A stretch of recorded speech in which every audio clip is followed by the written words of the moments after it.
Chapter 1129. Phew! While washing the dishes, Wu Yan's pupils started to dilate. In this state, Wu Yan sighed. Cooking is a different matter. Washing the dishes and whatnot is really boring. Shido, you're just trying to slack off. Shirori rolled her eyes at Wu Yan while washing the dishes. Shido, you're supposed to be washing dishes today. Seeing how good your cooking is, I came to help you. If you keep complaining, I'm going to leave. Yes, yes. Wu Yan stretched his arms and legs and continued to wash the dishes. Shido. At the entrance of the hall, Toka opened the door with a bang. She rushed towards Wu Yan with an imposing manner, scaring Wu Yan and Shirori so much that they almost dropped the plates in their hands. Before the two of them could react, 10 Fragrance, who had stormed into the kitchen, said something that made the atmosphere drop to a freezing point. Today you can do whatever you want to me. Do whatever you want. Wu Yan and Shirori managed to stabilize the plates with great difficulty, but the plates fell to the ground with a crisp sound. The two didn't even look at the broken plates as their expressions kept changing. In the end, they entered a state of complete shock with their mouths agape. Gulp! Wu Yan subconsciously glanced at Toka's voluptuous body and he recalled what she said. He couldn't help but swallow a mouthful of saliva. Then she felt a cold and disdainful gaze shooting straight at her body. Sherdao. Shirji squinted her eyes and suddenly laughed. Her laughter made people's hair stand on end. Don't tell me you taught Toka something she doesn't need? No. No. Wu Yan shook his head like a broken drum. A drop of sweat dripped down his forehead. I taught her everything. I didn't do anything. Is that so? Shirji looked at Wu Yan suspiciously. After a while, she turned to Toka and smiled gently. Toka, you can't do that. Even if you're boyfriend and girlfriend. But if you say that, Shido will do something that angers both humans and gods. So, don't say that again. Hearing Shiori's words, Toka immediately cried out in dissatisfaction. But Shido and I. Okay. 10 spice sauce. Shirori had a kind smile on her face. He put his hand on 10 Fragrance's shoulder with an unquestionable aura. She pushed her out of the kitchen. I know you want to get closer to Shido. But impure things are forbidden. I won't let Shido pollute the rare spiritual oasis in our house. But. Shirori pushed Toka out of the kitchen as she continued to call out to her. When she came back, she looked at Wu Yan with a dangerous gaze. If you dare to do anything impure to Toka, you'll be judged by the Itsuka family. Wu Yan, who still hasn't recovered from his stupor, nodded like an idiot. Woo! Toka sobbed and returned to Kotori, Kurumi, and Yoshino's side with a dejected look. Failed. Saying this unwillingly, Juxiang fiercely glared at Kwang-san. Damn you, Kurumi! Didn't you say that letting Sherdao do whatever he wanted was a temptation? Why can't I do it? Are you lying to me? Kurumi was speechless. She rubbed her forehead like she had a headache. I was careless. I forgot Toka's personality isn't suitable for temptation. In short, Toka failed. Kotori smiled and stopped Toka, who was about to vent. She raised her voice as if she wasn't going to give Toka a chance to speak. Who's next? Why yes, it's me. Yono raised his hand in fear. Kotori and Kurumi smiled at him in return. But their smiles are fake. They don't think Yoshino will succeed. Do your best. Kurumi and Kotori both said this to Yonai. Yonai's shoulders trembled, and he looked away. Yonai didn't know if it was out of kindness or if it was because they were taking pleasure in his misfortune. Don't worry, Yoshino. Yoshino! Yoshino used her unique sharp voice to cheer Yoshino up with a dance. Yoshino will help you. Yoshino is here. Everything will be fine. Hearing Shino comforting him as usual, Shino immediately mustered up a bit of courage, nodded his little head and walked into the main hall. Shido, did you really not instill any strange thoughts into Toka's head? In the kitchen, Shirori abandoned her task of washing the dishes and cornered a sweaty Wu Yan in a corner with an unfriendly look on her face. That's obviously different from the usual Toka, right? Shido, Toka is very innocent. You can't teach her bad things. It really has nothing to do with me. Wu Yan was about to cry. I've been washing the dishes with you all this time. When 10 fragrances suddenly ran over and said this, I was also shocked. Really? Shirori still didn't believe Wu Yan's words. She stared at Wu Yan's eyes in an attempt to see if there's anything there. Of course, she didn't find anything, so she sighed helplessly. Forget it. Let's just leave it at that for now. Shirori lowered her head and muttered. Seriously, I'll have to go look for 10 spice sauce later and correct her thinking. Ahaha. Wu Yan laughed dryly. The door to the hall was opened again. A shy little face appeared outside the door. There was a slight blush on her cheeks. She was so cute. Sorry for disturbing you. Wu Yan and Shirori, who were about to continue washing the dishes, turned around. They saw a blushing Yono peeking her head out from behind the door.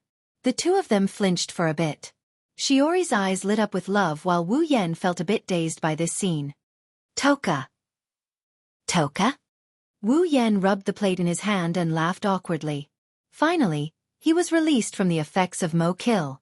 Haven't you taken a bath yet? It's time to take a bath. I. Toka's cheeks were dyed red. She lowered her head and slowly walked out of the door. Seeing Toka's strange expression, Wu Yan put down the cutlery in his hand and squatted down in front of Toka. What's wrong? Looking at Wu Yan's smiling face so close to hers, Yoshino stood there in a daze. She blushed and couldn't say a word. You're so annoying, Sherdao-kun. Seeing the bad situation, Toka covered her mouth with her small hand and laughed. Didn't you just say it's time to take a bath? Yes. Wu Yan looked at Toka strangely. Is there a problem? I came to see you when you're taking a bath. Is there anything else? Toka waved her hand happily. Of course, I'm here to invite you to take a bath together. Ha! Wu Yan was stunned. He raised his head and looked at Toka's face. What he saw was steam coming out of Toka's head. He didn't know whether to laugh or cry. That's it. Okay, wait for me. No need. A voice that seemed to have reached the limit of patience interrupted Wu Yan's words. Then, Toka found her body floating in the air. Woo-woo. Shirji rubbed her face with a cute expression as she cried out happily. Let me accompany Toka to take a bath. Toka was surprised. She didn't know what to do with this development. Shirori thought that Toka acquiesced. She excitedly hugged Toka and waved her hand at Wu Yan. That's it, Sherdao-kun. You have to wash the dishes yourself. I'm going to take a bath with the cute Toka. After saying that, Shirori brought Toka, who was crying out in panic, to the bathroom. Because Toka was crying out in alarm, Toka couldn't speak. Otherwise, Shirori would see through her excuse of using ventriloquism instead of mouth to talk. Shirori would definitely faint if she knew that a doll could talk. Left with no choice, Toka could only pretend to be a doll and watch as Toka was dragged into the bathroom together with Toka. Wu Yan's lips twitched as he watched Shirori disappear from his sight with the 4 familiars in her arms. He scratched his head in confusion. Why does it feel weird? Chapter 11:30. See Sister Shirori. What's wrong? Yoshino. Can you please put me down? Era, is Yoshino shy? And no, it's not like that. Wow. She's blushing. She's so cute. You. Shiori's adrenaline seemed to have been stimulated as she walked into the bathroom with Yoshino in her arms. Kodori, Kurumi, and Toka poked their heads out and looked at each other. Era. Kurumi shrugged. Yoshino is out too. In a way, Sister is a powerful enemy. Kodori smiled bitterly, but she regained her composure. Luckily, Sister is being held back by Yoshino. She helped us solve a big problem. Well, we'll remember Yoshino. Kurumi patted the dust off her knees and stood up. Next. It's my turn. Kodori stood up with a radiant look on her face. She reached for the ribbon on her hair as if she had been prepared for this. Seducing that guy is a piece of cake. Why does it feel so weird? After washing the rest of the utensils, he frowned as he filtered them with clean water. Although 10 fragrances was usually a laughingstock due to its high natural attributes, 10 fragrances had always been a laughingstock. Occasionally, in order to overcome their temperament, they would deliberately do some bold things. However, compared to their usual behavior, the two of them seem to be a little more uncoordinated. It's like they're doing it on purpose. What's going on? Is this Coteries' idea again? While Wu Yan was deep in thought, the sound of the door opening echoed in the living room. It attracted Wu Yan's attention. He turned his head and looked in the direction of the main hall, jumping and skipping. Wu Yan saw a happy coterie. He was stunned and astonished. Coterie? Coterie didn't notice Wu Yan until now. She turned around and her eyes lit up when she saw Wu Yan. Then, she's extremely cute. An innocent and romantic smile appeared on Coterie's face. Onii-chan noticed. When he heard Coterie's innocent and sweet voice, for a moment, Wu Yan thought Coterie had a screw loose in her head or she's trying to play a prank on him. He soon found out the reason. The ribbon on Qinli's hair had turned from black to white. In other words, the current Coterie was the sweet and cute Coterie in her younger sister mode. Wu Yan looked at Coterie with curiosity. How long has it been since he last saw Coterie in sister mode? Ever since his relationship with Coterie became ambiguous, Coterie in sister mode hasn't appeared in front of him. Seeing Coterie in her younger sister mode, Wu Yan couldn't help but look at her a few more times. Coterie looked at him suspiciously. What's wrong? Onii-chan. Wu Yan's legs turned to jelly when she called him Onii-chan. He turned his head away awkwardly and pretended to cough. Wu Yan said to Coterie. And nothing. I just wanted to ask you, do you think Toka and Yoshino are acting weird?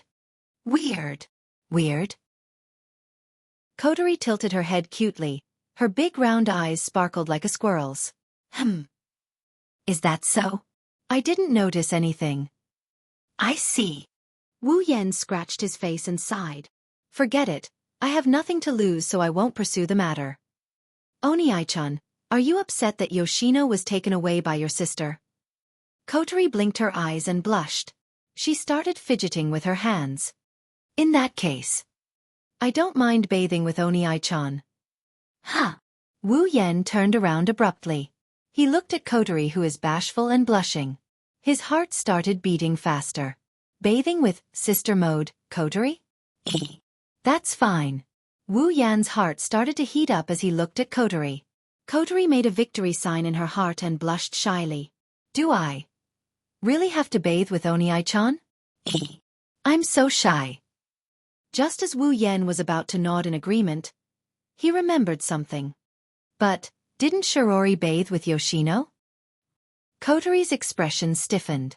She cried out in her heart that she had miscalculated, but soon after she laughed again. It's okay, we can wait until your sister is done bathing.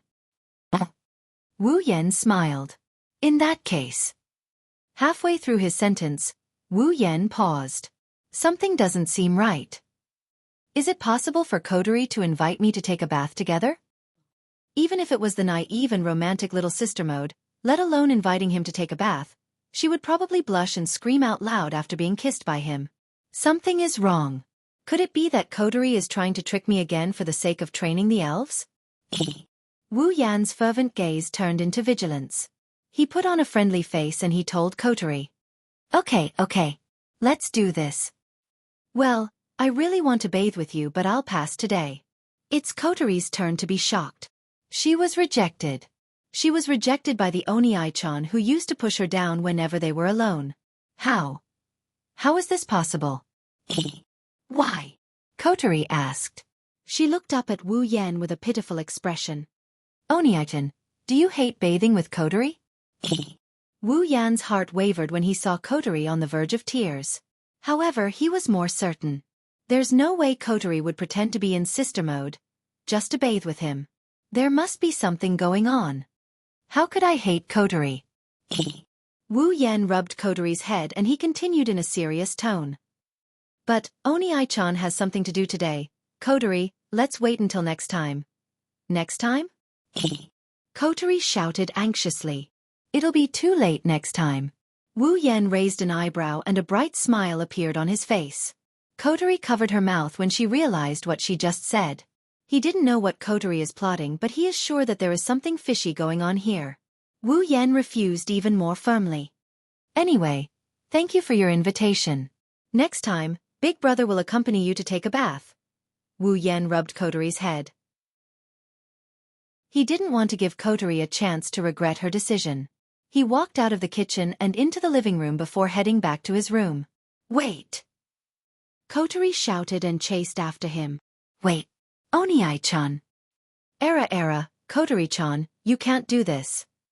Kotori had only taken a few steps when Kurumi appeared behind her and pulled her back. Kotori saw the smile on Kurumi's face. You're out of the game. Ugh! Kotori's expression changed and she collapsed on the floor as if she lost all her strength. How can this be?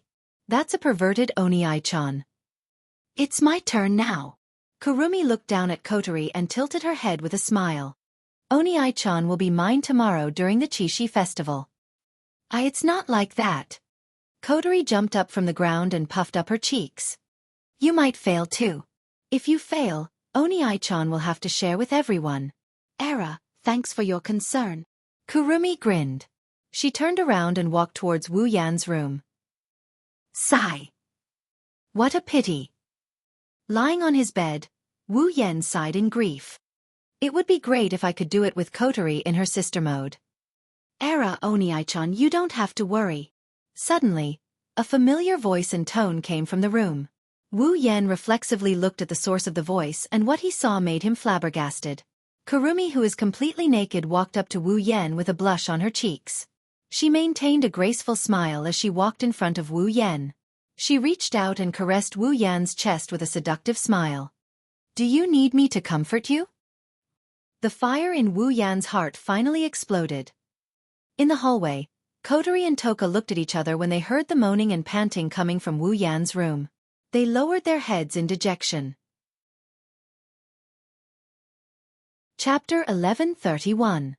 The main street of Tiangong City, the commercial street. This was a commercial street that was more lively and bustling than before. No, it should be a very lively commercial street. Today is the 7th of July, the annual Chinese Valentine's Day festival. Although the sky had just turned dark, the merchants who had smelled the scent of money would not let go of such a typical day. In order to cater to this wonderful business opportunity, they ruthlessly made a large sum of money. As soon as the sky turned dark, many people had already set off bursts of excitement on the commercial street. There are open-air shops and stalls on both sides of the street, preparing to welcome the arrival of customers. Not only do these shops and stalls specialize in octopus, fried noodles, and other indispensable snacks during the festival, masks, balloons, and other products are also displayed in a dazzling array. They are just waiting for customers to come and buy them all. It didn't take long for consumers to arrive one after another. The entire shopping street was packed to the brim. Some of the smaller people and children were mixed in the crowd. Not even their shadows could be seen. The people who are excited by the festival are shopping everywhere. They visit the stalls one by one. The prices of the products here are obviously the same as usual. Some of them are even higher than usual. However, due to the festive atmosphere, people still go up and visit the stalls. After all, the festival only happens once a year, right? The couples, in particular, snuggled up to each other. Not only did they look intimate, but they were also more invested in the festival than others. They rarely thought about spending money, which made the shop owners very happy. Of course, the men who are responsible for paying the bill for their girlfriends are bleeding in their hearts. In any case, today is the Chinese Valentine's Day festival. It's bound to be lively. Wow! Looking at the crowded commercial street, Xianxia is surprised. This is the first time Toka saw something like this. She couldn't help but gasp in surprise.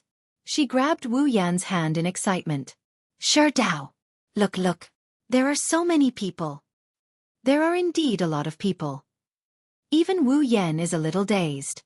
It's not that Wu Yan hasn't seen more people than this before, but it's a different story when they are all crowded in the same commercial street.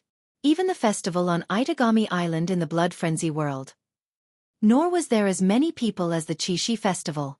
In addition, there were girls in all kinds of kimonos walking around in the crowd. It almost dazzled Wu Yan's eyes. Just a casual mention. The girls were also wearing kimonos. Kotori's kimono was pink, Kurumi's was black, and Toka's was purple. Ce was blue, and Shurji was white with spots. Apart from Kotori, the other four also used hairpins to tie up their long hair. Together with their exquisite and beautiful faces, they were breathtakingly beautiful. Now that the sky has just turned dark, there aren't many people. Shirori chuckled softly and said to Shirori and Shirori, whose eyes were filled with light, "When it's close to the fireworks, there will be a lot of people. Everyone, please keep an eye on each other and don't get separated." Woo! Just as Shirori finished her words, Toka closed her eyes, twitched her nose and ran out cheering. "Wah! It smells so good." "Tsuka-chan!" Shirori exclaimed and quickly followed after her, making Wu Yan bitterly smile. "Everyone, follow me, don't get separated. Compared to that, you should be more worried about your wallet." Kotori glanced at Wu Yan after Shirori left and said without hesitation, "With Toka's appetite, I'm worried you won't be able to wash the dishes." Wu Yan's bitter smile deepened when he heard this. Since Toka, Yoshino, and Kurumi were elves, Ratatosker's food expenses had always come from Ratatosker. However, because of Shirori, Ratatosker couldn't pay too much for the food expenses. After all, Shirori is responsible for all the expenses of Toka's family. Kurumi and the others also have to pay Shirori for their food expenses. In other words, Shirori is the living expenses sent by Toka and the others' families. Living expenses, even if it's a lot, how much can it be? It's already a miracle that it can fill Toka's stomach. That's why they can't spend too much money on the festival. However, looking at Toka's excited expression, she probably won't stop because of the financial deficit. If Wu Yan doesn't fork out the money, who else can help her? Toka is also Wu Yan's girlfriend. Unless Wu Yan doesn't let Toka enjoy herself to the fullest, he must pay for all of Toka's food expenses. Since Toka has already paid for all of Toka's food, can the other girls be left out? The answer is no. Thinking up to this point, Wu Yan couldn't help but touch his wallet. He's worried that he might not have enough money. In this world, Wu Yan isn't a teacher, he's a student. Where can he get so much cash? But, at this point, there's no point in dwelling on it. Wu Yan could only sigh and let out a long sigh to get rid of the depression in his heart. "If I can't do it, I'll go sell a few more gold coins." "Then you better think about how you're going to explain how you got the money from selling gold coins." Kotori gloated at Wu Yan. "As long as I don't let her find out, it'll be fine." "Who do you think gave me this?" Wu Yan grumbled. He grabbed Yoshino's hand as if he's escaping from something. "Whatever, Yoshino. Is there anything you want to do?" "Ah!" Yoshino panicked, her face turned red. After a while, she weakly pointed at a stall. "Takoyaki. Do you want to eat takoyaki?" Wu Yan glanced at the stall Yoshino pointed at and turned his attention to Kotori and Kurumi. "What about you two?" "I'm a little hungry too." Kotori nodded. She looked at Toka, who was running around the stalls with food in her hands, and Shirori, who was following her around to prevent her from getting lost. She sighed. "If we follow Toka, we won't be hungry." Wu Yan touched his pocket. Kurumi, who's been quietly standing behind Wu Yan, tugged at Wu Yan's clothes and pointed in a direction. "House-sama, over there." "What's wrong?" Wu Yan, Kotori, and Yoshino looked in the direction Kurumi pointed. Their expressions changed. In front of Wu Yan, there's a girl who's wearing a white kimono with a purple belt around her waist. She has shoulder-length white hair and is looking at them. She's looking at Kotori. "Toka Origami." Kotori's eyes narrowed as she met Toka Origami's gaze. She didn't back down. Kotori, who had retrieved the memories she lost when she turned into an elf 5 years ago, knew that she wasn't the one who killed Konichi Origami's parents. Kotori doesn't need to show her weak side in front of Toka Origami.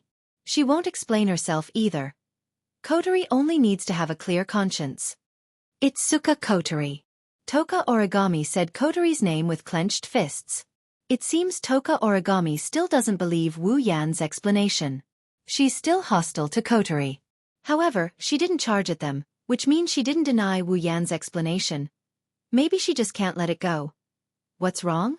Toka Origami carrier chow. Kotori raised her chin expressionlessly. You want to kill me again?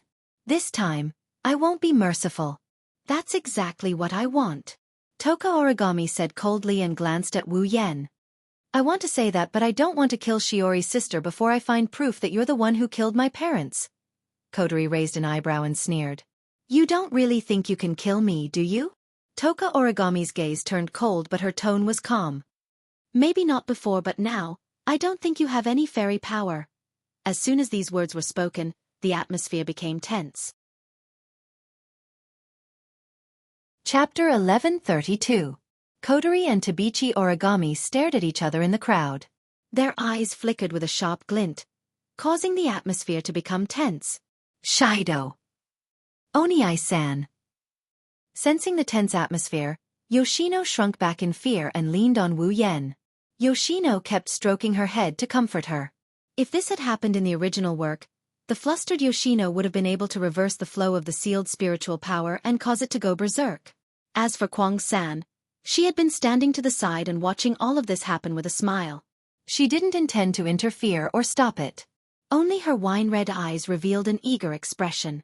It was as if she wanted to see the world in chaos, which made people not dare to compliment her. Kurumi looked at Wu Yan, who didn't say anything. She felt a bit surprised when she saw Wu Yan quietly watching the situation unfold. Era, hubby isn't going to stop them? Kwang-san licked her lips and smiled seductively. If this continues, they might end up fighting. Wu Yan looked at Kotori and then at Tabichi Origami. He sighed. I've sealed Kotori's spiritual power. Without my permission, she's just an ordinary person. Konichi Origami doesn't have any display device on her. She's also an ordinary person. What's there to be afraid of when two ordinary girls fight? Kotori and Tabichi Origami's eyes twitched at the same time. Era, I almost forgot. Kurumi seemed to be surprised as she covered her mouth. But soon, the corners of his mouth cracked into a rather bloody arc. If that's the case, there's no need to stop them, right? Why don't we just let them fight? Kotori and Tabichi Origami's mouths twitched as well. And no way. See, you said in a cowardly manner. Shiorine-san is here. If they fight, Shiorine-san will be angry. Kotori and Tabichi Origami couldn't stay calm anymore. Humph. Kotori waved her hand and pretended to be magnanimous. There are so many people here, it's not good to be seen or affected. Let's just forget about it. And no. Wu Yan complained. You're just worried about ruining your cute little sister's image. I should be the one saying that. Kotori Origami calmly shifted her gaze away from Kotori. You're different from the elves who brought disaster to this world. AST is protecting the world. We can't let innocent people get involved in the battle. Is it appropriate for you to say that? Wu Yan complained again. You're just worried about losing favorability with Shiori, right? Kotori and Tabichi Origami lowered their heads in silence. Then, they looked at Wu Yan in tacit agreement. Their eyes were so cold that they could freeze a person to death. Wu Yan laughed dryly in the midst of his ridicule. She awkwardly shifted her gaze away. I'll go find Shiori. Leaving these words behind, Yueni Origami walked away without looking back. Kotori flinched and got angry. Who would let a crazy woman like you bother my sister? After that, Kotori wanted to chase after him, but before she could take a few steps, her collar was grabbed by a hand and pulled back. What are you doing? Kotori got even angrier. Just as she was about to scold him, the laughter of the person who was grabbing her collar made her choke on the spot. Era, Kotori-chan, don't tell me you want to leave just like that? Kurumi grabbed Kotori's collar with one hand and squinted her eyes. Don't forget our promise. Damn it! Kotori fiercely glared at Kurumi. She broke free from the hand that was grabbing her collar, walked to Yoshino, and held her hand.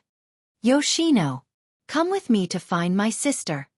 Yanan nodded obediently and allowed Kotori to take her away. The two of them ignored Wu Yan and they disappeared in a puff of smoke under Wu Yan's astonished gaze.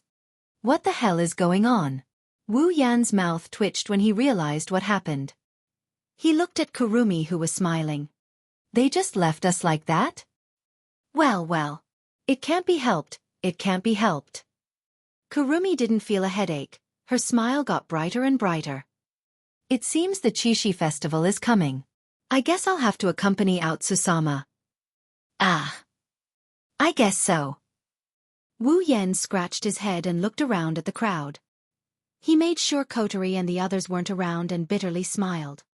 Seriously, they just told us not to get separated, but they just left us like that. What kind of people are they? So. Kurumi hugged Wu Yan's arm with an intoxicating smile. Let's enjoy the ceremony. Well, I don't mind. Wu Yan looked at the crowd hesitantly.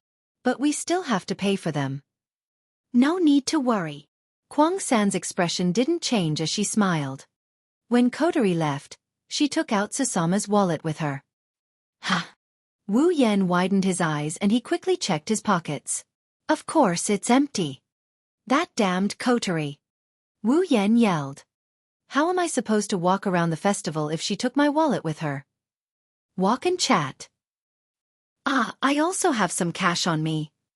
Kurumi blinked her wine-red eyes. There was a hint of mischievousness in them. It's not much, but it should be enough for 2 people. Sorry, Kurumi. Wu Yan shook his head. He didn't know whether to laugh or cry. Since it's the festival, we can't let the girls pay for it. Shirori isn't here anyway. Let's go sell some gold coins. Kurumi's smile widened when she heard Wu Yan's words. She tightened her grip on Wu Yan's hand and pressed her soft bosom against his. Then I'll accept out Susama's kindness. Seeing the dazzling smile on Kurumi's beautiful face and feeling the softness of her hand, Wu Yan couldn't help but smile back. However, he's a bit confused about what to do. Kurumi didn't look any different from before. Wu Yan, who knows Kurumi very well, noticed something amiss with her expression. He felt that the smile on Kurumi's face was forced. Only now did it seem to come from the bottom of her heart. But there was only one thing. Plus, she suddenly appeared in his room last night to seduce him in that so-called promise she made with Kotori. Wu Yan's intuition told him that Kurumi was hiding something in her heart. Of course, considering Kurumi's personality, it's possible that she's just teasing him. But for some reason, Wu Yan felt like he had to pay attention to that smile on her face. His wine-red eyes met Kurumi's exposed eyes of the same color. Wu Yan looked at Kurumi without saying a word. Kurumi smiled from start to finish. She didn't try to hide her smile as she looked into Wu Yan's eyes. For a moment, it was as if a high wall was built around the two of them. Inside the wall was their world. No one could disturb them. After a while, Wu Yan chuckled. All right. Let's go for a stroll. Kurumi's eyes lit up. She hugged Wu Yan's hand tightly and leaned into Wu Yan's embrace. Yes. Among the crowd, a lot of guys looked at Kurumi with admiration. Wu Yan felt a bit awkward. Well, aren't we a bit too close? Ah, is that so? Kurumi grinned at Wu Yan and she leaned closer to him. What's wrong with that? Out Susama belongs to me now. It's not that I don't like it. Wu Yan scratched his face and compromised. Then let's do it. If we get any closer, we won't be able to walk. Then let's go. Kurumi nodded in satisfaction. She followed Wu Yan and they blended into the crowd. They crossed the street and the sea of people as they walked into the distance. Their shadows lengthened under the illumination of the surrounding lights and disappeared under the feet of the crowd. They merged with the shadows of everyone present and could no longer be distinguished from each other. Chapter 1133. Along with the shouts of the merchants in the stalls and the laughter of the people on the street, the clamor rose to the sky, reverberating in every corner of the commercial street. Although it was getting closer to midnight, the enthusiasm of the people present did not lessen. Instead, it seemed to be getting more and more intense. Walking with Kurumi in the crowd, Wu Yan couldn't help but laugh when he saw the adoring gazes of the men around him. Wu Yan didn't even think about it before he blurted it out. Kurumi is really beautiful. The sudden praise seemed to startle Kurumi. When she noticed the gazes around her, Kurumi couldn't help but smile. Hearing you say that, I'm really happy. She didn't forget to hug Wu Yan's hand harder and giggled. If Lord Husband is jealous, then I will be even happier. Jealous? Wu Yan wanted to deny it out of reflex, but when he saw Kurumi's grinning face, he turned his head away and he mumbled to himself. Yes. A little. Era. Kurumi placed her finger on her lips. Her cute appearance made Wu Yan's heart skip a beat. Many of the boys around her forgot that they were still walking. They bumped into each other, causing some of them to fall on their faces. Kurumi turned a blind eye to everything around her. She tilted her head and pointed at Wu Yan's lips with her finger. Don't worry, I only have feelings for hubby. From the beginning to the end. Wu Yan's footsteps paused. He turned around and looked into Kurumi's eyes. Then, what about Chuju, Mikoto, and Kotori? Kurumi's eyes flickered. With an unfathomable smile on his face, he said this. Hubby, do you want to hear a lie? Or do you want to hear the truth? This question. Wu Yan shook his head with a smile. His eyes turned serious. Of course, I want to hear what's in your heart. The smile on Kwang San's face didn't change, but the light in her eyes was a little strange. She looked straight ahead and was silent for a while before she spoke. I'll say it again. From the beginning to the end, I only have feelings for hubby. Wu Yan lowered his head and remained silent. In fact, Wu Yan more or less guessed this situation. She's different from Toka and Yoshino, who are pure and kind elves, and Kotori, who is artificial. Before meeting Wu Yan, Kurumi's life could only be described as dark and gloomy. Wu Yan didn't know what kind of life Kurumi had from the first time she came to the realm to the time she met him. But one thing's for sure, that kind of life isn't worth remembering. She loved animals so much that she couldn't bear to see them being abused. She hated them so much that she could kill more than 10,000 humans without batting an eyelid. They were known as the evilest elves in the world, but in order to kill the first elves and erase the existence of elves in this world, they spent almost their entire lives on it. Even if they really did it, they could ignore the fact that their own existence would disappear from this world. What kind of life could make Kurong-san change like this and make such a sorrowful wish? Wu Yan doesn't understand and he doesn't want to understand. Because the current Kwang-san had changed. Unfortunately, this change is only directed at him. There's nothing he can do about it. If Kurumi was so easily touched, she wouldn't have let her past self die in the hands of Sheena's. She wouldn't be alone. She's been walking this path for so long. If he hadn't been lucky enough to touch the deepest part of Kurumi's heart during the short period of time when her heart was at its weakest when he defeated her, then he would have died right now. Kurumi is probably still wandering in the life of killing and being killed for her own wish. She's sinking deeper and deeper. Under such circumstances, it's not easy for Kurumi to accept the other girls. It's not an exaggeration to say that it's impossible. But even so, I hope you can get along well with them. Wu Yan lifted his chin and he looked forward with Kurumi. The words that came out of his heart echoed in Kurumi's ears along with his uncontrollable emotions. After all, you are the most important people in my life. Kurumi's smile froze and then gradually disappeared. She didn't say anything. Kurumi knows that Wu Yan knows her well. If it was Wu Yan, he would be able to guess her true meaning from her words. But he still said something like, I hope you can get along well with them. Well, that's it. He didn't want me to open my heart to the girls around me, nor did he want me to have feelings for them. He just wanted me to live a good life with them. The man I love only wants me to live a good life. That's the true meaning of his words. Although he looked unreliable on the surface and was usually frivolous, this man was using the gentleness hidden in the depths of his heart to care for her, but he didn't force himself on her. Hope. Kwang-san repeatedly pondered over this sentence in her heart and then smiled. Be a little more positive. Hearing that, Wu Yan smiled too. That's enough. They smiled at each other and didn't say anything. They stayed close to each other, mingling in the crowd and strolling around the Qixi festival. From time to time, they could see Kurumi's innocent and romantic expression and licking her lips while looking at the snacks. Wherever she went, people would turn to look at her. Standing in a remote open space, Wu Yan and Kurumi raised their heads, looking at the colorful fireworks in the sky. The corners of their mouths were raised. Especially Kwang-san. She seemed to be in a good mood. Her eyes were filled with satisfaction, but there was also a trace of regret in them. It could be seen that Kwang-san was very satisfied with this trip to the festival. But because she was so satisfied, she had some regrets.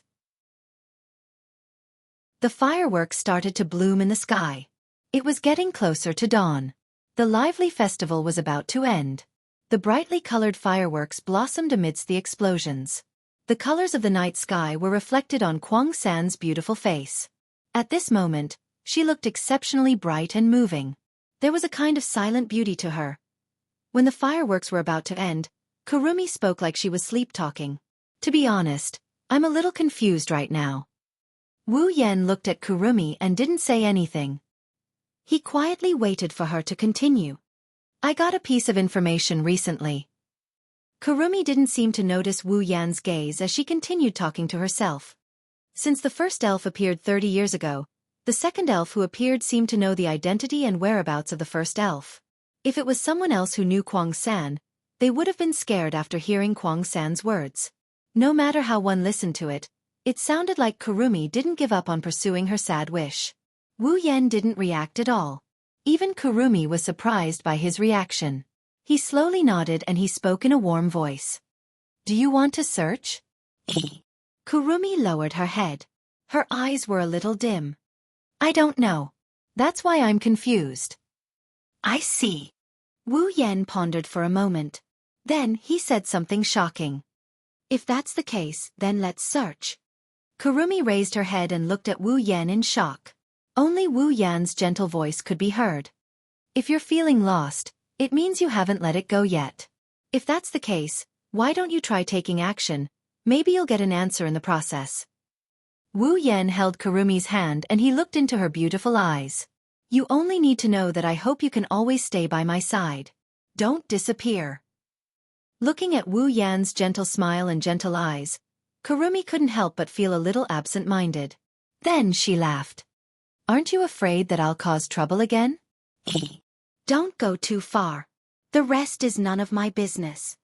Wu Yan said in a capricious tone. He touched the sealing bracelet on Kurumi's wrist. If you really go too far, then I'll stop you. After all, once the sealing bracelet is put on, it can't be removed. Don't even think about escaping in your lifetime. How domineering. Kurumi's eyes flashed with strong ripples. She closed her eyes with a smile. But, I like it very much. Chapter 1134. Early morning. Lying on the bed, Mei Jiao looked out the window at the sky that was gradually brightening. It was a refreshing morning, and the birds were dancing in the air. This scene was filled with vitality, but it didn't bring Mei Jiao any good mood. It even made her feel a little irritated. In the past, Mei Jiao hated mornings, because she had to go to school when morning came. However, Mei Jiao's grades weren't very good. It didn't matter if her grades were terrible. Other than her voice, Mei Jiao didn't have any outstanding talents, including her studies. How could Mei Jiao like the school? Of course, with Mei Jiao's current strength, it was easy for her to change her grades. Moreover, she could enjoy the feeling of being the center of attention in school. As an idol, she liked this feeling. Therefore, although she didn't like school, Mei Jiao didn't hate it. However, recently, let alone school, she didn't even want to stay in her favorite stage and home. It wasn't that Mei Jiao hated the stage in her home. Recently, her heart was in a mess and she couldn't calm down. It made her feel like she had lost interest in everything. She didn't even have much of an appetite for food. She was depressed all day long. This phenomenon started a few days ago and had been going on until now. To be more precise, it started when she parted with that man at the entrance of Dragon Gall Temple Women's Academy at dusk. It had been like this ever since. Mei Jiao didn't know the exact reason. She only knew that her heart couldn't calm down. It had been completely stirred up into a muddy pool of water. It was so complicated that she couldn't understand it. It made her very frustrated. Ah! Mei Jiao pulled up the blanket and covered her head tightly. She screamed in frustration. It's all that despicable man's fault. As expected, men are all dirty things. Whenever I meet that kind of creature, I can't breathe. That's why I'm so frustrated. Despicable, despicable, despicable. As though venting, Mei Jiao's sweet and intoxicating voice reverberated in the blanket. It reached Mei Jiao's ears. It made her even more frustrated. Say, I might as well not go to school. The moment she said that, Mei Jiao flung the blanket away and crawled out of it. No, Staying at home will only make me more frustrated. I might as well go to school and let those cute toys play with me. After saying that, Mei Jiao jumped off the bed and started to change her clothes. Heavenly Palace City, Longdan Temple Women's College. Big sister. Big sister. Yes, big sister. Wow. Elder sister. Mei Jiao was wearing the student uniform of the Dragon Gall Temple Women's College, which was a sailor suit. She walked along the corridor leading to the classroom and listened to the voices of support coming from all directions. Unknowingly, the corners of her lips curled up, and her irritable mood was alleviated by a lot. Sure enough, coming to school was the right choice. Mei Jiao's heart was filled with joy as she thought of this. Although her mood wasn't that good, it was much better than before. Hence, she waved at the students around her, causing them to scream in unison. It didn't take long for Mei Jiao to arrive at her classroom and sit down. Next to her, a few girls who looked like followers lined up behind her. If this was any other school, Mei Jiao would most likely be treated as a snob and would be subjected to public opinion. However, this was a very common scene in the Dragon Gall Temple Women's College. The students behind Mei Jiao were all her supporters. They even knew Mei Jiao's true identity. It was unknown whether they were manipulated by Mei Jiao or if they were her true supporters. Big sister. At this time, a female student behind Mei Jiao stood up and said respectfully to Mei Jiao, "Can I have a little of big sister's time?" "It doesn't matter." Mei Jiao rested her chin on her hand and looked out the window. She said casually, "What is it?" "Today is the day that big sister ordered us to check the fans' letters." The female student seemed to have noticed Mei Jiao's absent-mindedness, so she didn't waste any time and directly carried out a rather large box. "Big sister, do you want me to read it or do you want to read it yourself?" "No need." Mei Jiao waved her hand, her gaze still fixed outside the window. "I'm not in the mood to read the letters today. I'll leave them to you." The female student looked at Mei Jiao in surprise. She didn't expect such an answer. Night Tempter Mei Jiao was a singer who had debuted for half a year. Although it had only been half a year, in this half a year, Mei Jiao had become a real popular idol. Even compared to those veteran idols, she was still better. Although her fans were only female, there were still a lot of them. Naturally, these fans would want to send letters to Mei Jiao. It's understandable. Mei Jiao didn't want to be bothered by fan mail every day, so she left all these fan mail to her subordinates. Then, she would take one day out every week to read these fan mail.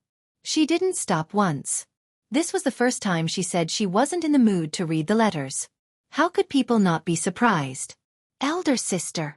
At that moment, not knowing what Mei Jiao was going to say, the female student was in a bit of a dilemma. "You really don't want to read it?" "I said I don't want to read it." If it was in the past, Mei Jiao's tone would be natural and unhurried, and she would more or less be polite. However, under the influence of her irritation, the words that came out of Mei Jiao's mouth weren't very polite, and it scared the female student. Seeing this, Mei Jiao sighed and turned her head away in boredom. "Anyway, you can deal with the letters yourselves." "Yes." The female student could only agree. She took the box full of letters and left. Almost at the same time, another female student walked up to Mei Jiao. "Big sister. There are some fans who hope that Big Sister can hold a concert." "Do you mean?" Mei Jiao finally turned her head. The word, concert, caught her interest. "Many people want to hold a concert?" "Yes, big sister." Seeing Mei Jiao looking at her, the female student seemed to be very excited. Even her spirit was lifted. "Big sister, didn't you cancel the concert a few days ago? That's why the fans want Big Sister to hold another concert." "A concert a few days ago? Cancelled?" Mei Jiao was stunned. A concert a few days ago? Was it the concert held when she met that man? Why would it be cancelled because of something? The first half of the concert went smoothly. Later on, because of a fight with that man, the concert was ruined and she was taken away by him. Oh right, that man seemed to have asked someone to erase the fans' memories. Could it be because of this that the concert ended up being cancelled because of something? Mei Jiao thought of that man's smiling face when she parted with him. She finally calmed down a little, but she became restless again. "Forget it. Since that's the case, I'll hold another concert to change my mood." "Let's do it." Mei Jiao raised her head. Her bright silver eyes glanced at the female student. The concert will be held 3 days from now. You can go to the fan page and announce it. I'll take care of the rest. Got it, big sister. Mei Jiu nodded and stood up. She wanted to make arrangements for the concert. Just as she stood up, a piece of paper fell from her arms and onto the floor. Mei Jiu frowned and bent down to pick up the paper on the ground. But when she saw the contents of the paper, her beautiful face froze. That was because there was a phone number written on the paper. If you need someone to support you, if you need someone to believe in you, if you lose your spiritual power again, if you want to sing again, call this number. In her mind, this sentence involuntarily rose, causing Mei Jiu's hand that was holding the paper to tighten slightly. Her heart also began to beat faster. Mei Jiu took out her phone from her pocket. Chapter 1135. Good morning. The sound of footsteps could be heard coming from outside the hall. The footsteps were getting closer and closer, but the door was pushed open after a minute or two. Wu Yan and Kotori came out wearing the Raichan High School uniform. They entered the hall together with Kotori, who is also wearing the same uniform. Sister. With a sweet voice, Kotori, who was wearing a black ribbon, put on an innocent and romantic smile. Oni-chan is up. Shirori smiled when she heard Kotori's cheerful voice. But when she saw Wu Yan's tired face and how he looked like he could die at any moment, her smile turned bitter. Kotori is always in charge of waking you up. Shido, can't you be more energetic in the morning? Every morning, Shirori would say the same thing in front of everyone. Wu Yan got used to it, so he replied back out of habit. Sleeping in is the happiest thing in the morning, Shirori. You don't understand. I don't want to understand either. Shirori glared at Wu Yan. Be careful, you won't be able to find a girlfriend if you get too lazy. Shirori forgot that Toka is Wu Yan's girlfriend and Kurumi is Wu Yan's fiancé. Wu Yan raised an eyebrow. He glanced at Toka and Kurumi, who were eating gracefully at the table. He also glanced at Kotori and smiled. Thank you for your concern. You. Shirori shook her head and gave up trying to persuade him. Forget it, let's eat breakfast, we're late for school. Yes, at the dining table, everyone's response reverberated throughout the entire hall, causing Shirji to be in a bad mood as she placed the breakfast in her hands on the dining table. Then, he continued to prepare new portions. Can't help it. 10 spices had already eaten more than 70% of the breakfast. If they didn't prepare more, Shirori would probably not be able to eat anything herself, not to mention that it might not be enough for the others. But Shirori turned around. She went into the kitchen to prepare breakfast. Kurumi suddenly spoke. Itsuka-san, I have something to talk to you about. Shirori was stunned. She pointed at her own nose. Me? Kurumi nodded with a smile. Shirori tilted her head in confusion. Are you sure it's me? Kurumi blinked her eyes and looked at Shiori's incredulous expression. She couldn't help but laugh out loud. Allah, Wu-hee classmate. Is it something to be surprised about that I'm looking for you? No, it's not that. Shirori looked away awkwardly. It's the first time you came to me. Indeed, because of Kurumi's status as Shido's fiancé, Shirori, who supported her on 10 Fragrances' side, wasn't hostile to Kurumi, but she wasn't friendly either. Usually they didn't talk much, let alone Kurumi taking the initiative to look for her. That's why Shirori was so surprised. I just wanted to talk to you about something. Kurumi closed her eyes and she chuckled. Her words caught everyone's attention except for Wu Yan. For the next period of time, I may have to leave this house temporarily. Leave this house? Shirori exclaimed. Toka also stopped eating and looked at Kurumi with surprise. Kotori even spat out a mouthful of food and exclaimed. Why haven't I heard about such an important thing from you? Shirori frowned when she saw Kotori's strange reaction. Kotori was startled and immediately adjusted her posture. However, her red eyes were fixed on Kurumi. She was anxious and suspicious. Tokazaki-san, are you really going to leave? Shirori looked at Kurumi and asked. Can I ask why? It's nothing important, Tokazaki-san, don't worry. Kurumi tilted her head and pointed at her face. It's just that my family is a little worried and asked me to go back and take a look. Speaking up to here, Kwang San's face was still filled with regret. My home is too far away and it might take me a while to get back. I have to ask for leave from school, so I'm going to tell Tokozaki-san. Kotori opened her mouth as if she wanted to say something, but because Shirori was there, she could only shut her mouth. Her eyes were locked on Kurumi, and her expression was constantly changing. Shirori, on the other hand, felt that there was nothing wrong. After pondering for a moment, she nodded. Then I guess I have no choice. Thank you for taking care of me. Kurumi stood up and bowed to Shirori. Shirori didn't have much of a young lady's temperament, so she smiled awkwardly. In that case, let's prepare a big breakfast for Tokozaki-san. Allah! Kwang-sen pursed her lips and smiled. Thank you for your hospitality, Tokozaki-san. You're welcome. Shirori waved her hand and went into the kitchen. What's going on? As soon as Shirori left, before Toka and Yoshino could react, Kotori shot an oppressive gaze at Kurumi. Leaving? Are you kidding me? I'm kidding. I'm not joking. Kurumi shook her head. She didn't avoid Kotori's gaze and looked straight at her. I do have something to do, so I need to leave for a while. Hearing Kurumi's words, Kotori's expression sank. Don't forget what Ratatosker did to you. Kotori's voice turned hostile.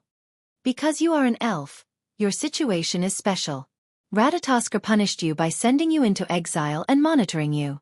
If you do anything suspicious again, there is a high chance that you will be imprisoned for the rest of your life.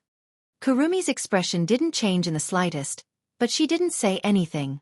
On the side, Toka and Yoshino were holding their breaths. Looking at the stalemate between Kurumi and Kotori, their eyes were full of anxiety and worry, but they were suppressed by the heavy atmosphere and didn't dare to speak. They could only stare there, not knowing what to do. Wu Yan looked at Kotori and he opened his mouth. Kotori, I allowed this to happen. You? Kotori looked at Wu Yan and frowned. Why? Because. There are some things that Kurumi has to do herself. Wu Yan shook his head. Kotori, let Kurumi leave for a while. Kurumi is being monitored by Ratatosker. Kotori said. I don't have the final say in Ratatosker. No matter what, Kurumi has killed more than 10,000 humans, so to be honest, this isn't a wise choice. Something bad might happen. Let's talk about it when the time comes. Wu Yan answered and he met Kotori's gaze. Kotori, don't you trust Kurumi? Kotori's frown deepened. She glanced at Kurumi who was staring at her and sighed. It's not that I don't trust Kurumi. It's just that Kurumi is a dangerous person. If you want her to leave, you won't seal her power, right? How can you make others feel at ease? Even if I believe Kurumi, it's not like you don't know the side effects of her angel. Era, you don't have to worry about that. Kurumi's mouth curved into an evil grin. In order for me to use the Carving Emperor without any side effects, Lord Husband has gifted me a lot of time last night. Kwang San licked her lips as if she was recalling something. If I don't use the Bullet of 11 and the Bullet of 12, even if I keep using the Carving Emperor, I can still use it for a few years. I don't need to hunt other people to make up for the time. Therefore, during this period of time, I won't touch a single hair of those ordinary people. This time, Kotori was in a dilemma. Kotori looked at Kurumi who was grinning from ear to ear. Then, she looked at Wu Yan who nodded at her. She lowered her head and she started thinking. Chapter 1136. Time quietly flowed by in a state of relative silence. Wu Yan, Kurumi, Toka, and Toka are all looking at Kotori, waiting for her decision. Time is ticking and Shirori is humming in the kitchen, but Kotori still hasn't made a decision. It's natural. Just like Kotori said, Kurumi is an evil elf who killed more than 10,000 humans. She's a dangerous existence in the eyes of those who know her. Right now, Kurumi's spiritual force was sealed and she was being monitored by Ratatosker. If Kurumi was allowed to leave after regaining control of her elven powers, Ratatosker's treatment of her might change. When that happens, even Kotori won't be able to do anything. Kotori wasn't the one who created Ratatosker and she's not the one in charge. If the higher-ups decide to punish Kurumi, what can Kotori do? She can either watch from the sidelines or interfere. One thing is for sure, if Kurumi ends up in jail, Wu Yan wouldn't just sit by and watch her do nothing. Kotori doesn't want to see Wu Yan and the person behind Ratatosker fight each other. Wu Yan is the most important person in Kotori's life. He's the one behind Ratatosker. In a way, Kotori can't afford to betray him. What will happen if they start fighting each other? Kotori can't imagine it. The best decision is to keep Kurumi alive and maintain the status quo. However, looking at the smile on Kurumi's face and the gleam in her eyes, how could Kotori not know that Kurumi would run away if she tried to stop her? At that time, once the crime of absconding for fear of punishment was placed, things would really take a turn for the worst. But she can't let Kurumi go. If something goes wrong, the consequences will be worse. She's not a human being. Kotori's face was full of distress, and her eyes flickered. Clearly, she was in a difficult position. Perhaps because she couldn't stand the heavy silence, 10 Incense suddenly spoke. I don't know what's going on. Toka's handsome face met Kotori's. A resolute expression appeared on his face. But if it's me, if there's something I have to do but I can't do it, it'll be hard. Kotori was stunned. I think so too. Toka glanced at Kotori. She mustered up her courage. If you don't do it well, your mind will be messed up. Kwang-san was slightly surprised when she heard the words of 10 Incense and 4 Ginseng, but the smile on her face had already widened a little. Wu Yan chuckled and he shrugged at Kotori. That's right. So Kotori let Kurumi go. You guys. Kotori rubbed her forehead with a bitter smile. Her hesitant look was gone. She stared at Kurumi and said, Let me ask you, what are you going to do? Ah. Kurumi raised her eyebrows and pretended to ponder. She tilted her head and replied with a smile, This is a secret. Kotori glared at Kurumi and snorted. Let's change the question. You won't hurt others, right? This question really stumped me. Kwang Sanjia's red eyes flashed with suppressed bloody light. The corner of her mouth hooked up into an extremely dangerous arc.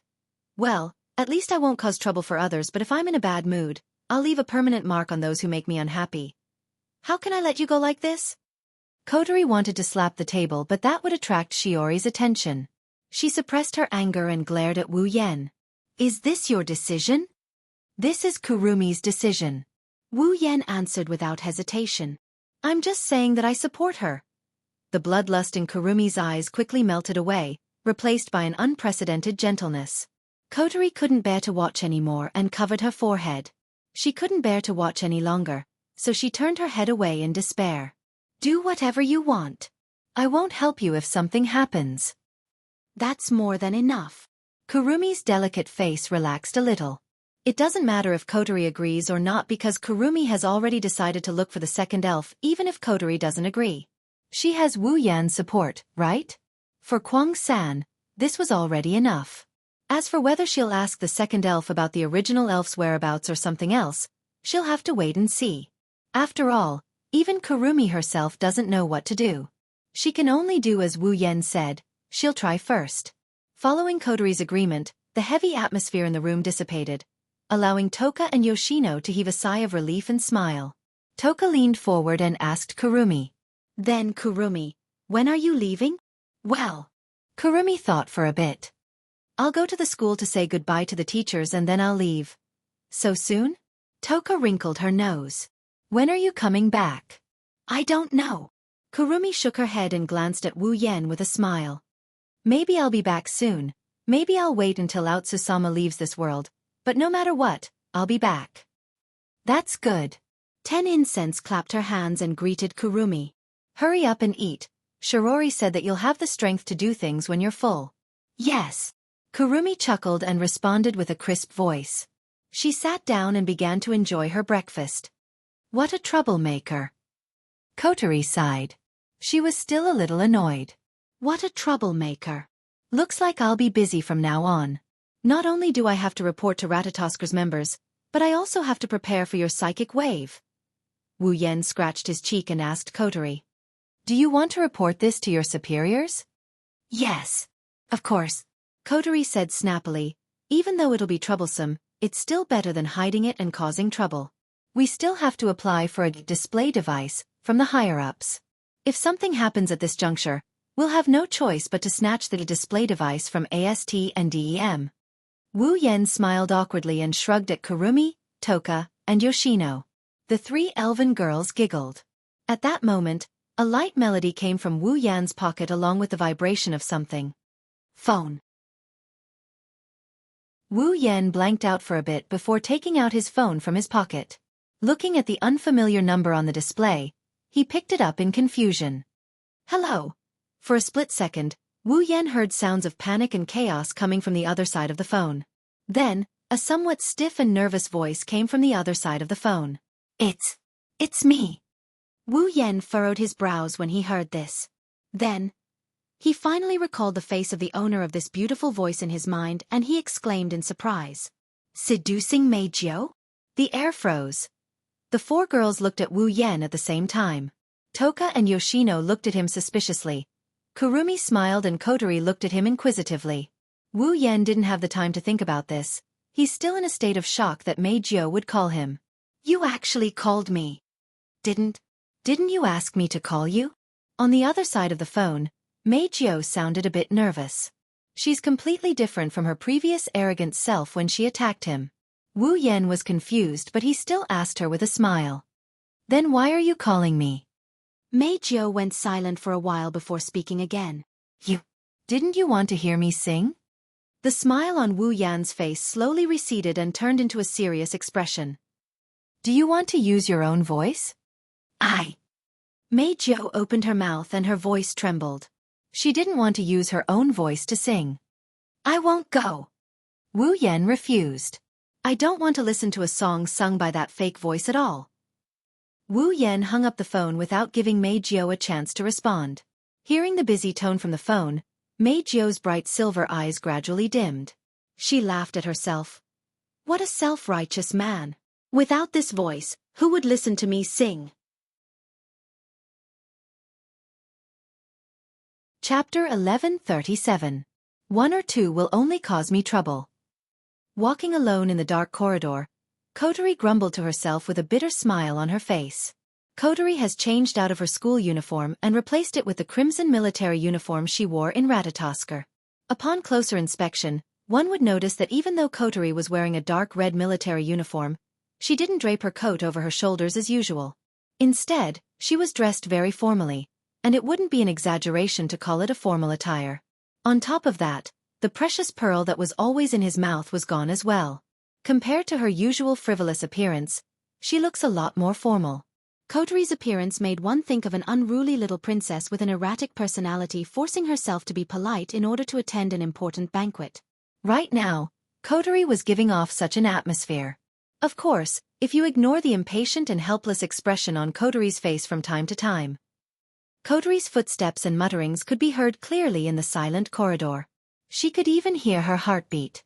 Kotori couldn't help but feel a little nervous when the three voices intertwined. This unprecedented nervousness wasn't because of the sound, but rather because of Kotori's current location. Ratatosker's headquarters. That's where Kotori's superior works. And now, Kotori was going to meet her direct superior. There are two things. The application for the display device, and the report on Kurumi's incident. Because of these two reasons, Kotori immediately applied for leave from school. She rushed here as fast as she can to solve the problem in one go. Kotori wasn't just complaining. She was truly annoyed. She applied for a large number of display devices for no reason, including the personal combat display device, the CR unit.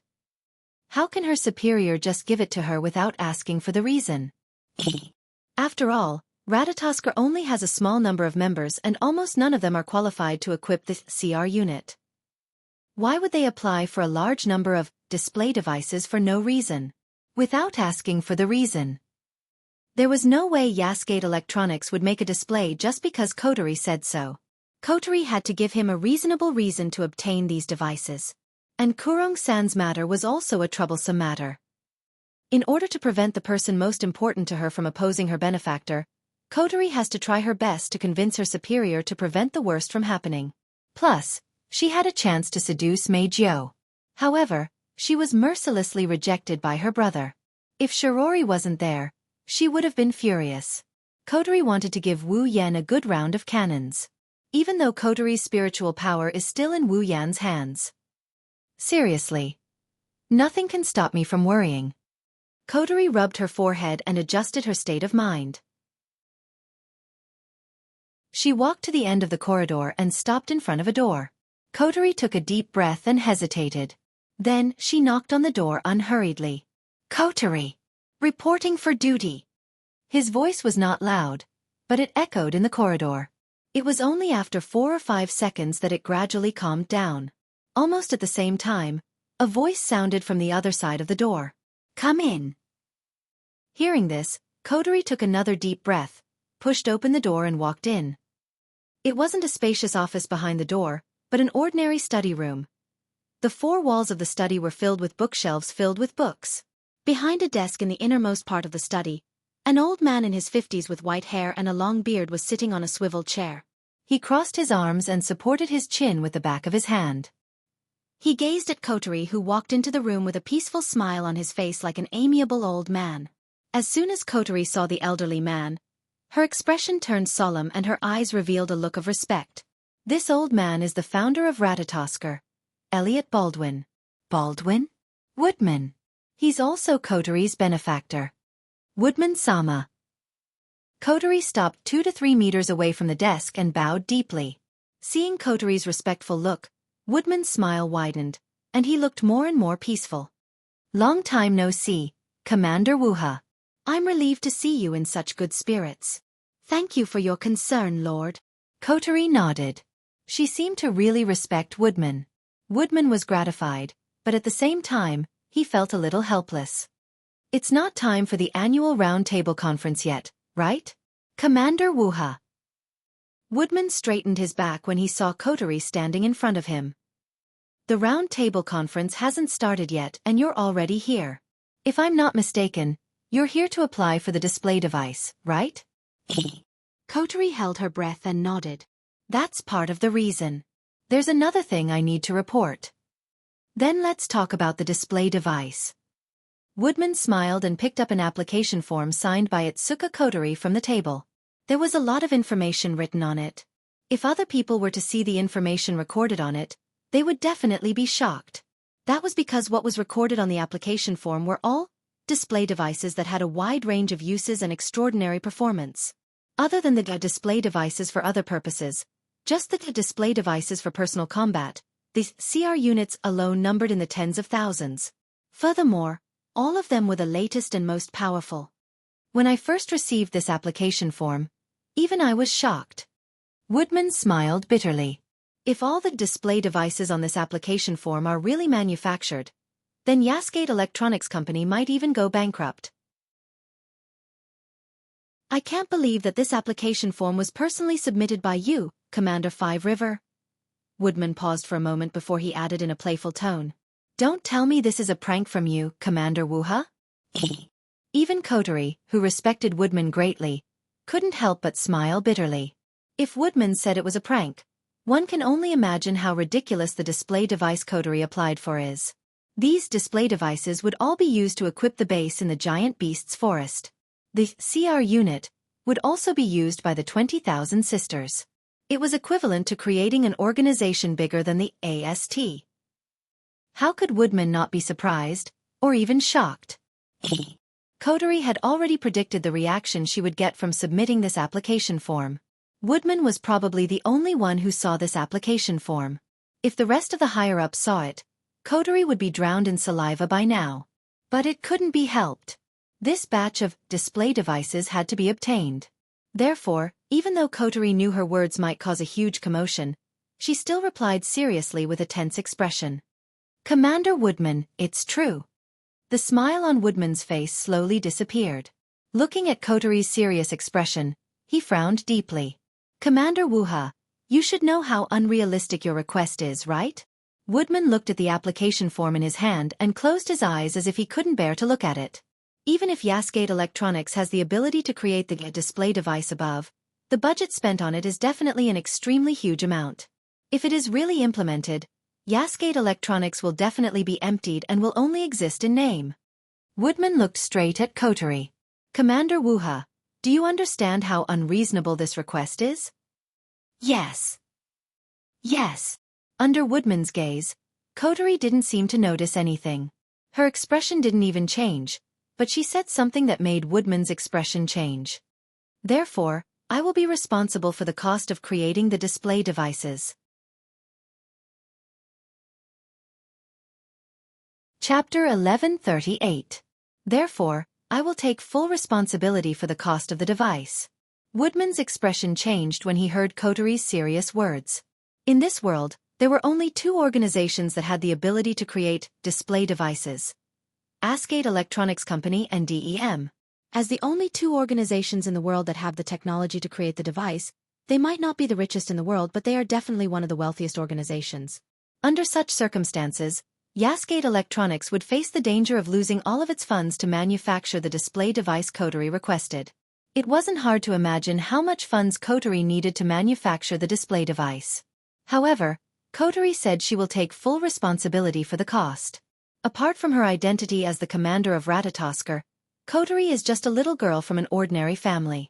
Can she afford such a huge amount of money? The answer is no. Woodman, who knows Kotori's family well, can't help but think that Kotori is pranking him. But because Woodman knew Kotori well, he knew Kotori wasn't joking. Woodman's eyes gradually narrowed. His pupils constricted into the shape of needles as he spoke in a deep voice. Commander Five Rivers, are you serious? The heavy atmosphere in the silent study room continued to rise. Kotori closed her eyes, and when she opened them again, they were filled with determination. Woodman, who had witnessed this scene, fell silent. Following Woodman's silence, the entire study suddenly fell into an indescribable, stifling silence. If someone were to stay here, perhaps. If anyone was in the study room, they would have a hard time maintaining their breathing under the heavy atmosphere. After a long time, Woodman raised his head and looked at Kotori. May I ask, where do you plan to get the money? Kotori lowered her head and pondered for a moment before answering. This fund was entrusted to me by my brother. He asked me to use it at this time. That's right, the money Kotori wanted to use to create the device was given to her by Wu Yan himself. Wu Yan predicted that in the end, the matter of requesting the display device from the higher-ups of Ratatoskr would escalate to a financial issue. After all, the quality and quantity of the display devices they needed were simply too high, too many. Even the Xianxia Electronics Company might not be able to afford it. Moreover, Kotori didn't apply for the device for Ratatoskr. It was a personal request. Therefore, Xianxia Electronics wouldn't spend such a huge amount of money to create a display device for Kotori's request. The display device wasn't something that could be given away casually. If they didn't use it well, it might become the source of a disaster. Even with Kotori's trust, the higher-ups were willing to give away the device. However, if they didn't solve the basic problem of funding, they wouldn't be able to negotiate. Therefore, the next morning after returning to the date world, Wu Yan gave Kotori a space ring filled with gold coins. The value of gold in this world was very high. Wu Yan can casually take out any one of these gold coins and exchange it for a large sum of money.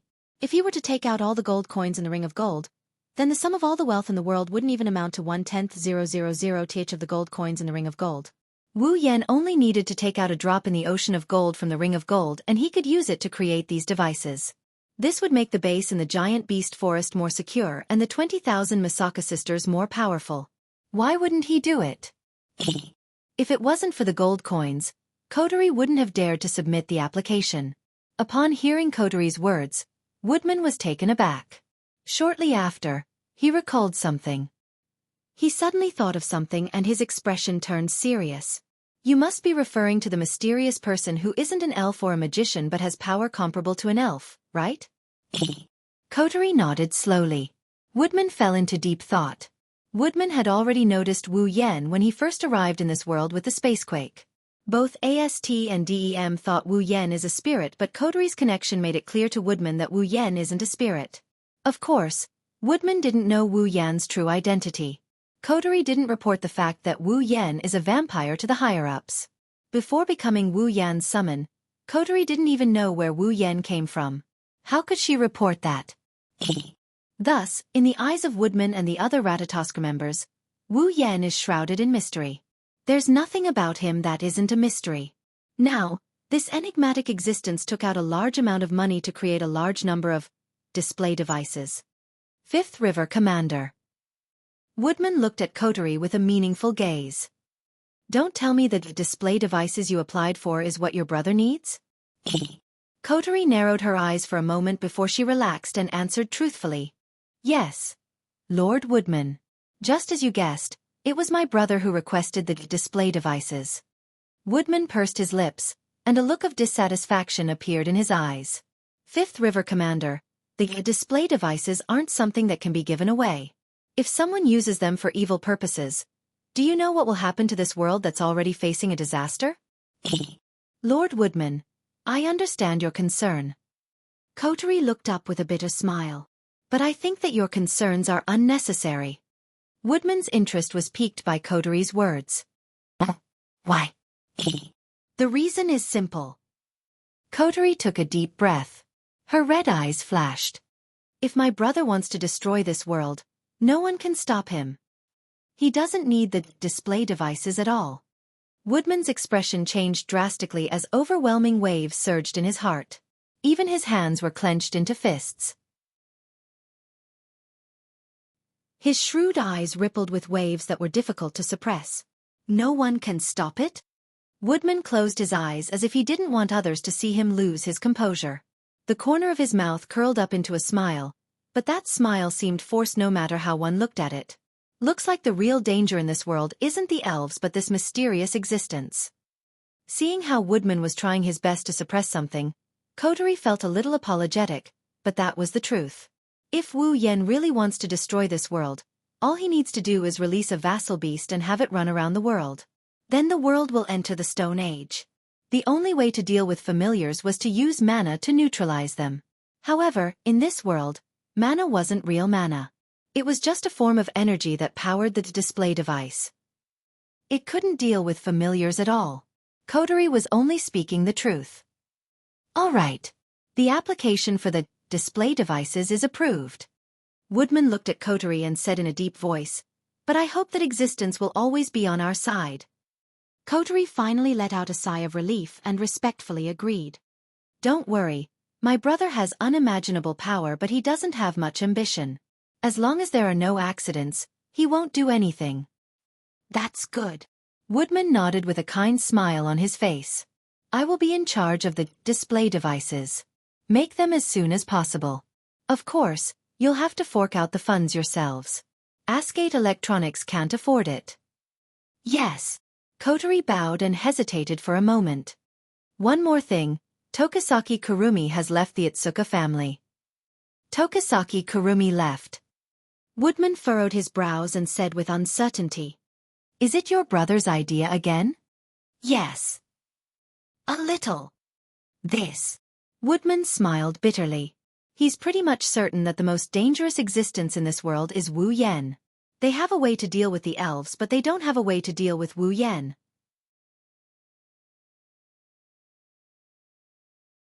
Chapter 1139. In Heavenly Palace City, there is a building that is far taller than all the other buildings. This building is the branch office of DEM in Heavenly Palace City.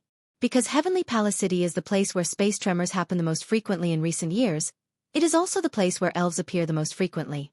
Therefore, DEM has already set up a branch office in Heavenly Palace City in order to effectively capture or kill elves. As the only two organizations in the world that can create display devices, DEM is the same as AST. They advocate killing elves to bring peace to the world. Or rather, it is precisely because DEM advocates killing elves that AST has the same goal. After all, whether it is AST or the military police of other countries, the display devices are all provided by DEM. Although in terms of technology, DEM was a bit weaker than Xianxia Electronics Company, in terms of reputation, DEM surpassed Xianxia Electronics Company by quite a bit. At least, on the surface, almost everyone who knows about the existence of display devices knows about DEM. However, there are not many people who know about the existence of AST Electronics, of course, DEM, and AST Electronics both know about each other's existence. Just like how there are good people and bad people in every world, in this world, these two organizations that have the ability to create display devices are also archenemies. AST Electronics Company advocated peaceful means of communication. In order to save elves, the threat of space tremors to the world will be eliminated without a trace.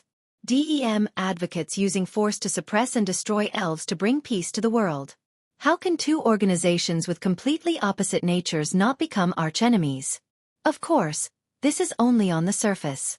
In all large organizations, there are people with evil intentions. DEM said that they plan to destroy elves and bring peace to the world, but there are also people who have evil intentions towards elves. In this branch office building, there is such a person. It is a person wearing a suit. He was a tall man with a head full of dull grayish golden hair, and a pair of sharp eyes that seemed to have been carved out of his face with a small knife. The man looks to be at most 35 years old, but he gives people a feeling that he has experienced the vicissitudes of life and is very experienced. From time to time, the corner of his mouth would curl up into a smile like a wild wolf staring at its prey. It is full of danger. It was also a little nauseating. Isaac Le Bellum? Will Coate, the executive director of the DEM company, in essence, the upper management. This was because the DEM was the main organization that provided the military with the display device. As long as he gave the order, the military strength of many countries would drop to the point where they would be left far behind by other countries. In this branch company, or even in this country, Will Coate was an existence that could cover the sky with one hand. Even if DEM is just a company. Holding a glass full of red wine in his hand, Westcott looked at the scenery of Heavenly Palace City outside the window and sighed quietly. Isn't it said that there are many elves in Heavenly Palace City? Why was it so peaceful? After that, Will Scott stretched out his hand toward Heavenly Palace City outside the window and then clenched it tightly. How great would it be if the DEM company mastered the technology of freely summoning Spacequake? This way, no matter how many sprites there are, they would be able to find them. If an ordinary person heard this, they would definitely run away and blacklist Will Scott, never to see him again. In order to find a sprite, he didn't hesitate to summon Spacequake. I'm afraid Will Scott doesn't care about the lives of the residents of Heavenly Palace City. Will Scott retracted his hand as if it was the most normal thing in the world. He sighed again and shook the glass full of red wine. At this moment, a tall and beautiful woman dressed like a secretary pushed open the door of the room and walked towards Will Coate. Irene. As if he already knew who came, Will Coate smiled without turning his head. It's rare to see someone come to me at this time. I'm always here. The beautiful woman called Irene was holding a folder in her hand, and there was no expression on her pretty face. If you want to find me, just give me a shout. Is that so? Westcott narrowed his eyes. It was hard to tell if he was happy or disdainful when he smirked. If you're looking for me at this time, there must be something good, right? I don't know if it's a good thing or not. She opened the folder in her hand and took out a document. However, there is one thing that I need to report to you. Report? Westcott chuckled and shook his head. If it's something annoying, let's talk about it tomorrow. It should be something you're interested in. Irene glanced at Will Coate and put the document on the glass table in front of him. There was a photo on the document. It was a photo of a boy and two girls in high school uniforms walking forward, talking and laughing. The boy in the middle had black hair and red eyes. He looked like he was in his 20s. The woman walking on the left had long purple hair that reached her waist and a pair of dreamy crystal-like eyes. As for the woman on the right, her long black hair was tied into two ponytails in front of her. Her bangs were long enough to cover one of her eyes. Seeing the three of them, Westcott, who had been uninterested, felt his heart skip a beat. His sharp gaze landed on the photo, which shone brightly. Will Coate had never seen the three of them before, but he saw them in the video of the battle between AST and the elves. Red Devil. Princess. Nightmare. Westcott uttered the names one by one. Every time he uttered a name, his heart would beat violently, and his body would even tremble. Obviously, he had already entered a state of extreme excitement. Seeing Westcott suppressing his excitement, Irene closed her eyes and slowly spoke. That young man's name is Itsuka Shido, the purple-haired girl is Otoka Toka, and the black-haired girl is Shikasaki Kurumi. They seem to be living together and studying at a school called Lai-chan High. Due to the fact that the three of them look shockingly similar to the Red Devil, Princess and Nightmare, the intelligence personnel collected some information about them. When Irene reached this point, she frowned. However, from the information, they seemed to be ordinary students. There was no reaction from the elves. The system determined them to be ordinary people. Ordinary people? Wilcott's eyes widened. He covered his face and laughed out loud. 3 ordinary people who have the same appearance as the 3 elves? Coincidentally, they're all in the same place? Do you believe it? Indeed. If that's the case, it's too much of a coincidence. Irene nodded expressionlessly. However, the information doesn't show any differences in their backgrounds. We can't conclude they're elves. Oh. Will Scott picked up the photo on the table and stared at the 3 people in it. The corner of his lips curled up slightly. You mean we can't conclude they're not elves? Yes. Elaine paused and nodded, causing a dangerous smile to appear on Will Scott's face. Isn't this interesting? Will Scott looked at Irene and handed her the photo. Looks like we need to investigate this. Irene, I'll leave it to you. Are you sure? Irene frowned again. Her face was filled with uncertainty. If the investigation is correct, our opponents will be 3 elves. Westcott's brow rose, his gaze toward Irene becoming more and more interested. Don't you have the confidence to deal with 3 elves? Irene. Irene's expression turned serious. There's no elf in this world that I can't defeat. Westcott laughed delightfully when he heard the words. Then I'll leave it to you. Mira? Messier. The world's strongest magician.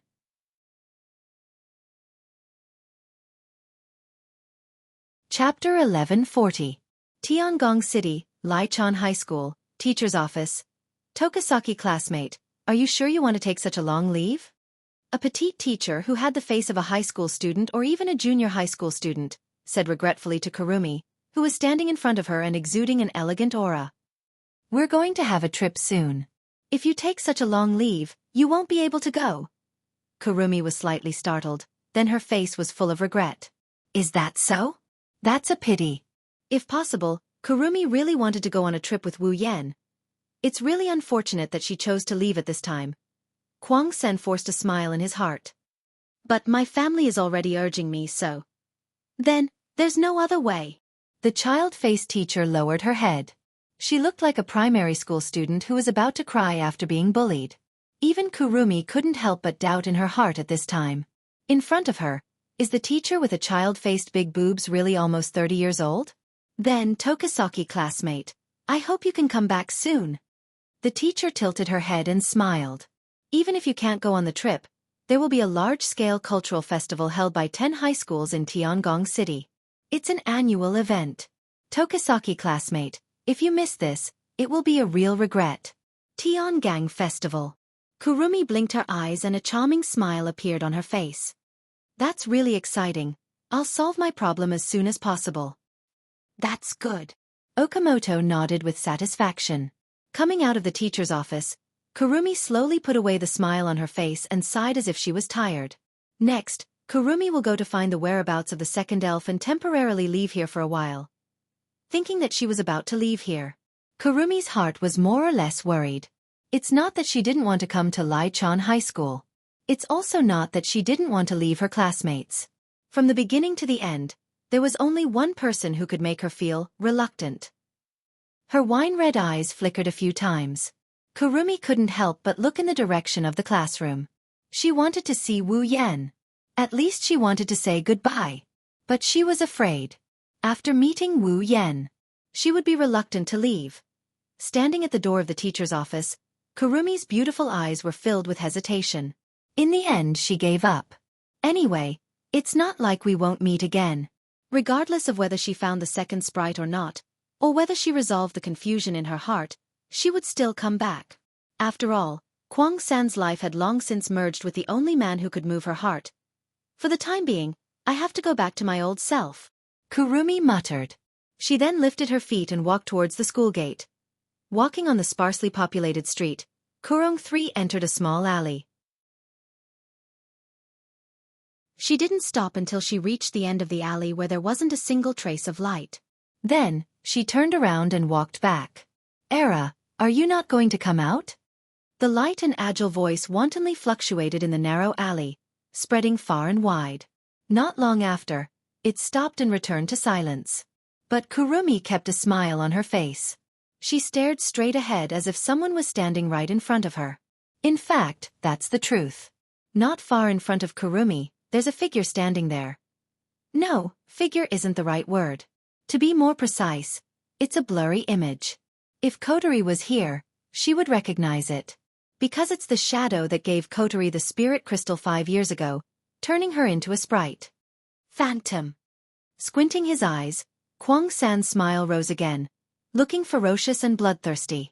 No one knew if Phantom could see Kurumi's expression. That blurry figure slightly shook.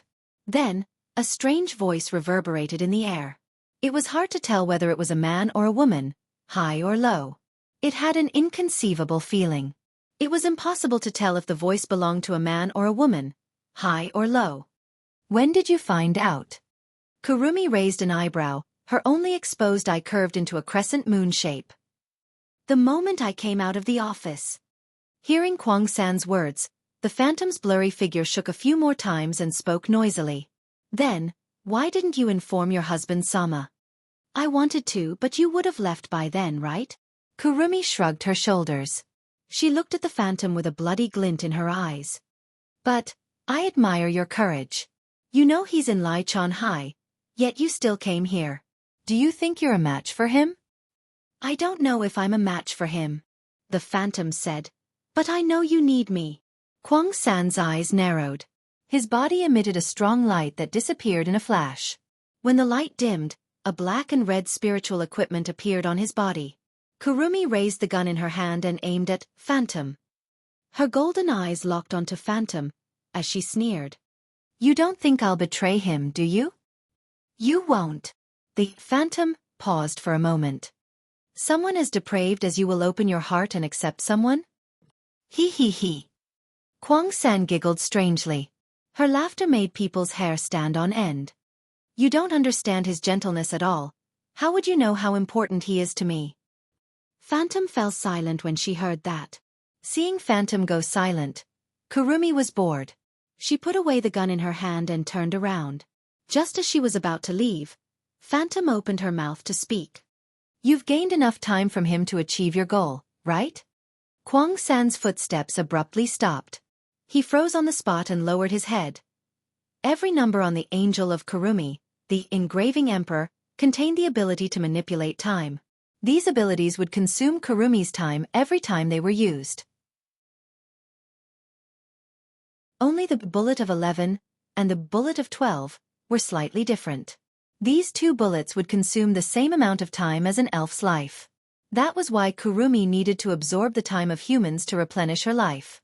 She wanted to get enough time to fire the bullet of 12 that could send her target back to the past. She wanted to return to 30 years ago and kill the first elf. Now the time she gained from Wu Yan was enough for her to return to 30 years ago and support her in killing the original elf. In other words, as long as Kurumi was willing, she could fulfill her wish at any time. I don't know what your goal is, but I know you want to shoot the bullet of 12, right? The Phantom's mocking voice entered Kurumi's ears. Don't you already have what you want? Why did you choose to stay by his side? Hearing Phantom's words, Kwang San slowly turned around and looked forward. A gentle smile quietly appeared on her face. Because he said he didn't want me to disappear. After saying this, Kurumi turned around again and walked out of the alley, brushing past Phantom's figure. You better be prepared the next time you appear in front of me. He really wants to see you. I'm sure he'll be happy if I capture you and give you to him as a gift.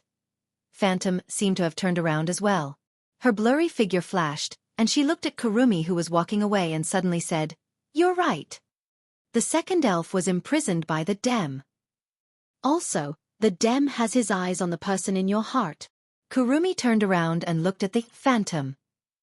However, the Phantom was already gone. All that was left was an empty alley. Kurumi smiled. Her smile was both happy and bloody.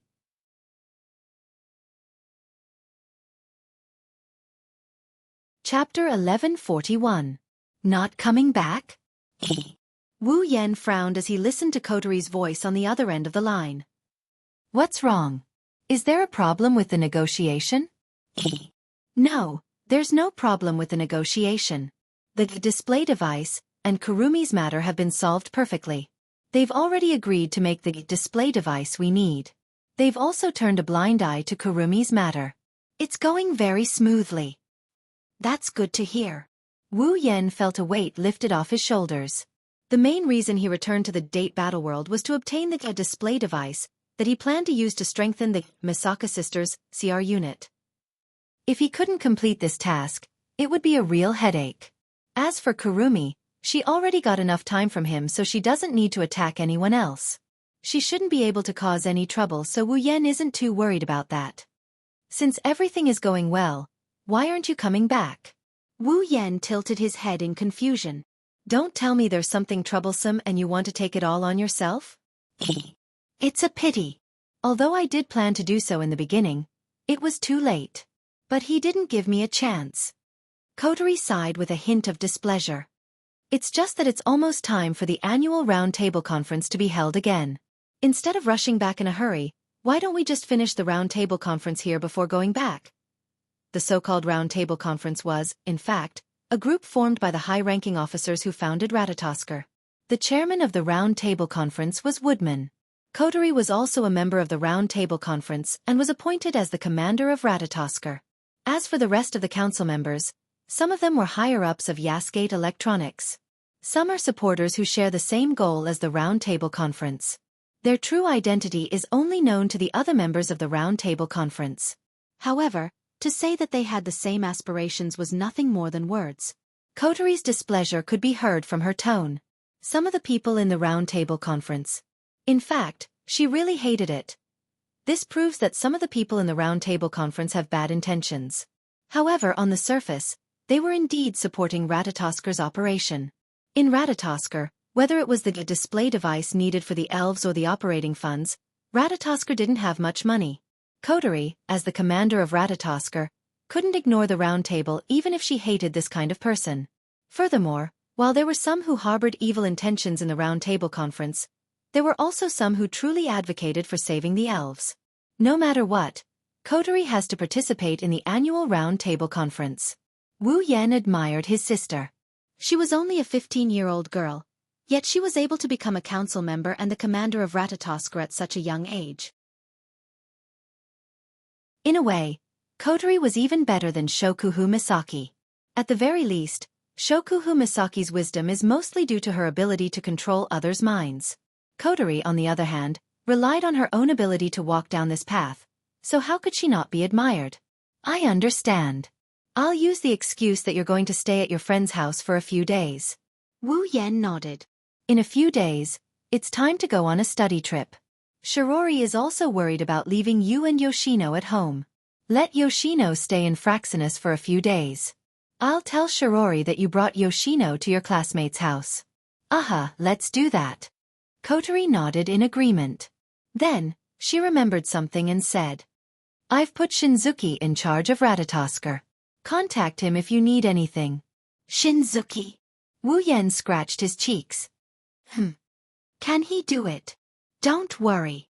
Don't look at him like that. When he gets serious, he will give you a scare. Kotori said. Wu Yan couldn't help but shrug. She sounded like she's up to no good. Wu Yan had a few question marks in his head. He shrugged helplessly. All right, I'll contact him if I need anything. Don't worry. We still have Shinzuki, Yatsuki, and Ling-in. Kotori pursed her lips. Even if something goes wrong, it'll be because of you. Ahaha. Wu Yan chuckled awkwardly. I'll take it that you're being arrogant. If there's nothing else, I'm hanging up. I'm not joking. You need to be careful. Kotori's tone turned serious. The higher-ups here have begun to take notice of you. Some of them even think that you are more dangerous than the elves. If you cause any trouble, and those guys who only know how to talk big and are extremely afraid of death find out, it will be very troublesome. Is that so? Wu Yan raised an eyebrow and his lips curled into a grin. Well, you don't have to worry about that. When have you ever seen me suffer? That's right. That's why I'm worried. Kotori smiled bitterly. Anyways, you need to be careful. I feel like something's going to happen. I know. Wu Yan shook his head. I'll be careful. Just take care of yourself. All right. Kotori wasn't sure if Wu Yan took her advice seriously, so she shook her head. That's it then. If something urgent happens, just call this number. This is the emergency line. You're allowed to pick it up even during the roundtable conference. Alright, that's it then. Leaving these words, he hung up the call.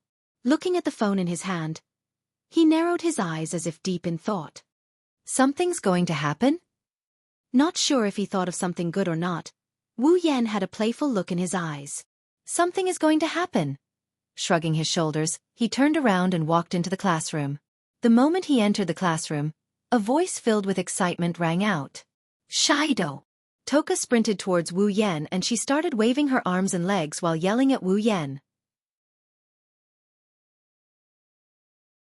Sensei said she's going to assign rooms for a study trip. Shido, let's be a team. 10 Fragrance's crisp voice caused the classroom, which was still in a noisy state a second ago, to quiet down. Then, a series of meaningful gazes swept over one after another. The smile on Wu Yan's face froze as he listened to the whispers around him. A drop of cold sweat dripped down from his forehead as he quickly rejected her with a righteous tone. No! 10 Fragrances puffed up her cheeks in dissatisfaction. Why?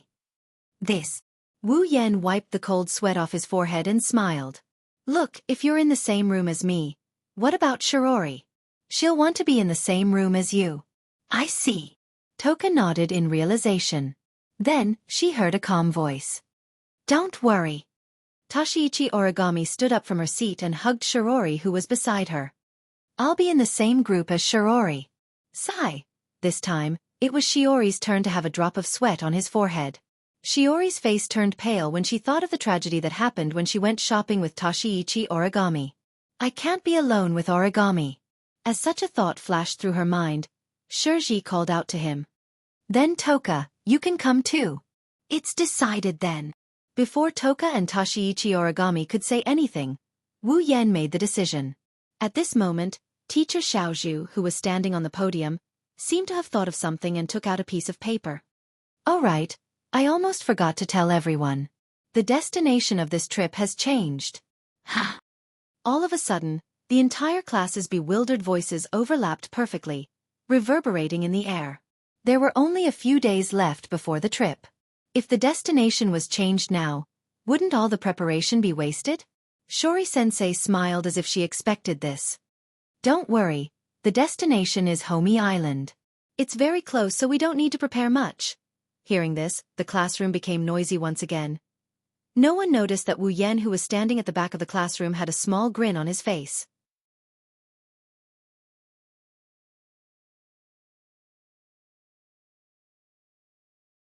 Chapter 1142. Tiangong City, Airport. Students, please gather according to your class. In the plaza of the airport, Teacher Xiaozhu and the other teachers of the other classes raised their hands and gave orders.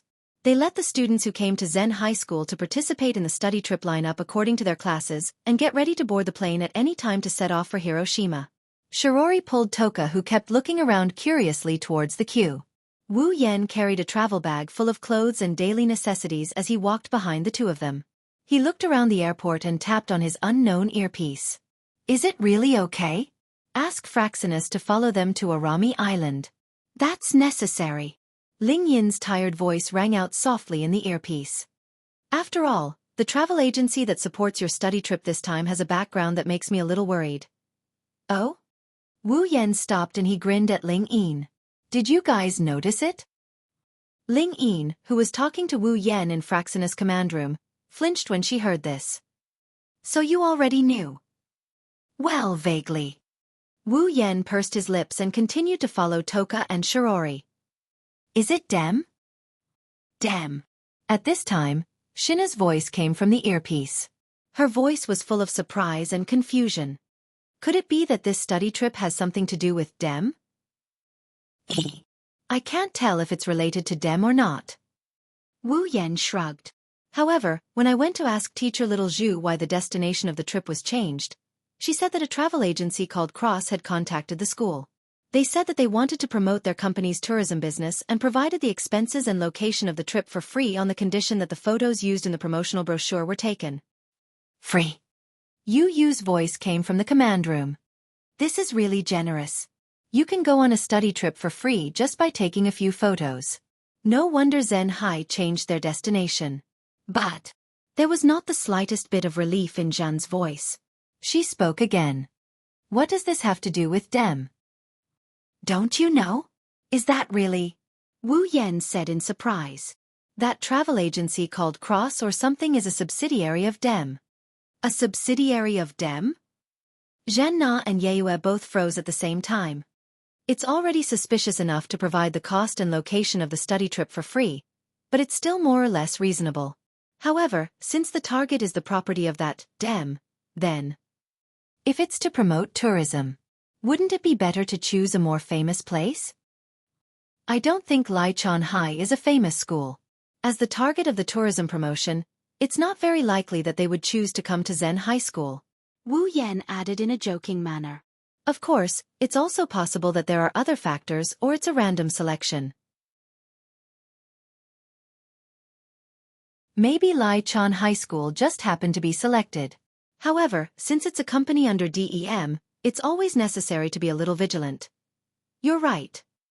Shina and Yu Yu nodded. The Dem is a dangerous entity that targets elves.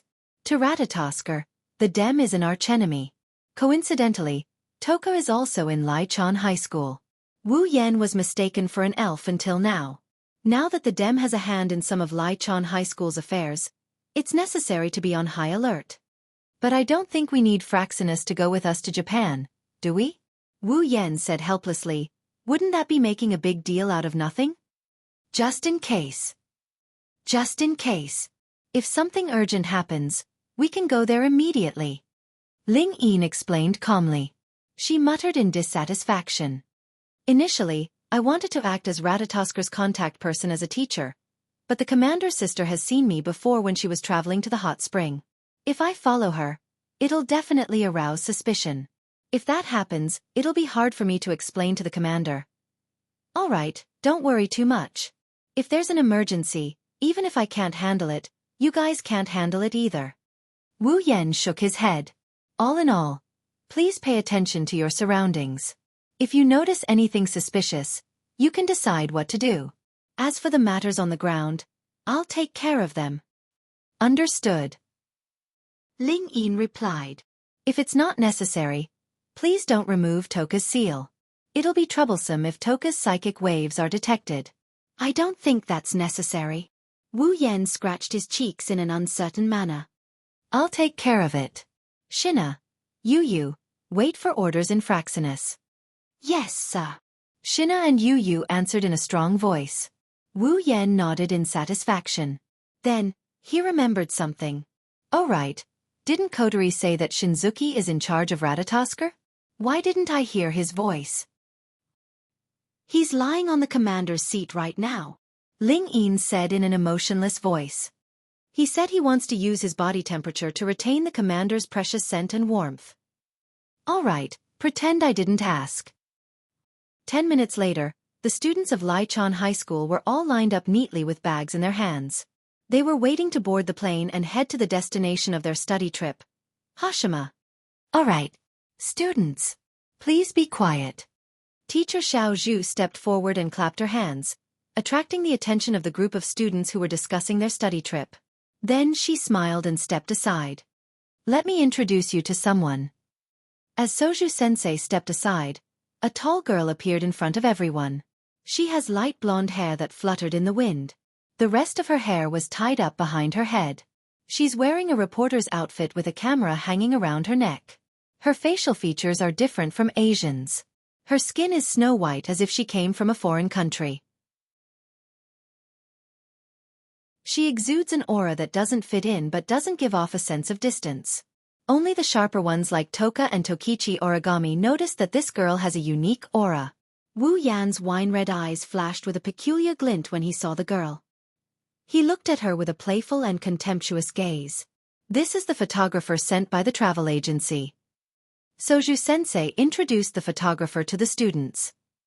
Since this study trip is sponsored by the Cross Travel Agency for free, in order to provide help to the travel agency, the photographer will record and shoot the process of your trip. Therefore, if you are photographed, Please cooperate and don't cause any trouble. Just call me Irene. The photographer named Elaine smiled and bowed politely. I look forward to your guidance on this trip. Thank you for your guidance. The group of students responded one after another. Good, good. Soju-sensei nodded happily. It's about time to board the plane. Remember to bring your belongings. Don't leave them behind. Yes. Irene touched the camera in her hand when she saw the students talking about their belongings. She glanced at the students and stopped at two people. Toka was chatting happily with Shirori. She looked at Wu Yan, who was looking at her with a faint smile. Irene's pupils constricted, and then she looked away as if nothing had happened. A trace of vigilance rose in her heart. Could it be that the person who looked like their devil knew his identity? No, I shouldn't have met him before. She turned to look at Wu Yan again. That half-smile he had on his face was nowhere to be seen. Instead, there is an ordinary male student with a helpless smile on his face, chatting with Shirori and Toka about something. Seeing this, even Irene couldn't help but feel doubtful. Just now, was that just an illusion? Is that guy really the Red Devil?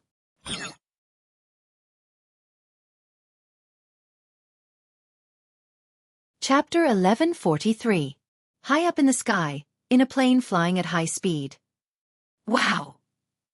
Leaning on the window and looking at the endless ocean below, Toka's dreamy eyes fluctuated with extraordinary splendor. She seemed very excited. This is the ocean? It's really big. Seeing Toka's unusually happy expression, Shirori unconsciously also showed a smile on her face. Don't worry, we'll be able to play at the beach soon, so Toka, if you're too excited, be careful that you don't have the energy to swim. Swim. Ten Incense narrowed her eyes in anticipation. She hurriedly sat down in her seat. You're right, can't be too excited. If you're too excited, you won't have the energy to swim. Calm down.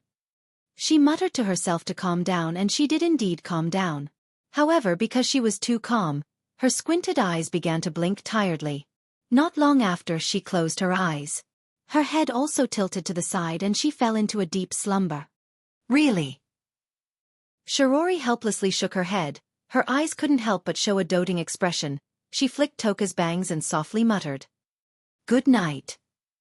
All of a sudden, a cold gaze pierced from Shiori's side to her back, causing her to feel a chill down her spine. The doting smile on her face also froze up. Swallowing a mouthful of saliva, Shirori turned her head with an uneasy expression and looked to the other side of her. Then, Tokichi Origami's calm face and cold gaze were imprinted in her eyes. Looking at Toka Origami's cold gaze, Shirori embarrassedly smiled and carefully asked a question. What's wrong? Origami classmate. Toka Origami didn't say anything. She stared at Shirori, until a while later, her eyes closed, head tilted. Like Toka, she seems to have fallen asleep. Shiori's mouth twitched. She wanted to cry but had no tears. Toka Origami, who was sleeping, seemed to be a bit dissatisfied. She rubbed her head against Shiori's body. That appearance looked strange, but Shirori, who already had some understanding of Toka Origami, unwillingly understood. At that moment, Shirji could only sigh. She also stroked Toka Origami's bangs. She forced a smile. Good night. Yuichi Origami's expression finally looked better. Not far behind Toka, Tobarama Origami, and Shirori, Irene raised the camera in her hand, adjusted the focus, and aimed it at Toka and the other two. To be more precise, it was aimed at the sleeping 10 Incense. After a few clicks, the photos were taken one after another. After pressing the shutter countless times, Irene put down the camera in her hand and stared at the sleeping Toka with a frown. This time, Irene's mission wasn't just to investigate 10 fragrances. She also had to investigate Wu Yan and Kurumi, who looked very similar to elves. However, since the beginning of her trip, she had seen 10 Incense and Wu Yan, but not Kurumi. What's going on? Irene muttered to herself with a frown. Why don't I see Nightmare? As soon as she said this, a magnetic voice rang in Irene's ears. Nightmare? Who is that? Alarmed, Irene abruptly turned her head to look behind her. As she did so, a face with a mysterious smile entered her field of vision, causing her heart to skip a beat. Is there another foreigner on the plane like Miss Irene? Wu Yan blinked his eyes and he laughed in a weird manner. The foreigner with the name Nightmare sure has a personality. No. No. Irene tried to suppress her wildly beating heart. She tilted her head at Wu Yan in confusion. You are? Me. Wu Yan shrugged and smiled. Miss Irene, don't you know me? Someone took a photo of me just now. Irene's eyes trembled. She forced a smile. Is that so? I'm sorry. It's a job requirement. Ma, looks like being a photographer isn't easy after all. Wu Yan looked at Irene straight in the eye. He pointed at the seat beside him as if he's trying to strike up a conversation with Irene. Can I sit here? Hearing this, Irene subconsciously wanted to refuse, but when she thought that it would be easier to observe, she nodded her head. Of course. Thank you very much. Wu Yan bowed like a noble. He sat down beside Irene and he handed her one of the 2 bottles of drinks he's been holding. If you don't mind, please have this. Tea, thank you. Irene took the drink from Wu Yan's hand with an unnatural expression. She didn't open it, she just held it in her hand. Most girls wouldn't eat or drink anything given to them by a guy they met for the first time. After all, she didn't know if the guy was up to no good. As for Irene, apart from this reason, there was also another reason. The one who gave her the drink was most likely an elf. Under such circumstances, how could he possibly drink a drink from the other party? Wu Yan didn't notice this, but he opened his drink and took a sip. He looked straight ahead and suddenly spoke. Isn't Toka cute? She didn't expect Wu Yan to say something like that. She asked out of reflex. Why do you ask? Isn't it? Wu Yan looked at Irene in surprise. Miss Irene, haven't you been taking pictures of Toka? Isn't it because she's cute? Irene's heart almost skipped a beat. Her originally unnatural expression became even more unnatural. She nodded perfunctorily in a slightly flustered state. Well, that's true. Isn't that a little too perfunctory? Wu Yan bitterly smiled as he took a sip of his drink. Then he leaned back in his chair. Miss Irene, you've been taking pictures of me and Toka since we got on the plane. I thought you took a fancy to us and wanted to use our pictures as the cover of the travel agency's brochure. Hearing this, Irene's grip on the camera tightened. Even her breathing quickened a little as she forced a smile.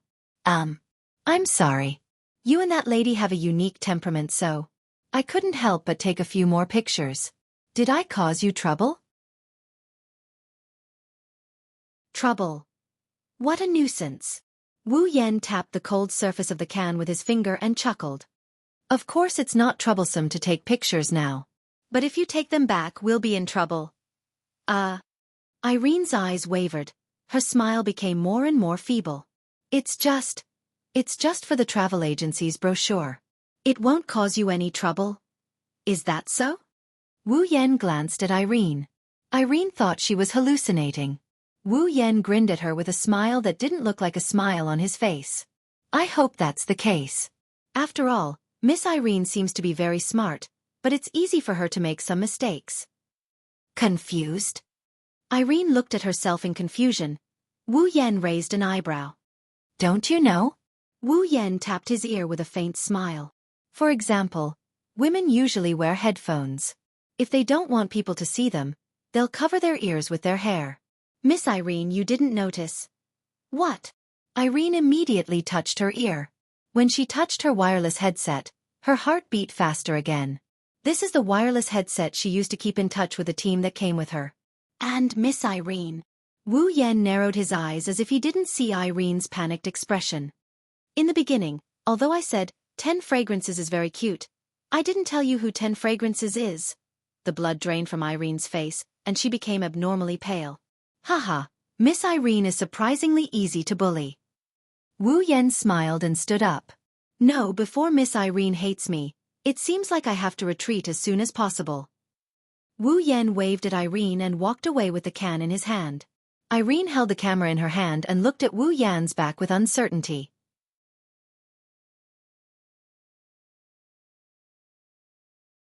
Chapter 1144.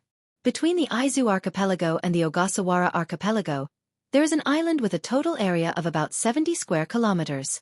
Huame Island. 30 years ago, there was a period of time when spacequakes happened very frequently. Even this place was affected by spacequakes. A large part of the northern part of the island was hollowed out. From the middle of the island to the outside, it became an empty island sea. It looked very desolate. It was only in recent years that Huamei Island was redeveloped and turned into a sightseeing island with both scenery and entertainment. In this respect, Huamei Island and Tiangong City have a very similar background. After all, Tiangong City used to be a ruin because of frequent spacequakes. Later it was redeveloped into a residential area. Like other redeveloped areas, Huamei Island had also been perfectly planned and organized, and a perfect disaster prevention policy had been implemented. In terms of measures to deal with space earthquakes, it might be a little weaker than Tiangong City, but it was not much weaker. Moreover, the coast was completely cut off because of spacequakes. Like a crescent moon suspended in the ocean, it formed a precious and beautiful scenery, attracting a lot of tourists. Whether local or foreign, people came to Huamei Island for sightseeing almost every day. Perhaps it was a little disrespectful to the victims who had lost their lives because of the spacequake. But in fact, Huamei Island did have the opportunity to gradually become prosperous and become a tourist attraction because of spacequakes. And the free study trip sponsored by Cross Travel Agency is the destination of this island. The plane carrying the students and teachers of Lichon High School gradually landed on the crescent-shaped island. It didn't stop until it arrived at an airport. Not long after, the preparations to get off the plane were quickly completed. One by one, students in uniforms and teachers in casual clothes got off the plane and stood in the airport. They looked around. There was a bit of excitement on their faces. Taking a deep breath of the slightly cold air, Wu Yan couldn't help but praise while carrying a travel bag. Such fresh air. It smells cool even to the throat. It's the best place to travel in the summer. Indeed. Shirori also took a breath of the air. There was a faint surprise on her face. Originally, because the destination was too close, I didn't have much expectation. I didn't think it would be such a good place. Coming to this study trip was the right choice. Why do you all look so happy? Toka wrinkled her nose and sniffed the air with all her might. There's no smell at all. There's also a very, very strange smell. That's probably the smell of the sea. Wu Yan laughed and rubbed Toka's head. Don't smell fresh air like food, you idiot. I'm not an idiot. Toka retorted. Astria is an idiot. Astria. Shirori was taken aback. She asked in confusion. Who is Astria? Astria is. She is an idiot. Seeing as Toka is about to explain to Shirori, Wu Yan interrupted her. He pushed the two of them and they walked towards the rest of the party. It's time to gather. Hurry up. I know, don't push me. HKA. Ka HKA. Don't be so calculative. Let's go quickly. Seriously. While the three of them were pushing and shoving each other, Irene got off the plane. She looked at Wu Yan and Toka as she pressed down on one of her ears. At the same time, in the sky above Huamei Island, the clouds that were gathered together suddenly flowed to the sides as if they were cut open by something. The soft cotton clouds flowed in the direction of the flow and drew a rather large frame, proving that there was something over there. As a matter of fact, there are indeed some things there. It's a humongous object. In a space that was invisible to the naked eye, a giant airship that was dark red in color and shaped like a cobra's head was floating above the clouds. Against the dense air pressure, it parted the clouds and slowly moved forward. The name of this airship was Albald, and it was one of the few large airships manufactured by the DEM company. In order to support Irene and help her capture the elves at any time, Westcott didn't hesitate to send out this airship and let it listen to Irene's orders. Once Irene confirmed that the target was the elves, then this Albard would launch a fierce attack on Orimi Island. The executive force that has been keeping in touch with Elaine is on standby in this Albard. In Albard, a middle-aged man sitting on the captain's seat looked at the screen showing Wu Yan and Toka. He rubbed his beard as if he was thinking of something. They're the targets this time? Isn't it just a brat and a little girl? Are they really fairies?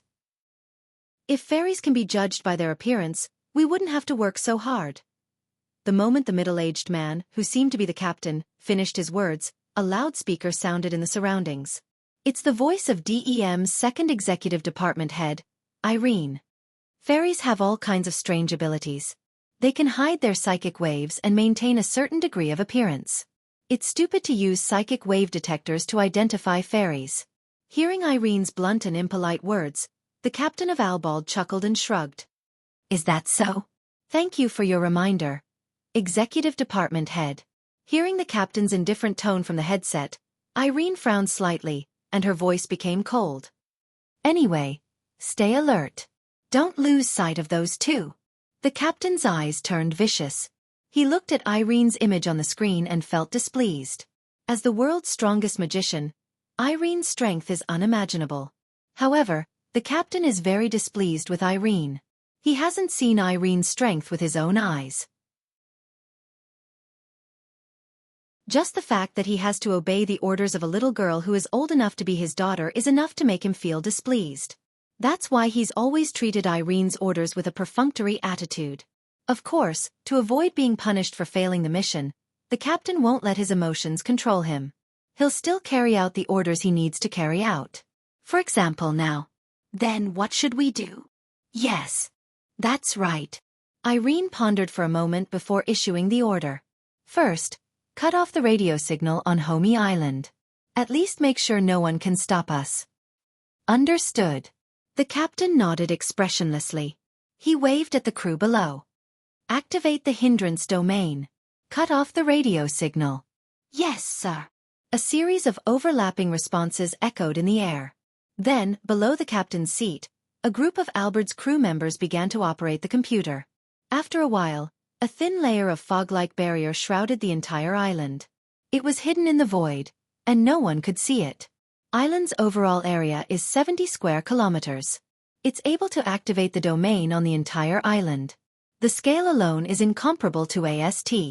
With this hindrance domain, other than Irene's special communication device, all communication between the island and outside will be cut off. In other words, no matter what happens on the island, AST won't be able to detect anything even if there's a spacequake. Homie Island will become a place where the Dem can do whatever they want. The hindrance domain has been activated. The radio signal has been cut off. The captain reported word by word and casually suggested. Do we need to send out the Bandersnatch? Hearing this, Irene fell silent for a moment before speaking in a deep voice. Have all the Bandersnatch on standby on Homie Island. What? The captain, who was just casually saying it, couldn't help but be shocked. All the Bandersnatch? Don't doubt your ears. Irene looked up at Wu Yan's receding figure. Her lips curled into an ugly smile. If I don't do this, I won't feel at ease.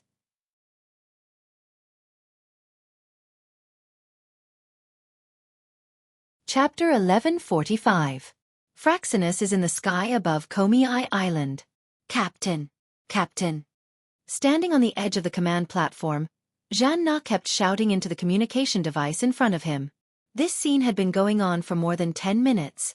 However, no matter how loud she shouted, Wu Yan's voice didn't come out of the loudspeaker. She frowned as she looked at Ling Yin and Yi Yu. She sighed and shook her head. It's still not working. I can't contact the captain. The radio signal doesn't seem to be able to reach Hume Island. Ling Yin answered calmly as she operated a sophisticated instrument. Looks like someone is interfering with the radio signal transmission on Komei Island. Someone? Yi Yu was slightly taken aback. Then her eyes narrowed. Is it Dem? Dem. Hearing the name of the organization he used to belong to, Shinna's face showed some disgust, but he still nodded. Indeed, other than Dem, I can't think of anyone else who has the ability to interfere with Ratatosker's radio signal. Vice Commander Shinzuki.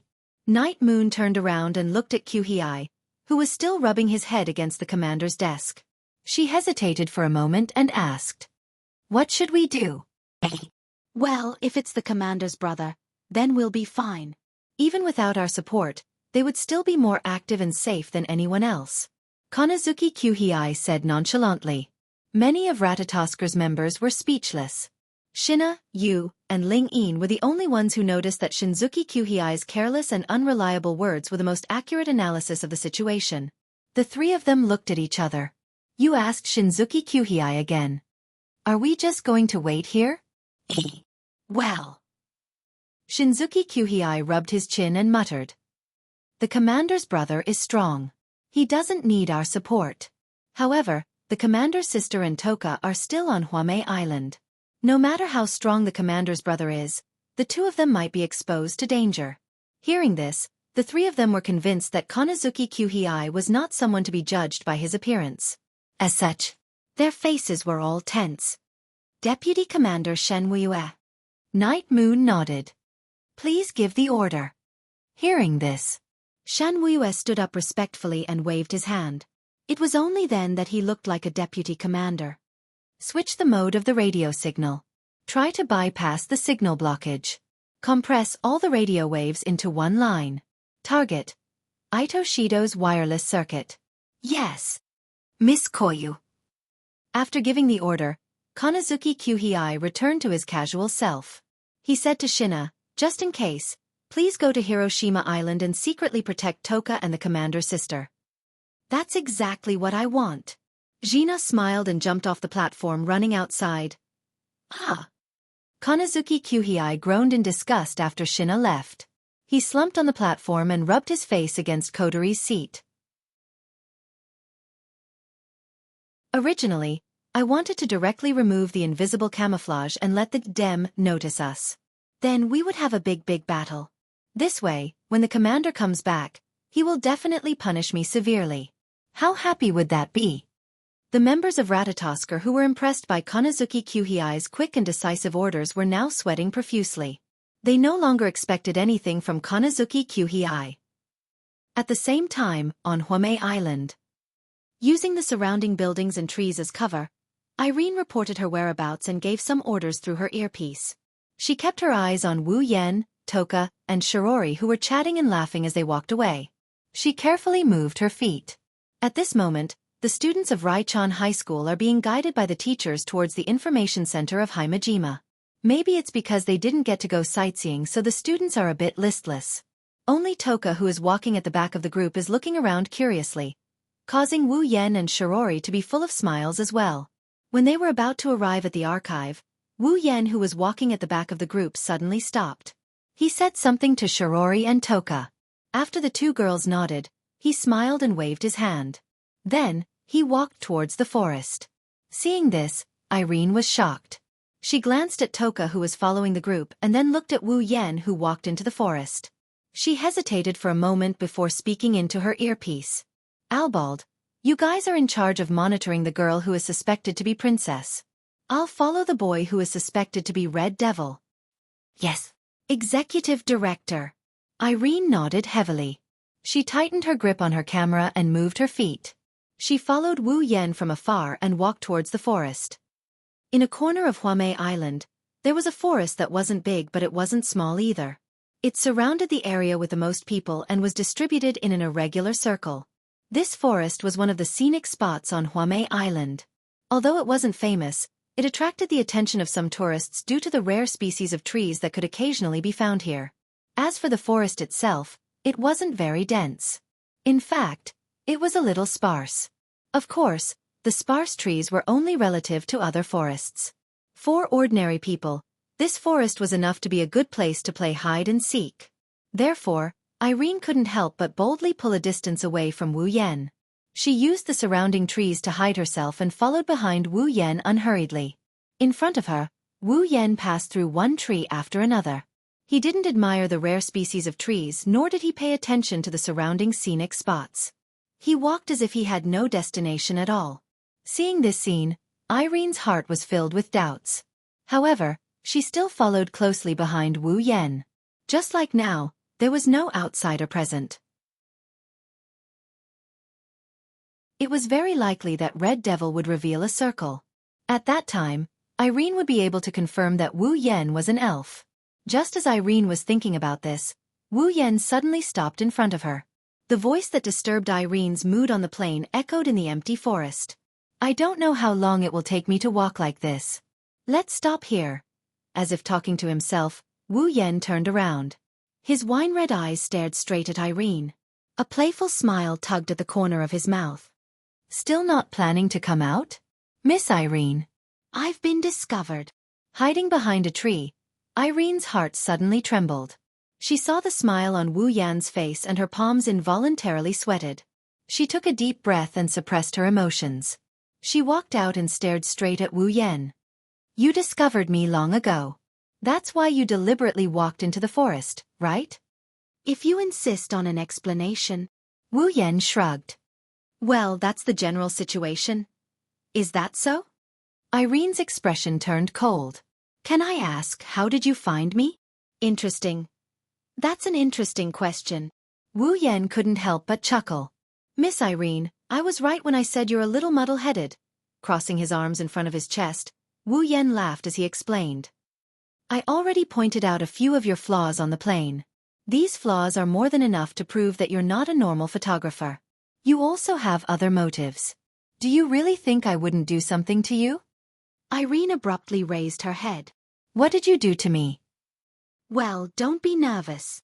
Wu Yan smirked. It's just a little detection magic that allows me to sense your location. It won't be long before it disappears. Magic! Irene raised her eyebrows in confusion. Yes, magic. Wu Yan's smile slowly faded. His expression was indifferent, but it gave Irene a strange sense of oppression. It's different from the fake magic that you magicians recreate with the help of the display device. It's real magic. You. Irene's eyes narrowed.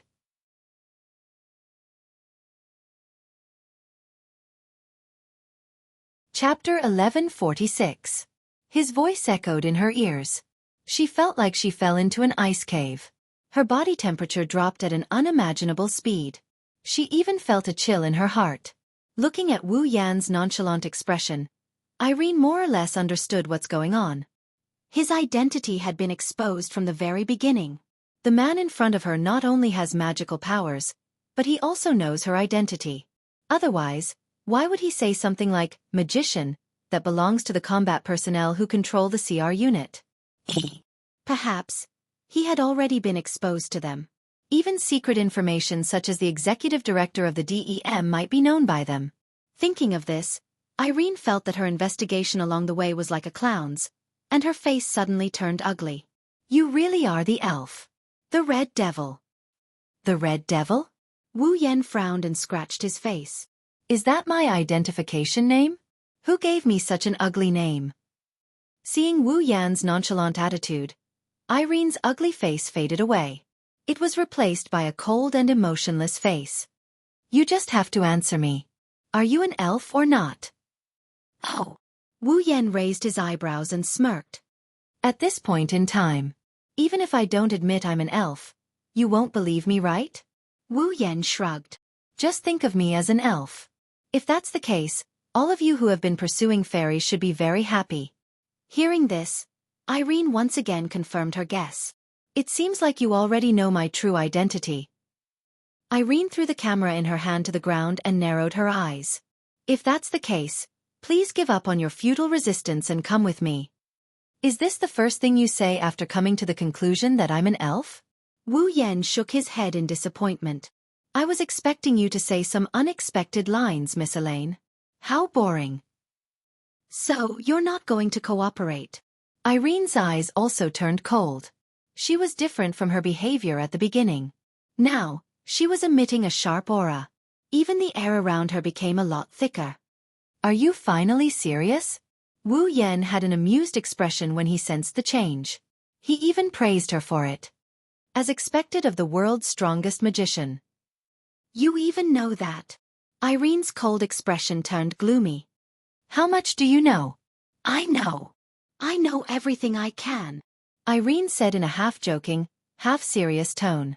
Wu Yan pretended to be deep in thought before he laughed out loud. For example, your identity, Ms. Irene, or that annoying guy from Westcott. Even Ike knows about it? Irene gritted her teeth and took a few steps back. Forget it. As for why you know so much, I'll interrogate you when we get back to the company. That's not a bad idea. Wu Yan closed his eyes as if he's thinking about something. He opened his eyes after a while. He opened his eyes and smiled. How about this, Ms. Irene? Let's play a game. A game? Irene blinked. Yes, a game. Wu Yan opened his arms as if to show his sincerity. He looked at Irene with an open mouth. The rules of the game are like this. If you can beat me, I'll go with you to meet Will Scott. Alice's eyes narrowed and she asked in a deep voice. Then what if I lose? Lose? Well, I lost. Wu Yan rubbed his chin and he looked up at the sky with a grin. There seems to be one of your DM's airships up there. You sure know everything, huh? Irene looked at Wu Yan with an expressionless face. And then? Even if it's a DEM, there shouldn't be many airships of this size. You'll feel bad if it's destroyed, right? You. Irene held her breath. Could it be? Have you guessed it? Wu Yan grinned mischievously.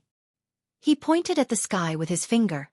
If you lose, I'll be responsible for sending that scrap metal to the recycling station. Irene stared at the grinning Wu Yan and for some reason, her heart started beating faster. For the first time in her life, she was afraid. No matter how strong the man was, he had everything under his control. It was as if he could predict the future. She couldn't help but fear him. Sensing this fear, Irene clenched her fists. Then what about the game? That goes without saying. Wu Yan looked at Irene with an exaggerated look of surprise. He continued with a condescending tone. Since Miss Irene is the most powerful magician in the world, of course, I have to defeat you in your area of expertise. That's the most interesting thing, isn't it? Hearing this, the fear in Irene's heart was replaced by a trace of anger. Are you looking down on me? Why would I? Wu Yan narrowed his eyes and looked at Irene mockingly. It's just that Ms. Irene seems to think that no one in this world can defeat you. That's why I want to use my real strength to wake you up. So that you can recognize your own ignorance and insignificance. The anger in Irene's heart was easily ignited. Bzzz. Specks of golden light suddenly converged from all directions and condensed on Irene's body, completely covering her body inside. In a situation where even the air is trembling, the light that enveloped Irene's body is beginning to twist and stretch. When the light dissipated, Irene looked completely different from before. The clothes on his body were replaced by a tight-fitting and smooth uniform. His limbs were wrapped in mechanical armor, with parts scattered all over his body. On his back were mechanical wings that looked like wings, and on his back were two sword-shaped equipment that were slender and oversized. The display device for personal combat, the CR unit. It was because of this equipment that an individual could obtain power that far exceeded that of an ordinary person, and become a special race that was limited to this world. A magician. In the past, AST relied on such equipment to fight against the elves. However, unlike AST's equipment, Irene's CR unit was not only white in color, but its design was even more unique. It's definitely not an ordinary CR unit. Oh, you're angry. Wu Yan teased Irene as he sized up the CR unit on her body. This CR unit seems to be a lot stronger than the AST set. Don't compare my Pendragon to the AST, that's more common. Irene pulled out the sword-shaped equipment on her back. A laser beam shot out and pointed at Wu Yan. My Pendragon is a CR unit, specially made by DEM. It's the most suitable CR unit for me. Comparing AST, which can be made by spending a certain amount of money, with it is the biggest insult. My apologies then. Wu Yan didn't sound apologetic at all. He stomped on the ground and he leaped into the air. He shot into the sky and he shot towards the horizon. Trying to escape. She tightened her grip on her lightsaber and the wings on her back released a burst of thrust. Under Irene's control, she chased after Wu Yan and flew into the sky as well. Like two meteors, the two of them drew a smooth trajectory, one in front and one behind. They shot up into the boundless sky like chasing the stars and the moon. Only when they reached the clouds did the two of them reveal their figures. They floated above the clouds, facing each other from a distance. Looking at Irene who is aiming her laser sword at him, Wu Yan laughed. He waved his hand and Niatono no Shana came out of the gate of Babylon and landed on his palm. He then pointed it downwards at an angle. Let's start our game.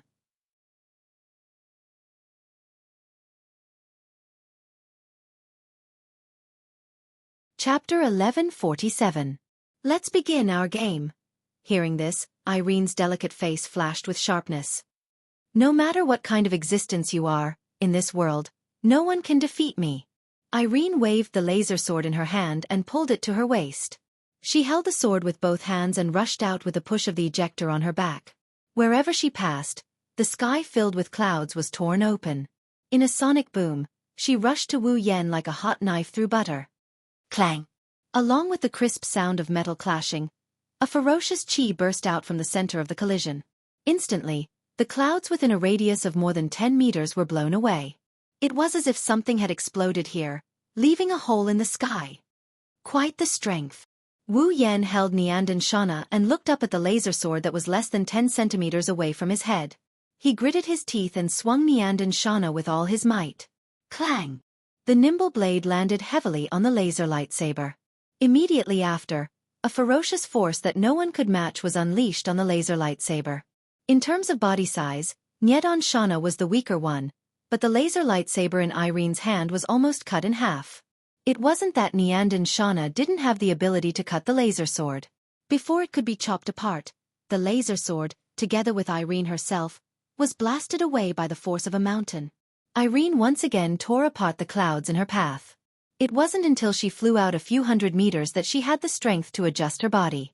With the push of the ejector on her back, she once again floated in the air. Her hand holding the sword couldn't stop trembling. She looked at Wu Yan with eyes filled with shock. Irene's special CR unit, Pandaragon, although it wasn't developed in terms of strength, it could still block the charge of any elf. It could even barely block the charge of an airship. But even so, his opponent was Wu Yan. He was still at an absolute disadvantage, and his laser lightsaber was almost cut in half.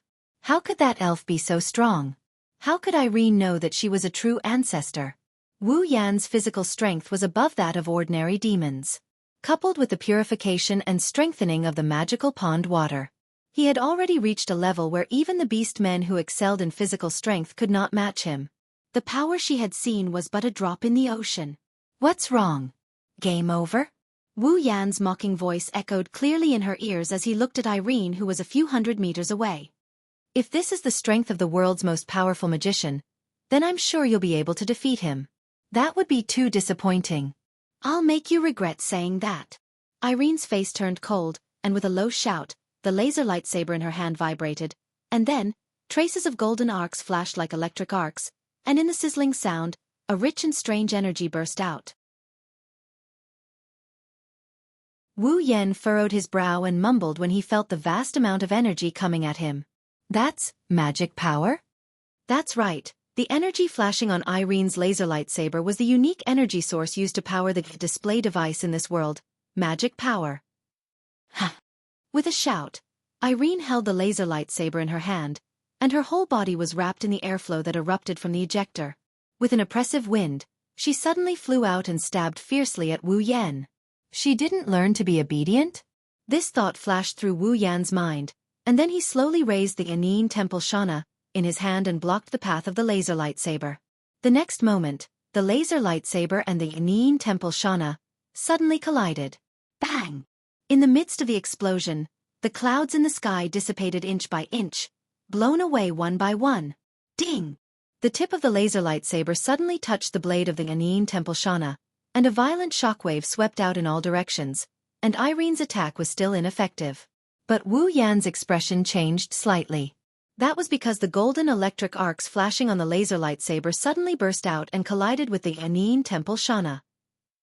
There was not much force behind it, but there was an indescribable repulsive force, and it knocked the Xianxia Temple Shana to the side. A faint smile appeared on Irene's face, but she did not hold back at all. She pulled the laser lightsaber back again, and in 1/100th of a second, she stabbed fiercely at the same position of the Xianxia Temple Shana that was slanting downwards. Ding! A crisp sound rang out, and the Xianxia Temple Shana that was already slanting downwards suddenly expanded. Ding ding ding ding! In an instant, the laser lightsaber in Irene's hand turned into raindrops that blotted out the sky, and struck the Xianxia Temple Shana at least 100 times in a single second. Then, with a rather crisp sound, the Xianxia Temple Shana in Wu Yan's hand was knocked out of his hand, and it flew out. Irene's eyes flashed fiercely. It's over. Like a declaration, Irene waved the laser lightsaber in her hand, and slashed it towards Wu Yan's chest. Irene had no doubt that this attack of hers could end the battle. An elf without an angel would be at least a few times more powerful, and without an angel, even the AST people would be able to defeat an elf. Moreover, the opponent seemed to have been careless all this time, and had not even changed his spiritual equipment. If he was attacked, he would be no different from a normal person being attacked. Victory was in Irene's hands. Unfortunately, Wu Yan was not an elf, and Mean Temple Shana was not an angel. Wu Yan did not need spiritual equipment, because he had an immortal body. Wu Yan did not need an angel, because his own strength was 10,000 times more powerful than an angel. Ding! The expected tearing sound did not come as expected. Irene's determined strike was exchanged for an extremely soft and crisp sound. The laser lightsaber did not hit Wu Yan's body, but was gently pinched by 2 fingers. Impossible! Irene's cold expression after equipping the Pandaragon began to fluctuate violently, and in the end, it turned into thick shock. Yes! Looking up, his wine-red eyes met Irene's incredulous gaze. Wu Yan grinned, and said slowly under Irene's gaze. It's over? With that, Wu Yan raised his other hand, and a monstrous cold air accompanied by a burst of white mist burst out, turning into an icicle, and with a sharp sound of tearing through the air, it pierced towards Irene's chest. The deadly sense of crisis touched Irene's nerves, awakening her from her shock. Looking at the icicle that was shooting towards her chest like a meteor, Irene's expression changed drastically. She didn't have time to think and shouted out softly. Territory, domain of will. Activate. A circle of dazzling green light spread out from Irene's body, and then compressed fiercely, forming a transparent green hexagon the size of a wash basin in front of her chest. The icicle did not slow down, and in an instant, it pierced the small shield. Boom! Amidst the loud noise, a circle of invisible ripples suddenly surged out, and blew across the sky, until all the clouds in the distance were blown away, and the shockwave dissipated. Irene clenched her teeth, the Totori in front of her rippled violently, and the icicle was like a spinning drill bit, and at the same time, it pierced the Totori in front of her, causing the Totori in front of her to ripple violently. Seeing this scene, half of Irene's heart has already turned cold. Her Totori in front of her is the strongest magician in the world. Even with this, she still can't block the attack of the elf who lost her angel? This elf, this man, who the hell is he? You really know how to put up a meaningless resistance, the world's strongest magician. Seeing the stalemate between the icicle and the Totori in front of him, Wu Yan pursed his lips, and with a clench of his hand, a huge icicle at least twice as thick as the icicle in front of him is formed in his hand. Well then, let me thoroughly crush your laughable arrogance. Asterisk swoosh. Asterisk Irene's face turned deathly pale.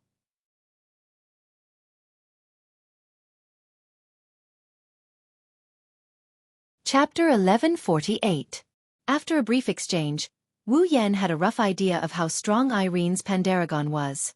Peak of rank 8. A true peak of rank 8.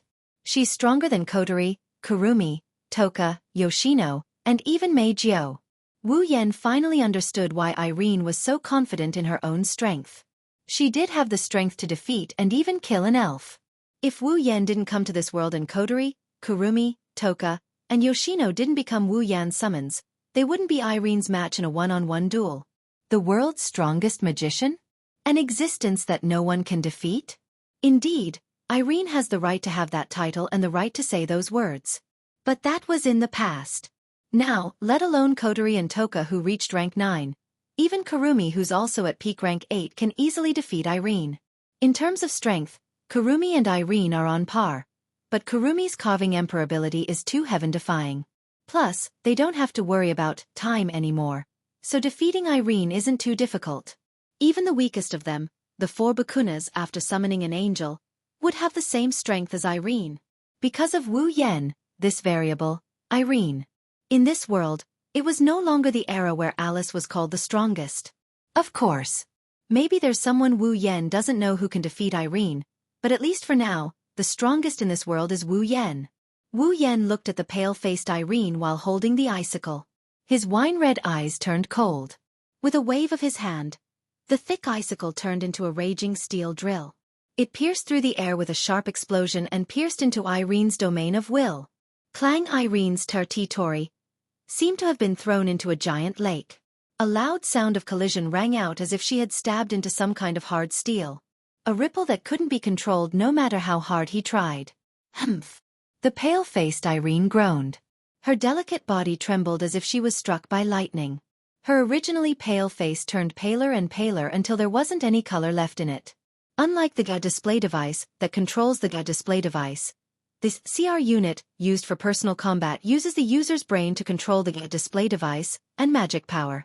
Therefore, in a state of extreme overload, in order to support the territory, Irene's brain was beginning to be overwhelmed. The corners of her mouth and nostrils were all over her body. Even the corners of his eyes were bleeding, making him look a little ferocious. Bang! Finally, even the world's strongest magician's Sun Tori couldn't withstand the attack of the two super-strong icicles. With a muffled sound, Irene's Sun Tori shattered and turned into pieces that filled the sky. Wah! Irene spat out a mouthful of blood. Her overwhelmed brain could no longer control even the weakest part of the display device. Even the ejector on her back had lost control and was extinguished, causing Irene to fall. However, just as she was falling, a shimmering purple chain emerged from a purple magic formation that extended out of thin air, hurtling toward Irene like an arrow. The chain wound around her limbs, and she was suspended in mid-air amid a string of crisp clangs. As expected of the world's most powerful magician, Wu Yan didn't know if he was mocking or praising Irene when he saw her hanging in front of him with blood flowing out of her orifices. He raised his hand slightly. A stream of light flew from below and landed on Wu Yan's palm. Nyedon Temple Shauna appeared. Although I was careless, it's no wonder you keep saying world's most powerful, when you can send my Nyedon Temple Shauna flying. Wu Yan asked Shauna to return to the gate of Babylon, and glanced at Irene. But that's it. It's over. Our game. Tied up. Irene struggled to raise her head. She stared at Wu Yan with eyes full of blood and tears. Her eyes are empty. Impossible. I'm the world's most powerful magician. Irene. Mira. Meth. I can't possibly lose to an elf. Perhaps you were once the world's most powerful. Wu Yan shook his head. But now, in this world, although the number of people who can defeat you is less than 5, there are indeed some. You're no longer the world's most powerful. I'm no longer the world's most powerful. Irene shuddered and shook her head as if she couldn't accept it. Impossible. Impossible. I'm the world's most powerful. Wu Yan looked at Irene sympathetically before he snickered. Looks like dem people like to be immersed in their own sweet dreams. Whether it's treating elves as prey or using unscrupulous means to achieve their goals, how disgusting. Wu Yan raised his hand and opened his palm. Traces of mana surged out and formed a magic formation the size of his palm. Then at least let me free you. The magic array spun madly, carrying dense mana as it revolved. An attack containing a frightening wave of energy rolled out from the magic array. Just as the attack was about to erupt, Wu Yan's eyes narrowed. The hand holding the magic formation suddenly moved to his side and raised above his head. Whoosh! Almost at the same time Wu Yan moved his hand above his head, an oppressive sound broke through the air. A huge beam of light fell from the sky and landed on the magic formation.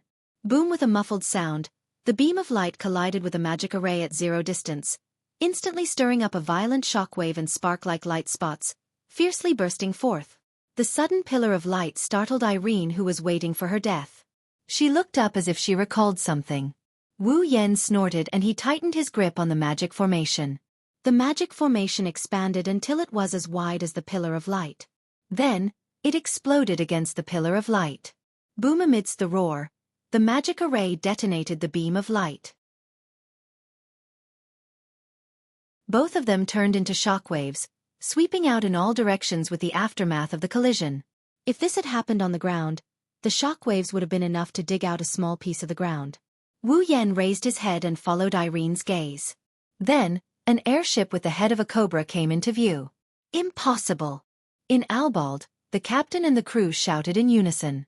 Their eyes were filled with disbelief.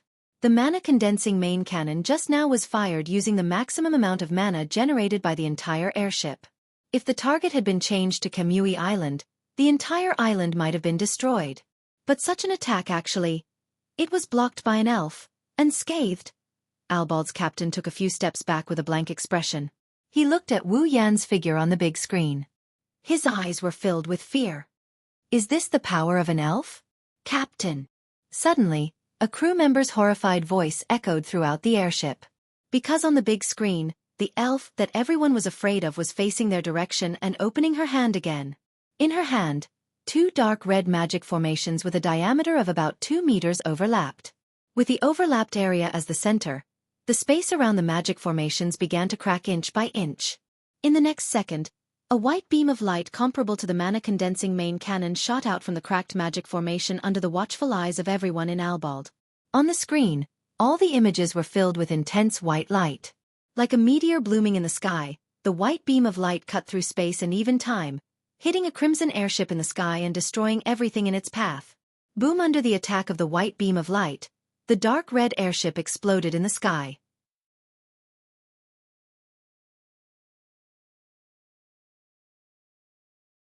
Chapter 1149. Dazzling light enveloped the entire place. The white light shot straight into the clouds and into the boundless sky. By the time the white light disappeared, Albald had already exploded. Amidst the flames and dust, it turned into fragments that filled the sky and slowly fell to the ground. If anyone was paying attention to these falling fragments, they would clearly see that during the process of falling, the crimson cobra head-shaped fragments of the airship trembled for a moment, then turned into feathers that emitted a soft white glow. Witnessing the entire process of Albald's death, Irene's pupils shrunk to the size of a needle before continuing to shrink. Looking at Wu Yan, who retrieved the dark red overlapping magic formation as if he did something insignificant, Irene fell into a daze. He destroyed the airship with just one hit. Hearing Irene's dry voice, Wu Yan glanced at her and curled his lips. The Sigh of the Dragon King, launched from the St. George's Sanctuary, had the power to kill a dragon, let alone destroy an airship. That's good too. I don't have to look for it myself. Wu Yan shrugged and chuckled. Then I'll accept the game's reward. You! Irene's breathing quickened. Her body began to struggle. Her brain finally regained the ability to control the CR unit again. Under Irene's control, the Pandaragon's wing propellers shot up, creating waves of turbulence. Unfortunately, it's not an ordinary chain that binds Irene. It's the lock of discipline. With Irene's ability, she wouldn't be able to break free even if she was at her peak, let alone in her half-crippled state. With the push of the ejector on her back, her body was shaking violently. Even the discipline lock was shaking. It seemed like it would break at any moment, but no matter how hard she tried, the lock would not budge. No matter how hard Irene tried, the lock of discipline was only shaking. There was no sign of it breaking at all. Damn it! Feeling the pain in her limbs from struggling, Irene couldn't help but feel despair in her heart when the lock of discipline didn't change at all. Am I going to die here today? Irene's eyes were filled with unwillingness and gloominess. Wu Yan shook his head with a smile. Looks like even the strongest magician in the world is afraid. He's also afraid of death. At this moment, whoosh! A faint wind whistled from the scene. It was getting louder and louder. Until now, the sky was clear due to the battle between Wu Yan and Irene. As the wind grew louder and louder, a thick layer of clouds floated in the sky. It wasn't white clouds, it was gray clouds. Sensing something amiss, Wu Yan and Irene stopped what they were doing. They looked around and what they saw stunned them. What is going on? Irene forgot to struggle. Confusion was written all over her face. Wu Yan frowned when he saw the dark clouds covering the area like a tidal wave. Suddenly, the gray clouds began to spin, forming a huge whirlpool. The whirlpool spun at an extremely slow speed. At this moment, the sky and the dark clouds seemed to have been sucked in by an invisible giant hand, and were stirred up violently. The spinning speed became faster and faster, and in the end, the dark clouds in the sky formed a cloud vortex at a speed and scale that defied common sense, and spun rapidly. Then, the surrounding scenery began to change at an alarming speed. The clear sky turned into dark clouds. It was like the gloominess before a storm. The calm and tranquil world suddenly turned into a typhoon with strong winds. The calm water surface turned into turbulent waves that crashed in all directions. In less than a minute, the world seemed to have been cursed by something and changed abruptly. Even a normal person would think that something is wrong with this change, let alone Wu Yan and Irene. This is... Reacting from the sudden change, the two of them actually looked at each other, and both of them became suspicious. Crackle? While the two of them were still in a baffled state, A wave of thunderous sound swept out in all directions from the distant horizon. It resounded throughout the world and attracted the attention of the two people present. When the two of them turned their heads to look, the scene of two thunderbolts colliding with each other was imprinted into their eyes. If one were to observe carefully, they would discover that there were two human figures in front of the two clashing thunderbolts. Are those elves? Irene was stunned for a moment before she cried out in surprise. Could it be a berserker? Berserker? Wu Yan couldn't help but look at the two lightning bolts. His wine-red eyes flickered for a moment before he remembered. In the original work, there were two elves who would appear at this time. Captain. Captain. Almost at the same time, Wu Yan's earpiece rang with a voice that woke him up. This voice. Is it you? Captain. I finally got in touch with you. On the other side, Yu's voice sounded surprised but it quickly turned serious. Captain, where are you now? There was a riot on Komiai Island. Riot? Wu Yan paused for a second before pressing his earpiece. What happened? It's the DEM's battle robot unit, Bandersnatch. You reported concisely. Just now, the DEM's Bandersnatch unit attacked Komiai Island. Their target seems to be Toka. Wu Yan's expression changed and he quickly inquired. Are Toka and Shirori okay? Don't worry, Captain. Captain. At this point, Yi Yu's voice carried a hint of a smile. When the radio signal on Komiai Island was blocked, Shinatsu ordered Shinatsu to secretly protect Toka and Yamahara-san. That's why everyone on Komiai Island is fine. The Bandersnatch unit suddenly stopped operating. Shinatsu told me to contact you and said that the matter was almost resolved. I didn't expect you to actually get in touch with him. Shinatsu, huh? Wu Yan sighed in relief. That was a great help. It's just as Kodori said. Underestimating him is bad. That's true. You agreed. But why did the operation of the Bandersnatch unit and the interference radio signal stop? Wu Yan chuckled as he looked at the spot where Albadel was standing. It's probably because I destroyed the main body. It's nothing. Wu Yan shook his head and looked at the two clashing lightning bolts. Something happened on my side as well. I need some time to deal with it. Before that, keep an eye on Toka, Shirori, and Komiai Island. Let Shinatsu deal with it. Understood, Captain. Nodding, Wu Yan ended the call. He turned around and looked at Irene, who was staring at him in a daze. He raised his hand once more. I'm sorry. Mana surged out of his palm and swirled, forming a mana vortex. I don't have time to deal with you. Irene's expression changed drastically. She clenched her teeth. Wu Yan smiled wickedly. Let's play another game. Wu Yan grinned as he held the mana vortex in his hand. The game is about your life and death. Wu Yan narrowed his eyes, ignoring Irene's reaction. If you can survive this attack, I'll accompany you to see Wilcote the next time we meet. As soon as he finished speaking, the magic vortex that resembled spinning flames suddenly flashed violently. Boom!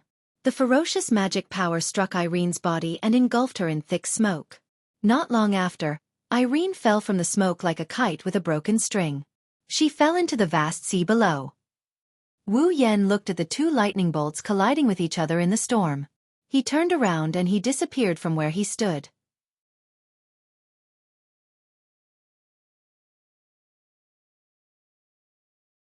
Chapter 1150.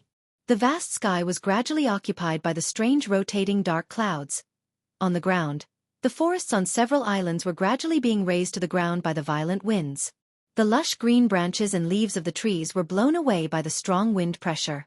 They flew everywhere, like clothes being thrown into a washing machine, constantly spiraling up into the sky. Some of the slender trees were even uprooted and shot into the surroundings like large bullets. Everywhere they passed, whether it was the ground or the rock walls, they were smashed into medium-sized holes. The waves rolled violently. Everything on the ground was distorted by the strong winds. Everything within the area covered by the swirling dark clouds was distorted. Fortunately, the islands that were being ravaged by the gale were all uninhabited. The only island with residents was Hua Mei Island. Due to the spacequake problem, the disaster prevention measures were very perfect. Under the attack of such a gale, except for some uncleaned garbage and slender trees flying in the sky, Everything else was normal.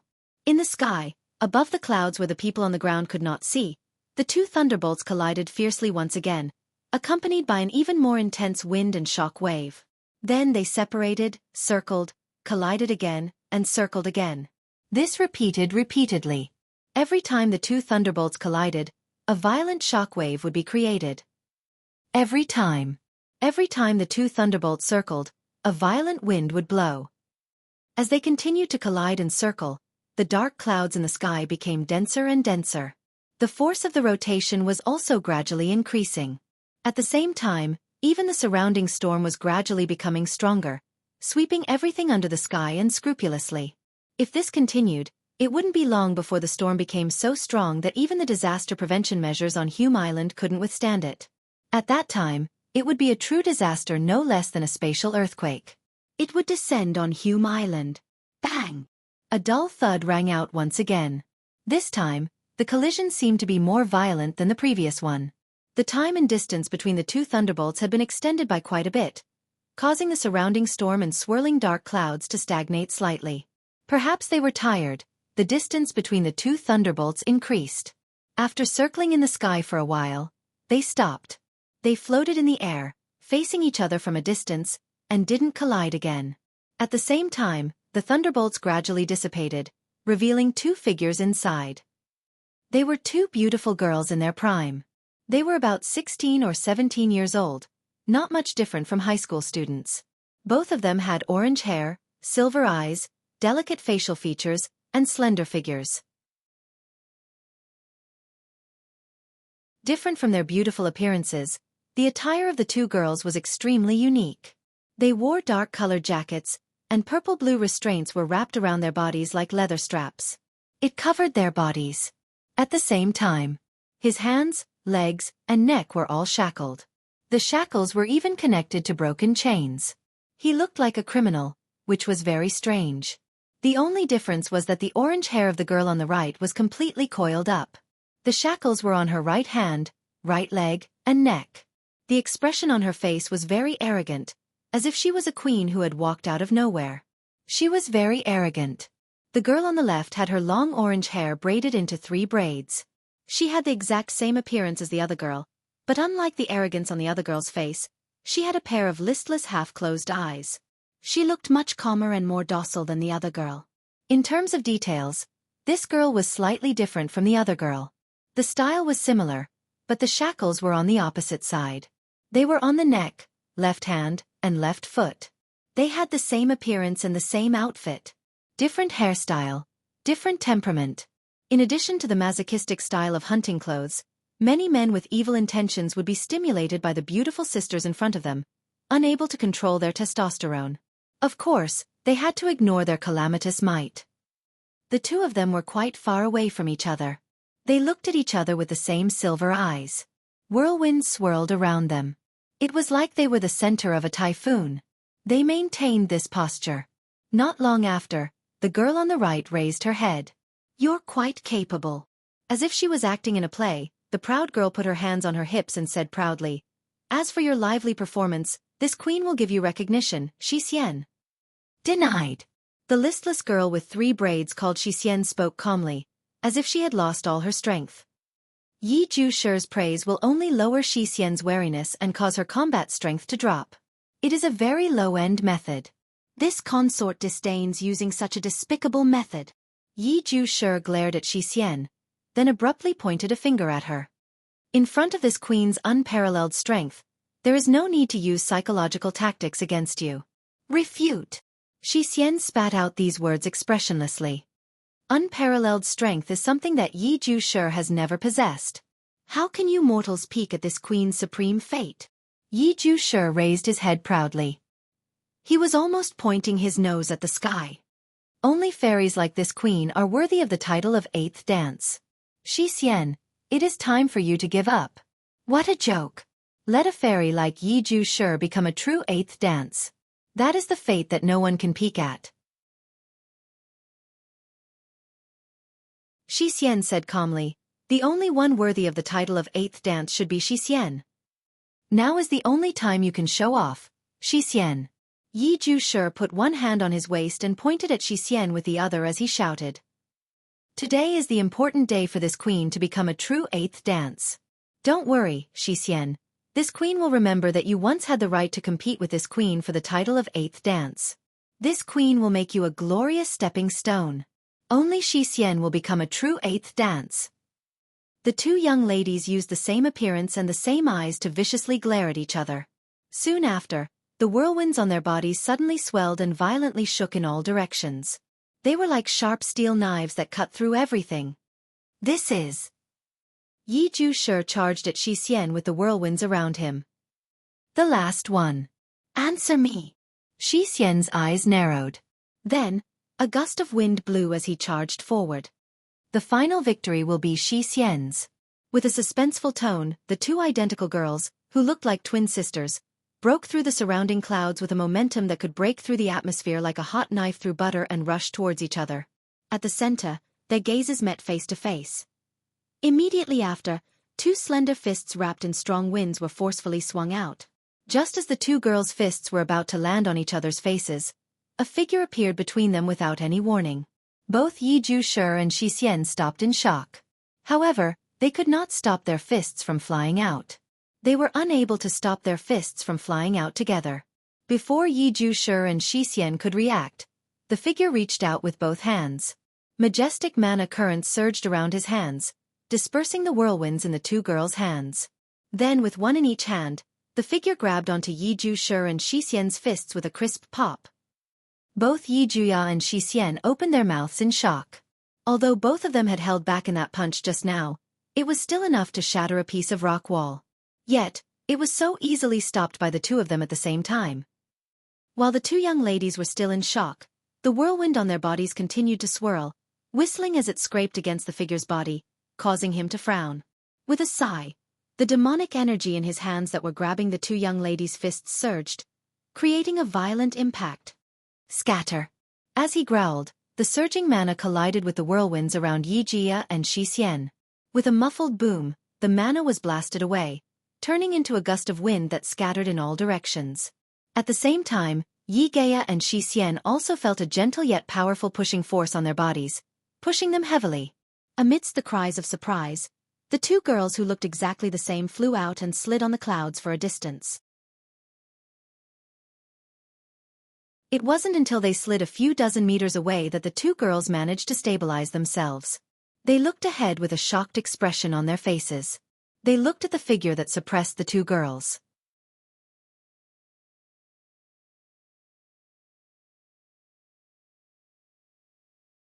Chapter 1151. The wild wind gradually calmed down in the gray clouds. Who is that? I repeat, who is that? Yi Ju-shi and Xian both turned their gazes to the front. They looked at the figure floating between them in a straight line. Confusion appeared in their eyes. Feeling the two beautiful girls looking at him at the same time, Wu Yan lightly exhaled. He glanced at the two of them with an almost imperceptible glint in his eyes. Bawu Yi Juya. Level 73. Bawu Xian. Level 73. Yasuo. Wu Yan narrowed his eyes as he looked at Yaguya and Yushin. Their images matched perfectly with the images in his mind. They're the Bawu sisters? That's... Yi Yu was surprised to see the Bawu sisters on the screen in Fraxinus. She looked at Ling Yin. Could those two elves be berserkers? Ling Yin looked up with dark circles under her eyes and glanced at the Bawu sisters. After a while, she nodded. Indeed, those two elves are berserkers. Wu Yan couldn't help but frown when he heard the conversation between Ling Yin and Yu. Looks like everyone knows the sisters. Well, we don't know each other. Yi Yu shrugged. Well, we don't know each other. I'm sure there are very few people who don't know about elves. Wu Yan glanced at the sisters who are sizing him up. How should I explain this? Night Moon pondered for a moment and then said, in every region of the world where spacequakes have occurred, the reaction of these two elves in the reality has been detected. Every region of the world? This time, Wu Yan is surprised. So you're saying that the sisters have caused spacequakes in every region of the world? That's not it. Yi Yu denied. Indeed, every time Berserker appeared, it would cause a huge spatial quake. The scale of the spatial quake was even greater than that of Xianxia and Shiwani. However, the two of them always appeared in the sky where there was no one around. That's why. The spacequakes they caused didn't hurt anyone. Spacequakes didn't hurt anyone. Wu Yan raised an eyebrow. It sounds like there's another reason for them to be hurt? Yes. Yes. Yi Yu's tone was heavy. Although the spatial tremors caused by the two elven sisters didn't harm anyone, they would always appear together in the reality realm. And they would immediately start fighting each other every time they appeared in the reality realm. In addition, they were elves who could control the wind. As a result, it's like a typhoon with self-awareness. While they were making a ruckus, they destroyed everything in their path, didn't they? Wu Yan didn't know whether to laugh or cry as he looked down at the uninhabited island that was ravaged by the turbulent ocean waves. He shook his head. So that's why the ID name is Berserker? How fitting. That's right. Yi Yu said helplessly. It's unintentional. However, the disasters they bring to the world are real and they're often exposed to the public. They're the most troublesome pair for organizations that want to keep the existence of elves a secret. Therefore, no matter if it's Ratatoskr or AST, they've listed this pair of elven sisters as their priority target. Unfortunately, the movement range and speed of this pair of elves who can control the wind is just too terrifying. So far, no one has been able to fight them face to face. I didn't expect to meet them here. As she spoke, Yi Yu's spirit became excited. If we can seal the sisters, we'll be able to reduce a lot of disasters and solve a huge problem. This is a great opportunity. I'm sure the captain and the commander will be happy to hear about it. Is that so? Wu Yan scratched his cheeks. He turned around and he looked at the Baku sisters. That's right. Let me see how capable these two willful sisters are. Captain. Yi Yu was speechless. She wants you to use peaceful means to interact with them. Don't fight like last time when you met the seducer Meijio. Oh. Wu Yan had a mischievous grin on his face. Well, I'll try my best. The Bawa sisters who were waiting for Wu Yan to make a move were getting impatient. Hey, the man over there. With a fearless look on his face, Yakuya glared at Wu Yan with a sharp gaze. I don't know who you are, but don't you know it's rude to interfere with a duel? Agreed. Xixian also glanced at Wu Yan. It's not that Xixian wants to agree with Yi Juya, but the duel between Xixian and Yi Juya is very important. If possible, please don't interfere. Wu Yan's lips twitched when he heard Yakuya's arrogant declaration and Yu Xian's unique way of speaking. He tossed Yu's advice to the back of his mind. Do you think you're very polite when you say someone is rude? In Fraxinus, whether it was Night Moon, Ling Yin, Godless Moon, or the other members of Ratatoskr, they couldn't help but cover their faces. Their faces were filled with pain. Yakuya widened his eyes and he glared at Wu Yan with even sharper eyes. Can I take what you said as an insult to the Bawu sisters? Of course. Xixian's tone also revealed a faint displeasure. Xixian has never done anything rude. What you said is definitely an insult. Is that so? Wu Yan smiled bitterly and pointed at the islands below. Then please open your wise eyes and look at what you've done to those islands. Yi Juya and Xixian were stunned. They looked down and saw the uninhabited islands. They looked at each other and looked at Wu Yan. Isn't it just a few uninhabited islands? Is there a problem? Yes.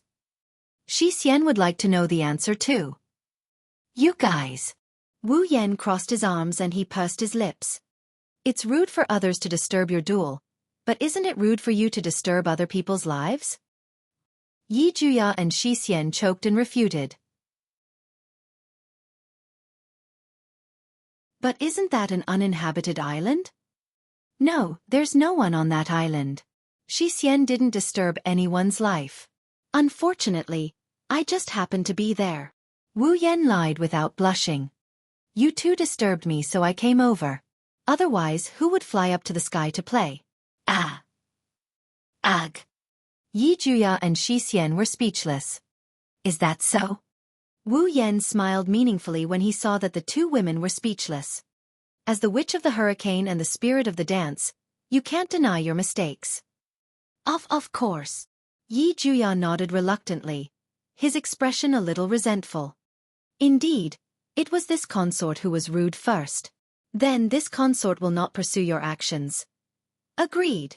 Shi Xian also agreed. It seems that Shi Xian and Yi Juya were wrong first. I apologize to you. Then Shi Xian. Yi Juya looked at Shi Xian and raised his chin as if he wanted to change the topic. Let's go somewhere else and continue our sacred duel. Agreed. Shi Xian narrowed her eyes and met Yi Juya's gaze. Wait. I'm not done yet. Wu Yan rubbed his forehead and sighed. Why do you insist on a duel? Ho, are you interested in our duel? Yi Juya puffed out his chest. However, you are just an outsider. Even if we were rude first, we cannot let you interfere with our sacred duel. Please don't interfere with our duel. Shi Xian looked at Wu Yan and said calmly. Shi Xian and Yi Juya's duel is necessary. It must be carried out. Then why don't you let me interfere? Wu Yan said kindly. Since it's a duel, there should be a judge, right? Why don't you tell me? Maybe I can give you an idea? Yes. This. Both Yeju Shi and Shi Xian hesitated for a moment before nodding their heads.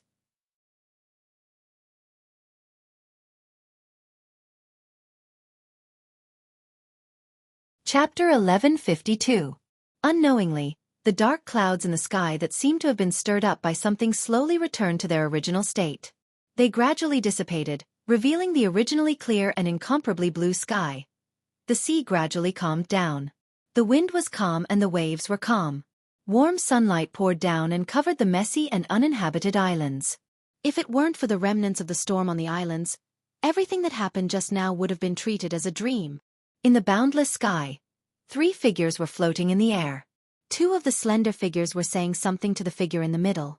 From time to time, they would compliment each other. Their tacit understanding couldn't be any better. He believed that no matter who saw this scene, no one would believe that the storm that almost destroyed everything was caused by these 2 incomparably adorable girls. They also wouldn't believe that before that, the 2 had a life and death duel. In other words, Wu Yan rubbed his chin as he looked at the 2 sisters floating in front of him. They had the same face but completely different temperament and mannerisms. Simply put, you 2 were originally the same sprite, named Bawu, but after who knows how many times you appeared, you mysteriously split into 2, even Bawu's original personality disappeared.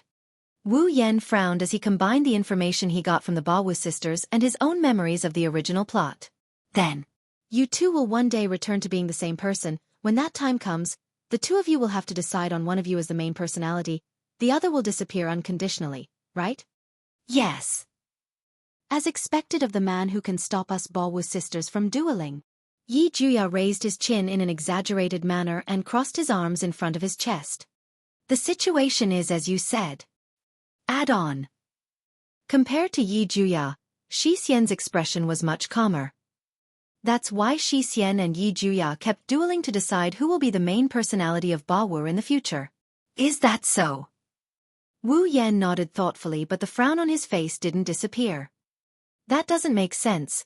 I've seen a lot of dual personalities. But I've never heard of another personality disappearing. Indeed. Whether it was Kotori who had 2 personalities or Nagisa and Agurola who were originally different but now merged into one, there was no danger of the other personality disappearing. Logically speaking, dual personality disorder should also be allowed to exist. That kind of thing. Only the goddess of fate would know. Yi Juya's tone had a hint of unspeakable gloom. Explanation. This is something Shi Xian and Yi Juya knew from the moment they were born. Shi Xian's expression didn't change. Shi Xian didn't change her expression, but she looked away. Shi Xian and Yi Juya don't know why this is. This is really tricky. Wu Yan scratched his cheeks. He could see that the 2 girls are depressed to varying degrees. Wu Yan had a rough idea of their situation, so he changed the topic. But you guys are just split sprites, and yet, you guys are so strong. If you guys return to your original form, I'm afraid the real Yaton would be on par with Irene. Wu Yan bitterly laughed. So the two of you are the real hidden bosses? Of course. Yi Juya straightened his back when he heard Wu Yan's words. His expression was full of pride, but he was soon confused. But who is Irene? Oh. Ma, don't mind me, don't mind me. Wu Yan waved his hand in a perfunctory manner before turning serious. Now that I understand the general situation, I'll get straight to the point. Wu Yan looked at Yakuya and Dushin before he continued. To be frank, I don't think your duel is meaningful at all. WH. What? Yi Juya and Xianxia were stunned for a moment before they became angry. You bastard, are you trying to humiliate the duel between us Bawu saints? Angry, Xianxia can't pretend she didn't hear that. For the sake of survival, Xianxia and Yi Juya's duel is significant. It's useless even if you're angry at me. As a judge, I have to give you a fair answer, right? Wu Yan was calm when he saw how angry the Bawu sisters were. Think about it. You were originally one entity, but when you split, you became two independent existences. But at the root of it all, you're still the same person. You're equal in power, and your spiritual equipment is the same. Even the angel was split into two and became your trump card. Tell me, do you think it's possible to win if you continue fighting like this? Yaga and Xianxia, whose faces were filled with anger, were stunned. They looked at each other and fell silent. But there's nothing we can do about it. Yi Juya said in annoyance, we've tried everything we can, but we still can't come up with a winner.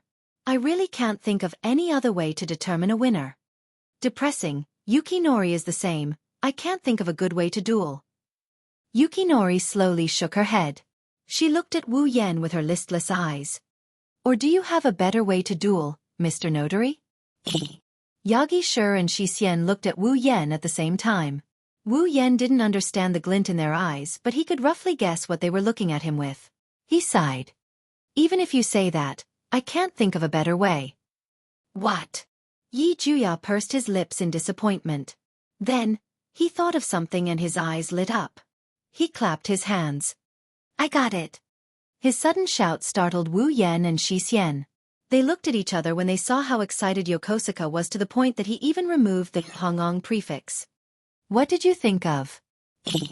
Xianxia wants to know too. Keek. Yi Juya looked at Wu Yan. When Wu Yan felt that something was wrong, he looked at Xianxia. Xianxia, there seems to be one thing we haven't done in our sacred duel. Xianxia tilted her head and asked. Ask, what is that? Yakuya smirked. He pointed at Wu Yan as if he was making a declaration. He spoke with a loud and clear voice, emphasizing each and every word. Our duel has yet to determine a winner, and that is charm. Charm. Both Xianxia and Wu Yan were stunned. Their expressions turned strange. Yi Juya, you're not thinking of seducing me with Xianxia, are you? Oh. As expected of the notary of our duel. Yi Juya said excitedly. What do you think? This is a good duel, right? Response I see. Yu Xian nodded. She looked at Wu Yan. Indeed, this is a duel we haven't done before. It's perfect for the final duel. That's right. Wu Yan was stunned when he saw the two sisters talking to each other. Then he laughed. What are you laughing at?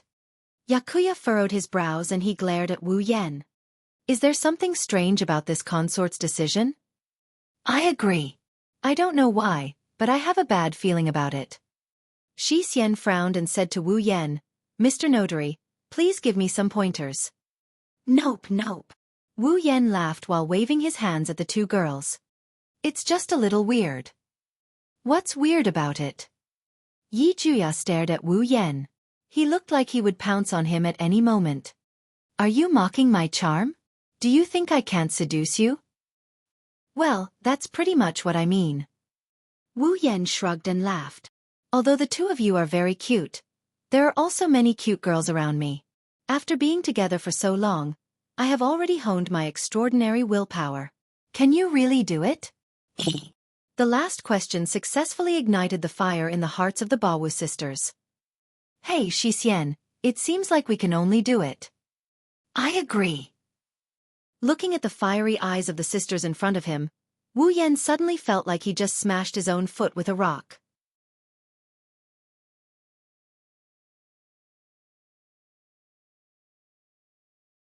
Chapter 1153. Huamei Island, Archive. The sky was pitch black, and the howling winds were visible to the naked eye. Like sharp blades, they sliced through the surroundings, blowing all the lighter objects on the ground into the air. Outside the window, the trees slanted more and more under the strong wind.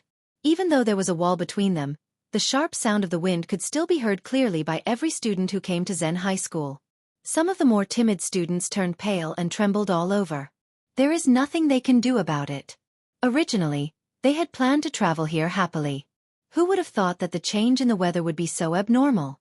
Just a second ago, he was still rushing towards the archive, but in less than a minute, the clear sky suddenly turned dark, the calm ocean suddenly became turbulent, and the strong wind suddenly blew, and in a short moment, it became a strong storm that could even blow people away.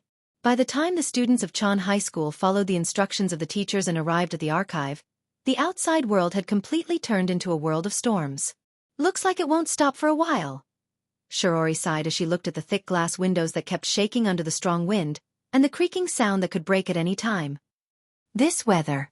It won't last until the end of the trip, right? That would be really bad. You.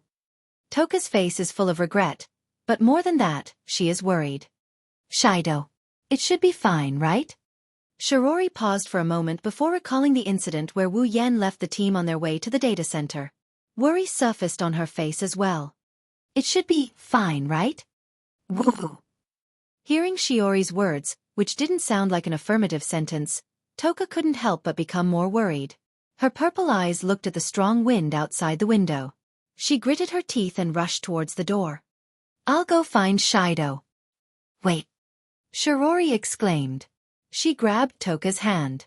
In this weather, even if you go find Shido, you won't be able to walk properly. You might even be blown away. It's useless. But Toka's worry turned into anxiety. Even her heart is full of anxiety. At this moment, a voice filled with surprise and joy reverberated above the archive. It attracted everyone's attention. It's sunny. All the students and teachers hurriedly gathered in the direction of the window and looked up at the sky. They didn't know when the dark clouds had scattered, but the blue sky had revealed itself. The distant sea gradually calmed down, and the wind also stopped. It stopped. It really stopped. That's great. I thought this trip was going to be scrapped. I hope the weather doesn't change so much. The entire archive was suddenly filled with a mixture of surprise and joy. Even the teachers had smiles on their faces. Looking at the sky outside the window that had once again returned to its clear state, he repeatedly sighed with emotion. They are sighing about the magical weather. It's good when it's good. It's bad when it's bad. There was no warning at all, and they were almost caught off guard. It's true. It's sunny. Toka pressed her face against the window. With a touch of joy on his face, he turned around and ran through the densely packed Lichon High School students toward the entrance of the information center. Toka! Shirori also hurriedly followed behind Toka and ran to the door. The group of students and teachers didn't seem to want to stay in the lifeless library anymore. They all ran out one by one. Just as 10 Fragrances, who was running at the front, was about to open the door of the archive and rush out, the door that was less than 3 or 4 meters away from 10 Fragrances suddenly opened by itself, giving 10 Fragrances a fright. Then the person Toka was looking for appeared at the door. Shido! Toka's face is happy. Just as she was about to rush over, her body stiffened. She can't move anymore. No, it's not just Toka. Even Shirori and the other students and teachers behind her are frozen on the spot. Looking at Wu Yan standing at the door, they are silent. Even though there was a big typhoon just now, Wu Yan didn't have any injuries on his body. Even his hair and clothes are in perfect condition. Not a single bit messed up. He looked exactly the same as when he left the group. Come to think of it, the typhoon just now didn't affect him at all. This scene made Toka and Shirori, who were worried about Wu Yan, let out a sigh of relief. But after letting out a sigh of relief, the two of them frowned at the same time. Their gazes turned sharp in an instant. Because, next to the unscathed Wu Yan, there are 2 people. The 2 of them looked exactly the same. They had orange hair and silvery eyes. They were very beautiful girls. Of course, if it's just 2 extra girls, it's not a problem for Toka and the others to act like this. The problem is, these 2 very beautiful girls are wearing revealing restraints. Their necks, hands and feet are all shackled. That's not the most important problem. After all, there are people who like to dress up and have special interests. But when these 2 girls are standing close to the man in the middle, constantly squeezing into his arms, they can't be ignored. Shido. Hugging Wu Yan's right arm, the girl with a proud smile on her face squeezed into Wu Yan's arms and said, "I've already lowered myself, shouldn't you be grateful and give your all to me?" Refute. As soon as the girl on the right finished speaking, the listless girl hugging Wu Yan's left arm immediately spoke up. "Choosing Yi Ju Shi will only lower your taste. Compared to Yi Ju Shi, Xian is the real life of Shido. Please stand on Xian's side." What did you say? "To be able to receive my love. That's Shido's luck." No, Yi Ju Shi's love is of no use to Shido. Only Xian can give Shido the highest level of service. Your service is useless. Jeer, Yi Ju Shi doesn't understand what a creature like men really need. Laughing. You've already lost by saying that. How can you not know? Men are creatures, don't you just need to smile at them and they'll throw themselves at you?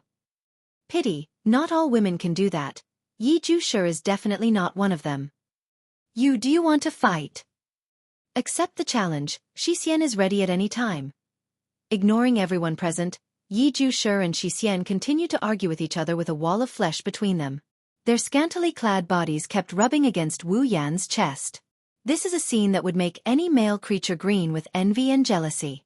However, Wu Yan didn't enjoy it at all. Instead, he sweated profusely.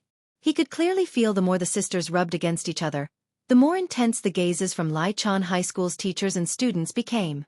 Some of them even carried negative emotions. Especially 2 of them, one was full of disdain, the other was extremely cold. Shido. Xiang lowered her head. A clearly suppressed voice traveled into Wu Yan's ears from under her bangs. They. Who are they? Ha ha ha. Wu Yan was sweating as he laughed. Xiang looked at him with even more disdain. The surrounding students and teachers glared at him, causing his smile to become more and more forced. They're just lost lambs. When he said that, the gazes on Wu Yan became even more intense. Lost lambs? Does that mean they were abducted by him? And they're wearing those clothes, did he force them? What kind of fun is this? It's disgusting. So bad. There's already Yamato Kami. There's also Tokasaki-san. I'm so embarrassed for Xiang. Yeah. Whispers came from the crowd, accompanied by the gazes of the teachers as if they were looking at a problematic youth, causing the scene to become chaotic. Wu Yan started sweating profusely. The Baku sisters are still bickering with each other. Toka is still exuding a terrifying aura, and Shirori suddenly distanced herself from him. He wanted to cry but he didn't have the tears to do so.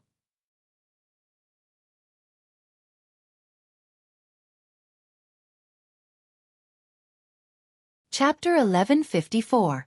Above Komiai Island. Fraxinus. Ha! The automatic door of the command room slowly slid open. Shina, who had taken off her CR unit, panted as she walked into the command room. Fighting in such a strong storm is really tiring. Thank you for your hard work, Shina. Yu nodded at Shina and scratched her head apologetically. I'm sorry for giving you the job.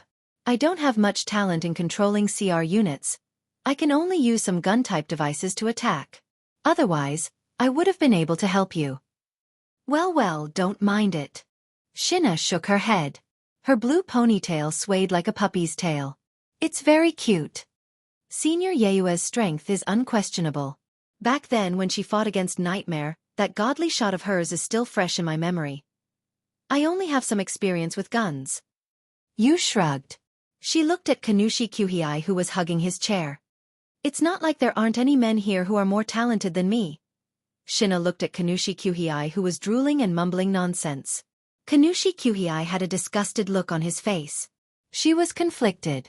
Indeed, if one were to say that Yu's ability to use a personal gun-type display device had surprised Shina, then Konosuke Kuhei's outstanding command had shocked Shina. Not only could she perfectly grasp the situation on Haimai Island and let her attack in advance, She could even support him in that kind of weather and calculate the effective time of the storm, so that she could really defeat all the Bandersnatch troops that were sent to Haimai Island without anyone noticing.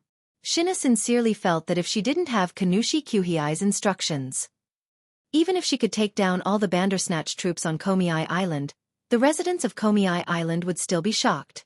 It was inevitable that it would be witnessed by the local residents and even the students of Lai Chan High School. It might even put Toka and Shirori in danger.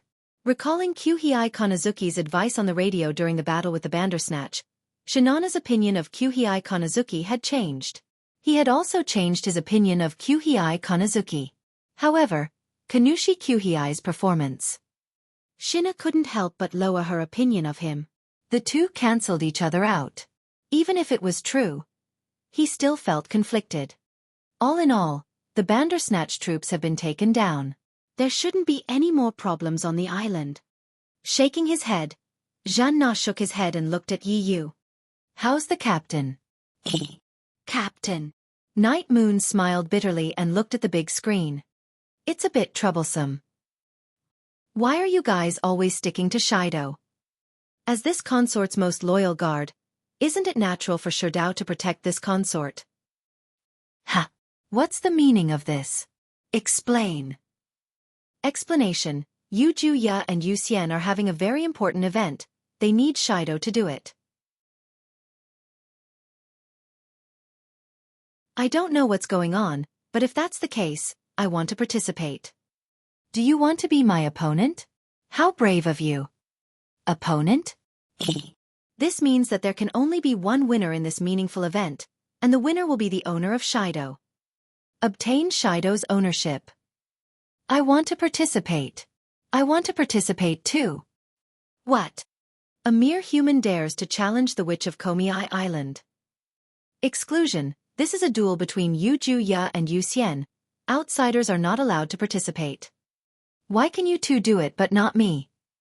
Wu Yen listened to the bickering coming from his left, right, and front.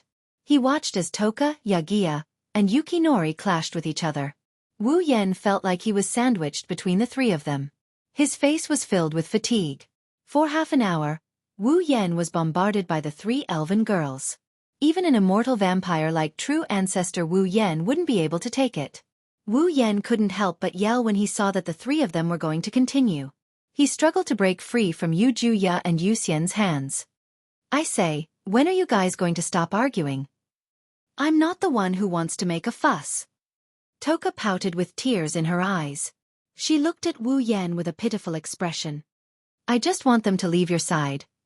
Ho ho ho.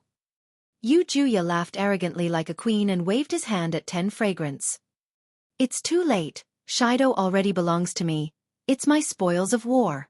No, Yu Xian has never heard of spoils of war.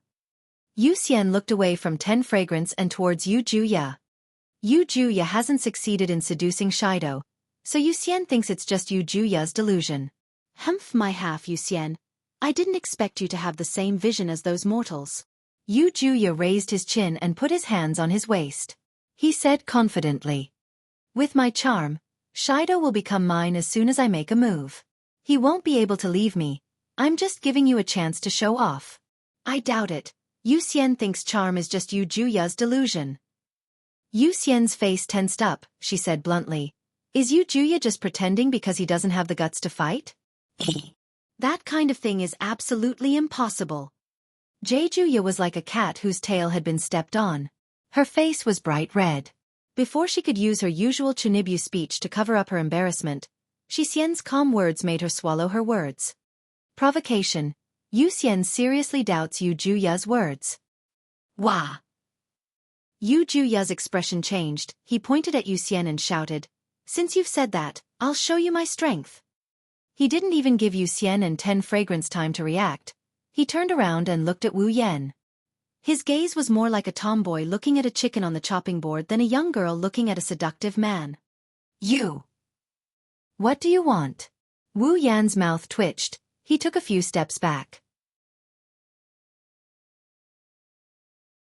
I advise you not to do anything rash. If you really do seduce me, I'll take you to the world of adults. The world of adults. Yu Juya's eyes lit up, he shouted excitedly. If you take me to the world of adults, does that count as seduction? Wu Yan almost choked on his breath. He couldn't breathe anymore. Isn't that nonsense? If I really take you to the world of adults, I'll even risk my life for you, let alone seduction. I see. Yu Juya smiled brightly when he heard Wu Yan. He raised his head and puffed out his chest. He declared without hesitation. Then, Shido, I'll grant you the right to take me to the world of adults. Ha! Wu Yan was stunned. Objection. Yu Xian stepped forward and stared at Wu Yan. Yu Xian also wants to be taken to the world of adults. Don't even think about leaving me behind. When Toka saw that Yakuya and Dushin wanted to follow Wu Yan to that so-called adult world, Toka hurriedly stood up. I want to go too. I want to go too. Wu Yan's heart skipped a beat when he heard the declaration of the 3 elven girls. He almost collapsed to the ground. I say. Raising his hand, Wu Yan asked in a meek voice. Do you know what you have to do to go to the world of adults? Hearing this, Toka, Yeju Shi, and Xixian looked at each other in dismay. Immediately after, 3 sentences popped out of their mouths. Is it touching butt? Yes. Is it touching breasts? Shirji said that if you want to grow up, you have to eat more. If you become an adult, don't you mean eating a big meal? Looking at the curiosity and doubt in the eyes of the 3 elven girls, Wu Yan suddenly felt like he's a filthy person.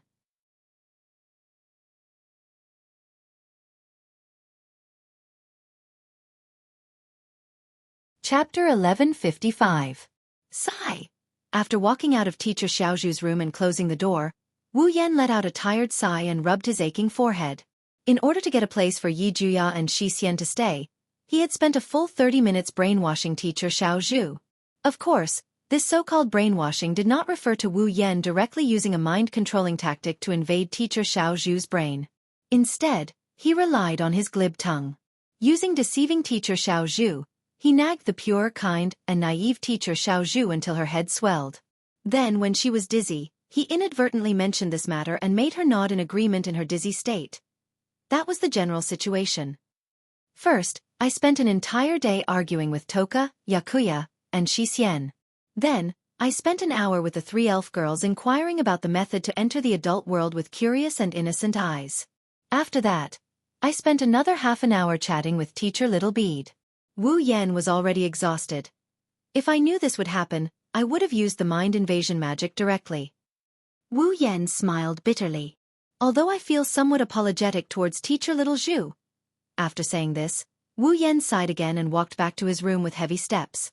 No matter what. At the very least, Yi Juya and Shi Xian were granted the right to stay in his room.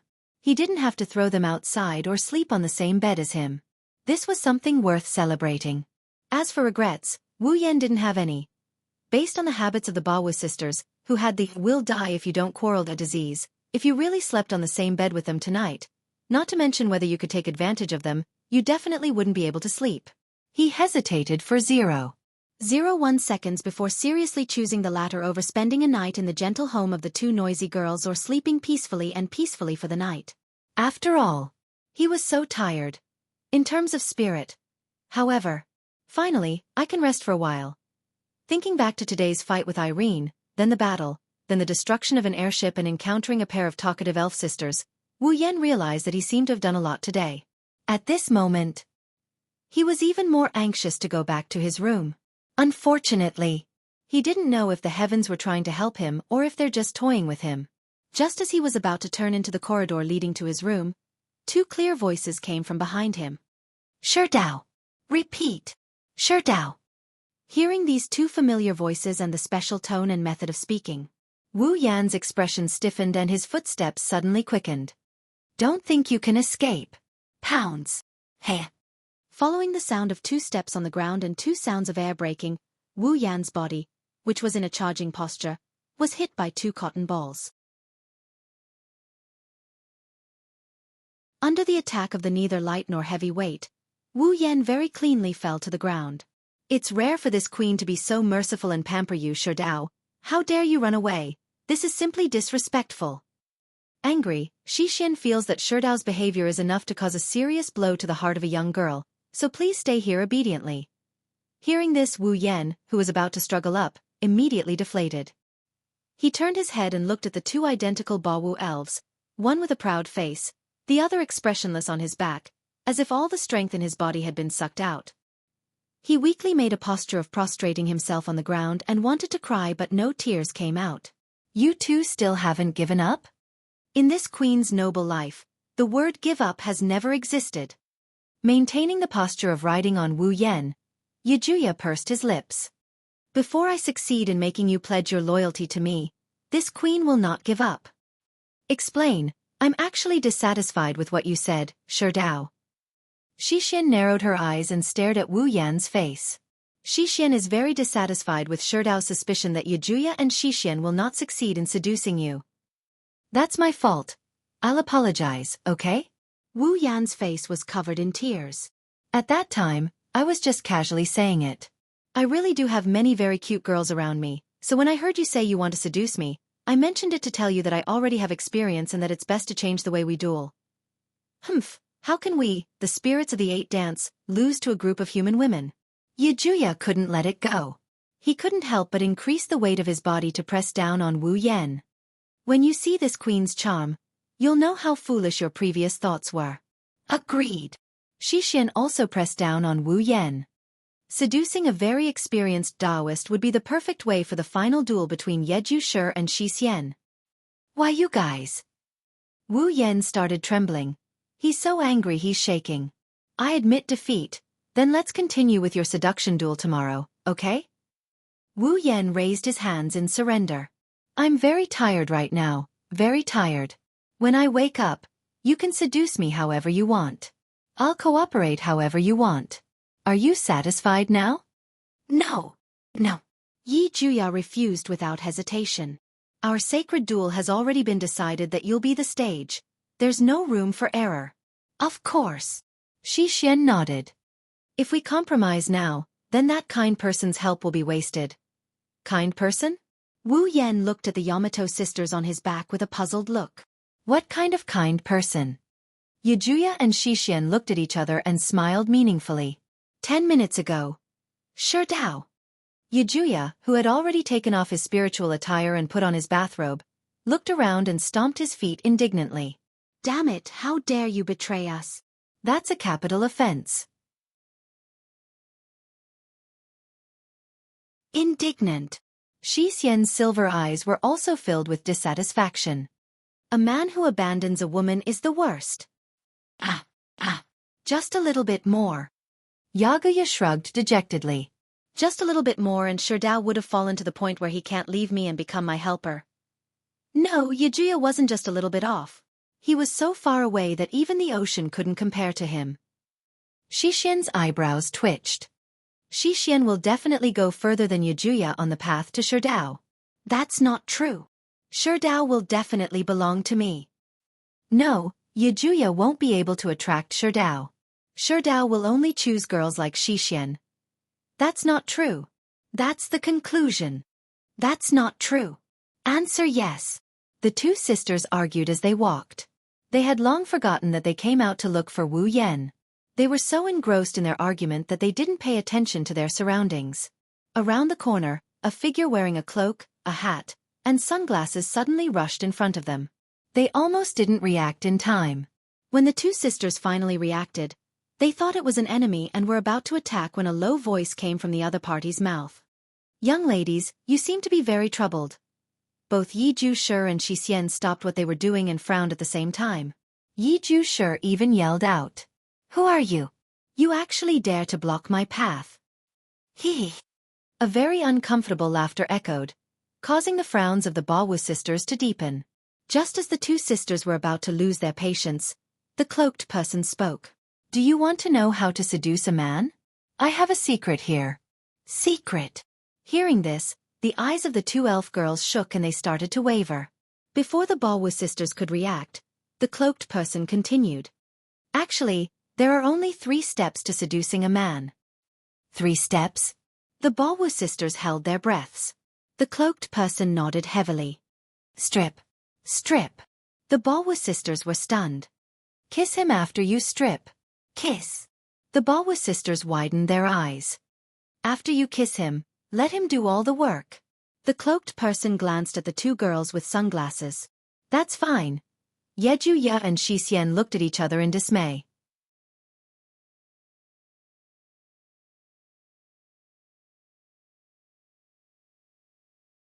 Chapter 1157.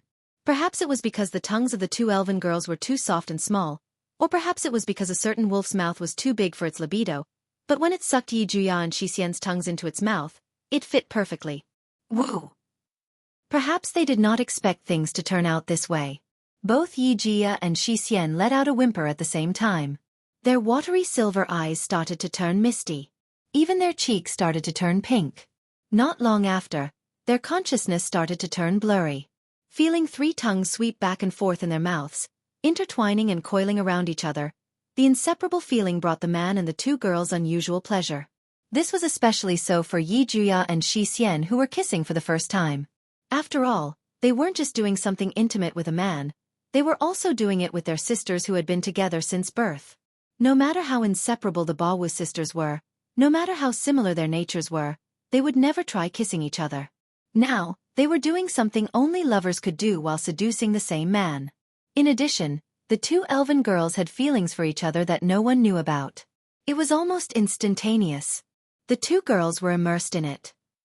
Immersed in the pleasure of kissing someone of the opposite sex for the first time. Immersed in the pleasure of kissing their closest sisters for the first time. At the same time, Wu Yan was also enjoying it immensely. Kissing, it's not like he hasn't tried it before. But the three of them kissing at the same time was a novel experience. Such a difficult experience. I'm afraid only the Yamato sisters, who are inseparable and born from the same body, would be able to give Wu Yan such a chance. The three tongues that were completely inseparable from each other were tightly intertwined. Back and forth, the three of them could no longer distinguish whose tongue was tangling with theirs. They only knew that they were constantly moving their tongues. Not long after, streams of saliva slowly flowed down from the corners of Yejuya and Xixian's mouths. Coiling the three tongues together is already an extremely difficult task. Trying to coax the three mouths together is simply impossible. That was simply impossible. Right now, Yejuya and Xixian were trying their best to extend their tongues into Wu Yan's mouth. It was also because of this that this feat could be accomplished so smoothly. Therefore, the saliva that flowed down his tongue could no longer be controlled. Strands of blood flowed from the corners of the two elf girls' mouths. Coupled with the tsk, chirping and panting sounds that reverberated in the surroundings, the atmosphere of the scene was rather obscene. After a long time, their lips parted. Ha! Ha! The moment their lips parted, Yejuya and Xixian raised their heads and gasped for air. His eyes were filled with confusion. Ha! What kind of feeling is this? Wow, Sunset Cord feels more comfortable than ever before. This is the first time I feel that being in close contact with someone is a wonderful thing. After saying that, the two elf girls turned to look at each other. When they thought about how the other had participated in the Battle of Tongues, their rosy cheeks turned even redder. If someone who didn't know what was going on saw this, they might misunderstand the relationship between the two sisters. For example, they might look like sisters on the surface but they're actually each other's lovers. Noticing each other's gaze, the Bawu sisters blushed and looked away. As if trying to hide something, they looked at Wu Yan at the same time. How is it, Shido? Yejuya panted as he smiled proudly at Wu Yan. You've been captured by my ritual, right? I have a question. Are you satisfied? Xixian looked at Wu Yan like a pitiful little girl. She met Wu Yan's gaze with a pitiful expression. Actually, Xixian can continue. I can do it too. Yejuya hurriedly said, but the blush on his face didn't disappear. Hearing the Bawu sisters' words, Wu Yan's hands on their waists began to move. He gently stroked Yejuya's and Xixian's smooth backs. Recalling the feeling of their tongues and the softness of their bodies, he licked his lips and his eyes burned with passion. It's impossible to satisfy them. Without a doubt, the Bawu sisters' actions had aroused Wu Yan's passion. As he stroked their backs, he leaned over and whispered into their ears. Why don't we do something that should be done in a real adult's world? Something that should be done in a real adult's world. Although they didn't know what kind of world the adult's world was, the Bawu sisters instinctively felt their hearts skip a beat and they started to pant. That's exactly what I want. Yi Ju was the first to speak with a red face. Let me give you a chance to swear your loyalty. Sure Dao. I agree. Xianxia's eyes were still rippling. It was abnormally attractive. The third step is to let the other party do all the work after kissing. The meaning in her words was obvious. Wu Yan could do whatever he wanted. The passion in his heart swelled, causing Wu Yan's wine-red eyes to burn with passion. He stared at the two elven girls' flushed faces and sweaty skin. His hands moved and he wanted to touch them. Under the passion in his heart, even Wu Yan forgot that he was still in a corridor. Ugh. Being a teacher is really hard. I still have to patrol in the middle of the night. I wonder if everyone is asleep. The sound of footsteps and soft murmurs coming from the corner of the corridor instantly woke up the man and the two women who were about to engage in a hand-to-hand fight. The three of them reflexively looked towards the end of the corridor, and then they saw it. On the floor, a torchlight and a shadow were slowly approaching them. Wu Yan sucked in a breath of cold air. If the patrolling teacher saw him hugging two lost lambs and having a passionate conversation openly in the corridor, wouldn't he be in trouble? Then, Wu Yan carried the two girls in his arms and went in without hesitation. Why are there two bathrobes on the floor? The Bawu sisters who were hiding in the wardrobe just realized what was going on. They held their breaths for a moment but soon, they let out a small cry of surprise at the same time. It was all because a hand had suddenly climbed up their perfectly round bosoms and started to grope them. The two sisters' chest area was completely lost. HM?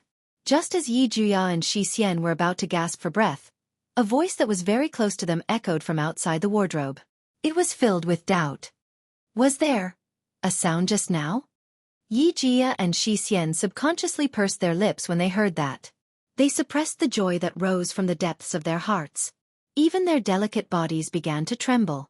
Even though the wardrobe was dark and the Bawu sisters couldn't see what was going on inside, they could clearly feel that the hot hand was moving back and forth across their delicate bodies. It was caressing and pinching without restraint. The intense sensation caused the Bawu sisters to clamp their thighs together. However, that evil hand did not stop. Instead, it became more and more unrestrained. Just a moment ago, it was only sliding across their breasts, buttocks, and skin. Now, it was slowly sliding towards their thighs. The two elven girls widened their silver eyes. They wanted to call out but the footsteps outside the wardrobe were still light. It meant that the patrolling teacher was still doing his job. In order to not be discovered by the patrolling teacher, Yi Jia and Shi Xian could only suppress their restlessness and cast a pleading look at Wu Yan.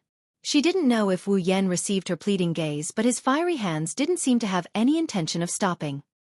He continued to slide his hands towards the two girls' most important parts. In the next second, they lost control of their bodies.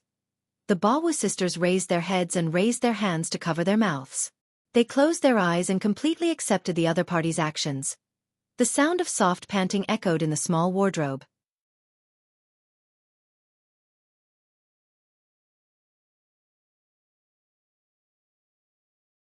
Chapter 1158. Phew. With a spurt of energy, he laid down on the soft bed and exhaled lightly. He had a very comfortable expression on his face. It's like he just finished soaking in a hot spring. His face is full of contentment. But, just soaking in a hot spring wouldn't make him this happy. Only he knows that the reason he's feeling this good isn't just because of his body, it's also because of his mental state. Wu Yan was the only person in the room. There was only one bed in the room. This was obviously a single room. Originally, the students who came here to study would group up and choose to stay in the same room. Each room would have about 4 to 5 people. Wu Yan was the same at the start, sharing a room with a few boys in his class who he didn't know well but also didn't know well. However, on the way back, Xiaozhu sensei sent him a message. She said that a single room in the hotel had been booked by someone else. She even said that the room was for him.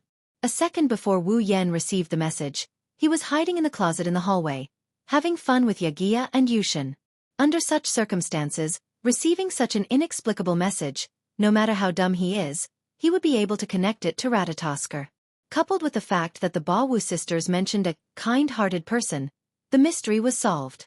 The person behind this was either Ling Yin or Kanazuki Kyuhei. When he thought of this, Wu Yan's fiery passion instantly cooled down to a freezing point as a thought flashed through his mind. Radatasker's people wouldn't broadcast what I did to the Bawu sisters on the big screen in the command room, would they? Ratatosker wouldn't do something so immoral, but with Konozuki Kyuhei's disgusting personality and Ling Yin's occasional black-bellied behavior, Wu Yan couldn't completely rule out the possibility. Thus he did it right there and then. Wu Yan sent the Bawu sisters back to their rooms. Then, without stopping, he went to take a cold shower and returned to this inexplicably extra single room. Looking at the cold ceiling, he recalled the events of the day. Even though he had just taken advantage of her, he still couldn't accept it. Wu Yan couldn't help but feel tired. His eyelids were heavy. He slowly closed his eyes. Unfortunately, just as his consciousness was about to fall into darkness, his phone rang. Suddenly, his phone rang, waking him up. Sigh. Wu Yan slapped his head and complained. It's already so late. Who would call me? Kotari? She grumbled, but her hands swiftly picked up the phone. Hello. Hello. Is this Itsuka Shido? It's me. From the other side of the phone, an unusually sweet, stiff and nervous voice entered his ears. Wu Yan was stunned for a moment before he recalled who it was. This voice.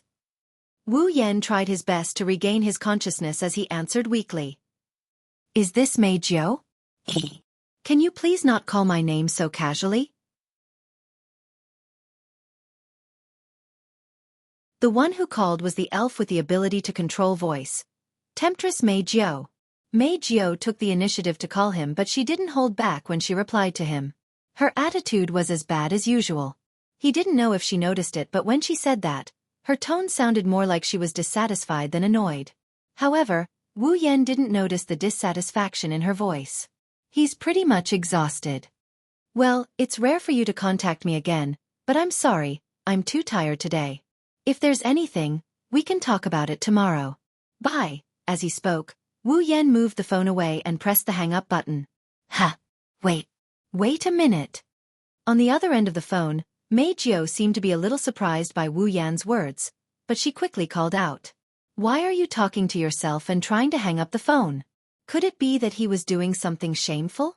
Sure enough, men are dirty, filthy, and disgusting creatures. Although I don't know what you're thinking, I'm sure you're wrong. Wu Yan didn't have the energy to complain, so he could only say it directly. It's just that I'm too tired today, so I want to rest early, because of all kinds of things. All kinds of things. Mei Jiao hesitated for a moment. After a while, she lowered her voice and asked hesitantly. Yes. What kind of things? Wu Yan muttered to himself. Since she turned into an elf, Mei Jiao probably didn't have a friend she could really talk to in the past 6 months. Or rather, since she became famous under the stage name, Xiao Dai Yuno, Mei Jiao probably couldn't find anyone she could really talk to. Perhaps, he could talk to her about it? Thinking of this, Wu Yan forced himself to be alert. Actually, I met 2 elves today. They were quite troublesome elves. Elves? Mei Jiao's voice was full of surprise. All kinds of things you said, you mean meeting elves? More accurately, all kinds of things started with meeting the elven sisters. Wu Yan bitterly laughed. To put it simply, this pair of elf sisters were originally one elf, but due to some unknown reason, they split into 2. However, one day they will reunite as one. When that time comes, only one of them will be able to survive. Thus, in order to decide who will survive, I was dragged into this matter. Elves. Mei Jiao's intoxicating voice became hazy when she heard Wu Yan's words. I wonder if they're cute. Wu Yan's face fell. He jumped up from the bed in annoyance. I'm talking business with you. How dare you think of such ideas? It seems like I should hang up. Wait. Mei Jiao quickly coughed. Well, I understand the general situation. That's good. You're thinking of the elves, right? You don't understand. You don't understand at all. Wu Yan was angered to the point of laughter. Why do I have to think of Yeju Ya and Yeju Xian?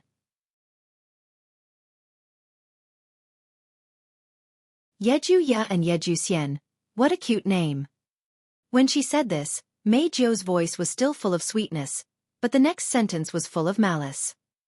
If you're not thinking of doing something to them, why are you so troubled over their matters?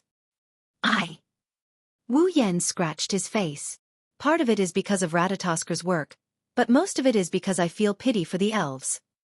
Pity? Mei Jiu was stunned. Don't you think so? Wu Yan sighed. Elves are so kind and cute, they don't have any ill intentions, but because they can't control the space tremors when they appear in the outer realm, they have to be hunted down by others. They have supernatural powers, so they are treated differently. Isn't that pitiful? So whether it's for Ratatosker or for my own reasons, I can't just sit back and watch. If possible, I want to save them. You. Wu Yan's voice was no longer as lazy as before, but rather serious. For some reason, Mei Jiu panicked. What?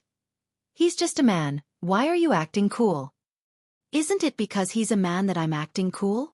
Wu Yan shook his head, not knowing whether to laugh or cry. He patted his cheeks to cheer himself up.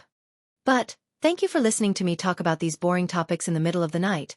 I feel much more energetic now. It's not that boring of a topic. I don't hate it. That's right. Mei Jiu began to stammer and mumble. But he's just a man. Mei Jiu stammered. Wu Yan asked in confusion. What are you talking about? Why are you stammering? Popular idol? You're nervous. Are you sure it's okay to go on stage? Nervous. Who's nervous? Mei Jiu's voice became louder. I just don't want my cute voice to be tainted by a stinky man like you. Is that so? Wu Yan raised an eyebrow. Yes. That's right. Mei Jiu shouted angrily. So, hurry up and die. Idiot. After that, Mei Jiu hung up the phone with a thud. Listening to the busy tone coming from the phone, Wu Yan is speechless. Why did this seductress Mei Jiu call me?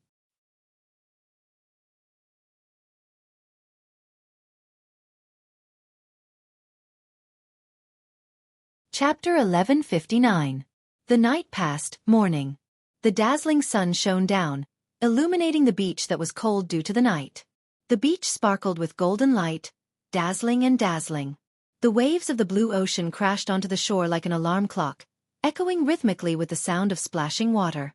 In a hotel not far from the beach, perhaps it was the call of the waves, or perhaps it was the call of the sun, but the noise gradually rose. Not long after, the door of the hotel opened.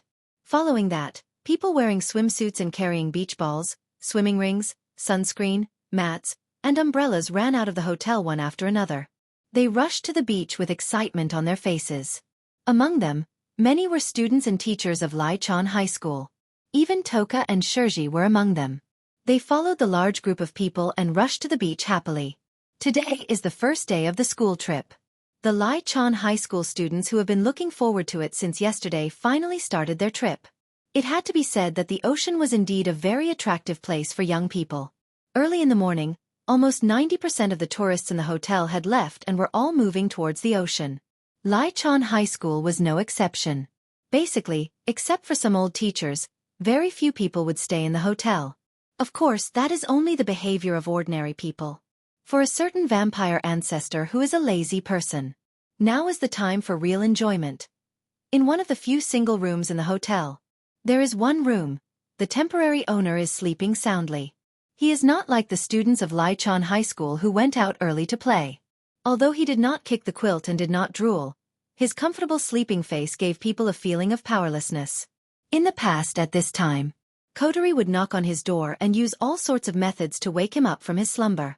This time, only Lichon High School is here. Naturally, Kotori isn't here. Toka and Shirori, who were too engrossed in the sea, forgot about Wu Yan as well. Wu Yan had no one to disturb him. It was supposed to be like this. Shido, are you awake? Following the appearance of this voice, the door of the room was pushed open with a soft creak.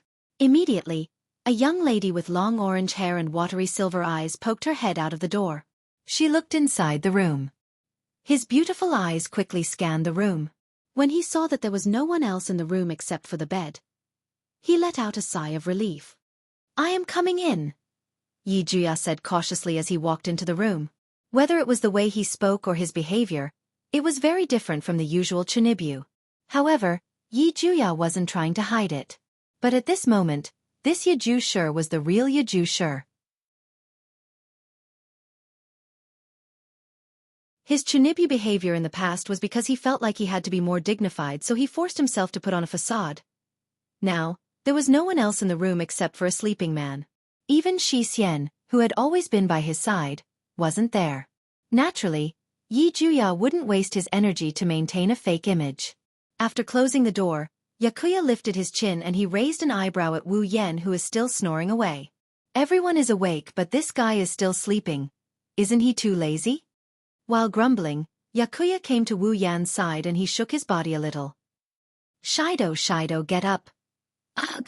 Wu Yan frowned when his sleep was interrupted. He waved his hand like he was swatting a fly and turned over. Please, Kotori, let me sleep for a while. Kotori? Who is that? Yi Juya tilted his head in confusion, but he shook Wu Yan impatiently. It's not Kotori. Shido. Get up. I have something important to discuss with you. Discuss? Wu Yan mumbled in a half-asleep state. Then we'll talk tomorrow, let me sleep for now. It's already tomorrow. Yi Juya shouted in annoyance. If you don't get up, I'm going to blow you away. Wu Yan mumbled and opened his eyes a little. Just when Yakuya thought Wu Yan was about to wake up, Wu Yan reached out and grabbed Yakuya, who was caught off guard. Then he pulled Yakuya with all his might. Ah! Yi Juya cried out in shock. Before he could react, he was pushed onto the bed by an irresistible force.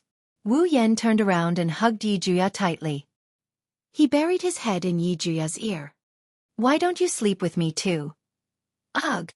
Yi Juya felt a breath on his ear. It was an indescribable feeling. Yi Juya couldn't help but scream. His ears all turned red. Wait! Don't blow into my ear. It feels weird. Yi Juya moaned, but her voice was as soft as cotton candy. If Wu Yan was awake and heard this, he might turn into a wolf. The special feeling in his ears and the weight on his body reminded him of the ripples in the wardrobe in the corridor last night. After his ears, his face turned red, and his body started to feel strange. This gave him a fright, and he immediately struggled to break free. Shido. Get up. Shido. You. Wu Yan mumbled and he rubbed his head against Yaya Juya's body. Why is the bed moving? Who is the bed? Yi Juya raised her voice. When she saw Wu Yan still in a daze, she clenched her teeth. Enough is enough. A fierce gust of wind suddenly rose from Yakuya's body, howling through the entire room. Wu Yan woke up almost at the same time as the whirlwind. It's true that he likes to sleep in and he's the type that's hard to wake up. But that's only when there's no danger. If there's anything wrong, he'll instinctively wake up. Wu Yan unleashed a scorching magic power that spread out in all directions. The magic power smashed into the whirlwind and dispersed it. The culprit was also blown away by the magic power. She shrieked as she flew up to the ceiling. With a muffled thud, her head smashed heavily on the ceiling, making her dizzy and falling straight down. Wu Yan flinched when he saw this. He quickly caught Yakuya, who fell to the ground, and he hugged him tightly. It hurts. Tears welled up at the corners of his eyes as he rubbed his head. He's seeing stars in front of his eyes. He looked quite pitiful. Wu Yan chuckled. What? I thought it was someone else. Hearing this, Yi Gusher's anger flared up. You. Who do you think did this to? Mama, I don't know what's going on, but it's your fault for disturbing my sleep. Wu Yan yawned and he slapped Yakuya on the butt. Yakuya yelped in surprise. All right, get up. If someone sees this, they'll think I'm going to push you down. Yakuya finally noticed that he's in Wu Yan's arms. Ignoring the fact that his butt is hurting from the slap, he hastily jumped off the bed and took a few steps away from Wu Yan. You actually dare to be rude to me? Do you want me to bestow death upon you? Yes. Wu Yan treated Yi Juya's scolding as a tsundere. He stretched lazily and looked at Yi Juya. Then, Your Highness, may I ask why you came to my room so early in the morning to cause trouble? If you don't give me a good explanation, your butt will suffer. Yakuya subconsciously covered his butt as he glared at Wu Yan. This consort has a very important matter to discuss with you today, so I'll forgive your rudeness. Something important? Wu Yan paused. He seemed to remember something and nodded. I understand. Then without waiting for Yi Juya's response, Wu Yan changed the topic. However, let's wait for the other guest to come before we talk. This time, it was Yi Juya's turn to be stunned.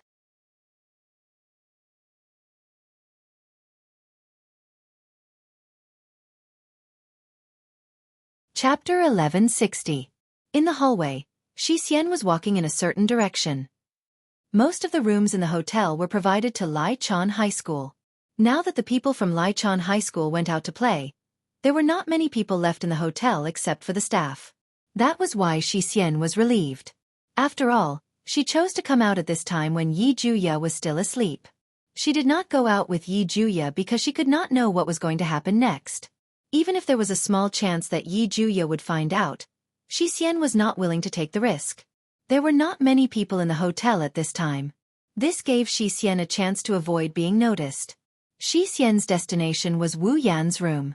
She wanted to discuss something with him. It was something very important to Xianxia. It was the most important thing in her life. Xianxia remained expressionless as she recalled the tiny and sorrowful wish in her heart. However, one of her hands was already tightly gripping the clothes at her chest. She continued to exert force. However, with every bit of strength she exerted, the tiny wish in Xianxia's heart became a little more resolute. Her listless eyes also gradually focused. Cheer up. Xianxia must cheer up. Next, I have to convince Shido. I can't back down here. After muttering these words, Xianxia's footsteps began to speed up. She sped up and rushed to Wu Yan's room. Xianxia's footsteps echoed in the quiet hallway. Her heartbeat rose and fell. Under such circumstances, Xianxia arrived at Wu Yan's room and politely knocked on the door. Calling, is Shido there? Before he could finish his sentence, Xianxia heard two voices coming from inside the door at the same time. One of them was a cry of astonishment. The other was an extremely calm response. Come in. Xianxia was confused about the exclamation just now, but because she had something on her mind, she did not care. She did not seriously try to distinguish between the two voices. She pushed open the door and walked into the room. However, when Xianxia saw the scene in the room and met a pair of eyes that looked exactly like hers, she was stunned. Shocked. Xianxia. Shocked. Yi Juya. The two sisters looked at each other with their mouths wide open. His face was filled with astonishment. Obviously, neither of them had expected to be in this place at this time. They bumped into each other. This was also natural. For the sake of a certain thought in their hearts, the two sisters had deliberately chosen a time when the other had not yet woken up to find Wu Yan. Who would have thought that they would meet here? Sure Dao. Yi Juya turned his head stiffly and looked at Wu Yan with an uncertain expression. You, the other guest you spoke of, could it be Xianxia? Xianxia finally recovered from her shock and looked at Wu Yan. Seeing the two elf girls looking at him in confusion, Wu Yan let out a sigh and beckoned to Xianxia. In any case, Xianxia, come over here and have a seat. Xianxia looked back and forth between Wu Yan and Yi Juya. Then, she walked over to Yi Juya and sat down on the bed with him. She looked at Wu Yan face to face. Her expression and eyes were very serious. Yi Juya and Xianxia did not know why the other party would appear in Wu Yan's room at this time. However, looking at Wu Yan's expression, he seemed to know something. This made the two girls feel uneasy. When I saw Yi Juya coming to find me alone, I roughly knew that something was going to happen. His wine-red eyes slowly swept across the two different expressions on their faces. His eyes were calm, but Yi Juya and Xianxia felt an unimaginable pressure on their bodies, causing them to instantly tense up. However, Wu Yan's next words caused their tensed bodies to turn cold. You came to find me to sacrifice yourselves in exchange for the survival of another person, right? Yi Juya and Xianxia sucked in a cold breath at the same time. Because he guessed what they were thinking? No. Not only that. It was also because of the other meaning in Wu Yan's words. You said that Xianxia came to ask you to choose me? Stop joking. Excited, Yi Juya wants to sacrifice himself for Xianxia. Xianxia did not even think about it. Yi Juya and Xianxia said these words almost at the same time. After they said it, They were stunned and looked at each other in disbelief. Could it be, Xixian, you really? Shocking. Could it be that Yi Juya is also? They said the same thing at the same time again. This was a tacit understanding. One could not help but sigh at the fact that the two of them were sisters. However, the two of them were not happy at all. Instead, their faces darkened and their eyes were cold. That's right, the two of them chose to meet Wu Yan alone. They wanted to let Wu Yan choose the other side in the battle to determine the primary persona. They wanted to sacrifice themselves so that their sisters could live. There was only one reason why he would do this. Whether it was Yeju Shi or Xixian, both of them loved their sisters deeply. They loved each other so much that they were willing to sacrifice themselves for each other's survival. They had always hidden this matter in their hearts. No one knew about it. Not even the person they loved. That was why they constantly quarreled with each other. Who would have thought that this sister of hers would be the same as her, planning to sacrifice herself? Stop joking around. A gust of wind rolled up from his body. Clenching his fists tightly, he glared at Xixian. It wasn't easy for me to give up my survival slot to you. You actually refute. Xixian's eyes flashed. A whirlwind appeared around her. Xixian never planned to survive. She should be the one to give up her survival slot. Impossible. Yi Juya could not help but become agitated when he heard Xixian's words.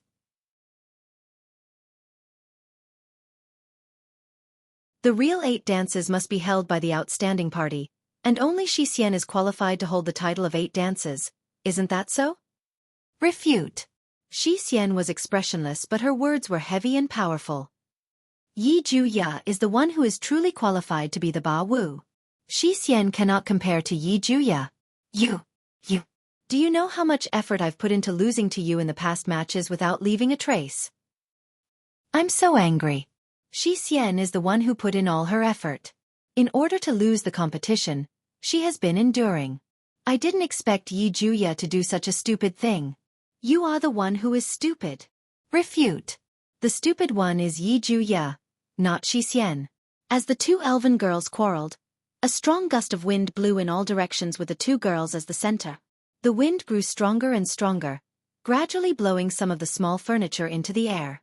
If this continued, the entire inn would be blown to smithereens by the sisters' quarrel. You too. Suddenly, an abnormally calm voice entered the ears of the Bawu sisters very clearly, covering up the sounds of the two arguing. The voice was soft and calm. However, when Yi Juya and Xixian heard this voice, they felt a chill in their hearts. Almost subconsciously, the two of them cut off the rising spirit energy and stopped the wind. Their expressions changed slightly as they looked to their side. They looked at Wu Yan, who was sitting on the bed with narrowed eyes and an expressionless face. It's about time, right? She Xiao. She Dao. Yi Juya clenched his fists even tighter. He gritted his teeth and shouted at Wu Yan without hesitation. Shi Dao. You must choose Xixian. I refuse. This is not necessary. Xixian stared at Wu Yan. Choosing Yi Juya is the wisest choice. Shi Dao. Yi Juya seemed to understand that it was useless to continue quarreling with Xixian. He looked at Wu Yan with pleading eyes. Choose Xixian. If you choose Xixian, you can do what you did last night as many times as you want before I disappear. I object. Xixian should be the one saying that. Xixian lowered her voice. Her voice seemed to be pleading as well. If you choose Yi Juya, Xixian will satisfy all of your requests. Sigh. Wu Yan sighed deeply. He suddenly stood up and walked towards the door. Follow me. The two elven girls were stunned. Where are we going? Don't ask. Wu Yan replied without turning his head. If you want a result, follow me. The two sisters looked at each other and lowered their heads. They followed Wu Yan out of the room.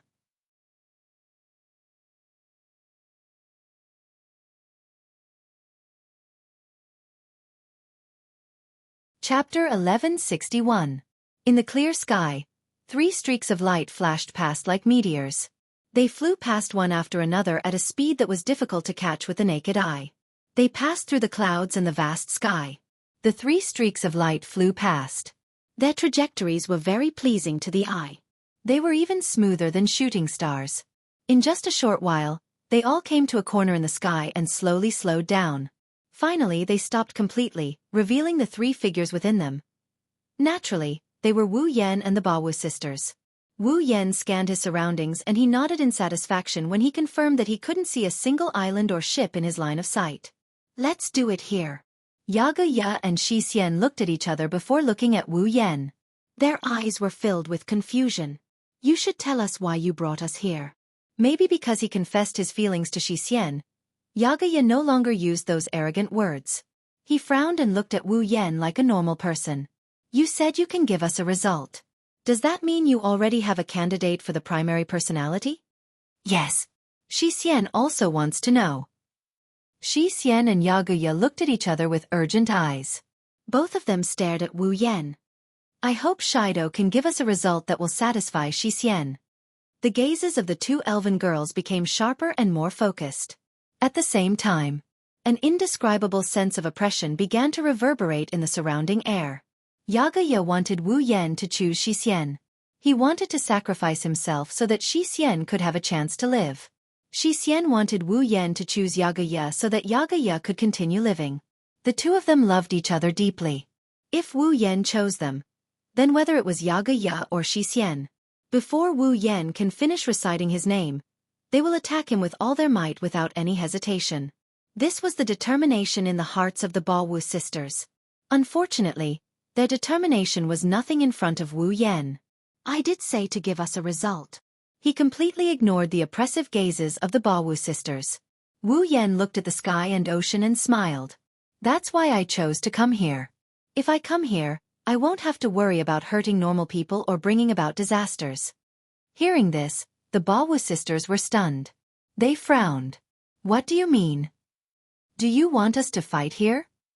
Yi Juya asked hesitantly. Do you want us to fight here? Yes. At the very least, you guys can't use the same duel to decide the outcome. Wu Yan shrugged helplessly. You two look exactly the same even though your personalities and auras are different. In the eyes of a man who doesn't have a clear preference, I believe no one will be able to pick one of you. Coincidentally, I belong to this category. In my opinion, you two are very cute, so I can't give you a result in this seduction duel. Then there must be something wrong with your eyes. Yi Juya pouted unhappily and said without holding back. Anyone with eyes can see that Xianxia is cuter. Picking Xianxia is the right choice, right? Refute. That's the only thing Xianxia will never agree to. Xianxia turned around and looked at Yi Juya, her tone unusually clear. Xianxia is cuter. No way. It's Xianxia. No. It's Xianxia. It's Xianxia. It's Xianxia. Looks like you guys can't come up with an answer either. Wu Yan bitterly shook his head when he saw the two bickering. So, let's change the way we duel. Change the way we duel? The sisters stopped bickering and they looked at Wu Yan. Their eyes were filled with questions and questions. As expected, a duel should be settled by fighting. Wu Yan chuckled as the Yamato sisters watched him. If I'm here, I can do whatever I want. You really want us to fight here? Xianxia frowned. His face was filled with dissatisfaction. But I've fought with Xianxia so many times, and we've never been able to determine a victor. You also said that we're one entity. When we split up, our strength is distributed very evenly. It's impossible to determine who's stronger and who's weaker, right? Wrong. That's what Xianxia thinks too. Xianxia nodded. She hesitated for a moment before continuing. However, if defeating Yi Jushi will allow Yi Jushi to survive, then Xianxia will definitely win. That's my line. Xianxia glared at Xianxia. Since that's the case, it's up to us to decide the victor. Agreed. I say. Just as the sisters were about to fight, Wu Yan sighed. Did you get something wrong? The two sisters were startled, and their bodies froze. Yes, I wanted you guys to fight, but I didn't want you guys to fight each other. Wu Yan grinned. He flashed away and he pulled away from Yakuya and Dushin. Like I said, you can do whatever you want here, and that includes me. Wu Yan laughed out loud as he spread his arms. There is only one thing for this duel, and that is to defeat me. Wah! Yakuya and Dushin looked at each other and they pointed at Wu Yan in a daze. Defeat you? You? That's right. Wu Yan raised an eyebrow. At this moment, Yagoya and Yushin didn't feel as close and intimate as they used to from Wu Yan. There was only provocation. Since the two of you have fought each other so many times without a winner, why don't you change your opponent? Let me, a judge who can't choose one of you in terms of charm, choose one of you. Wu Yan looked at Yi Juya. Yi Juya, if you defeat me, you win. I will follow your request and choose Shi Xian. Shi Xian will become the main personality. Yi Juya's eyes lit up. Yukino. Wu Yan grinned when he saw Yukino. She looked like she had a profound grin on her face. Similarly, if you defeat me, then I will choose Yaju Shi and let Yaju Shi live. Shi Xian's half-closed eyes slowly opened, and a bright light gradually condensed in them. If neither of you can defeat me, you will become my slaves. You will do whatever I tell you to do. Wu Yan looked at the Yamato sisters and he laughed in a mocking manner. How about it? Do you accept? Slaves. The two sisters were stunned for a moment. Their brows, which had just loosened, furrowed again. You sure are arrogant. Yejuya sneered. His expression was unfriendly. You want us to be your slaves? Is there a problem? Wu Yan said matter-of-factly. Since I am also participating in this duel, I should get my share of the spoils if I win. What else do you have to offer other than yourselves? Yi Juya and Shi Xian choked. Fine. I agree. Yi Juya was the first to make the decision, and a proud smile appeared on his face. I just want to defeat you. I agree. Shi Xian nodded and glanced at Yi Juya. If I can't defeat Shido and let Yi Juya live, Shi Xian will become his slave. Wu Yan's smile got brighter and brighter when he heard the sisters. His eyes are brimming with confidence. Then come at me. His thunderous voice reverberated through the air.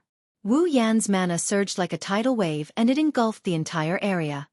Come and defeat me. A smile appeared on Yi Ju Shi and Shi Xian's faces as well, and then their pupils narrowed as an extremely dense wind pressure suddenly erupted from their bodies.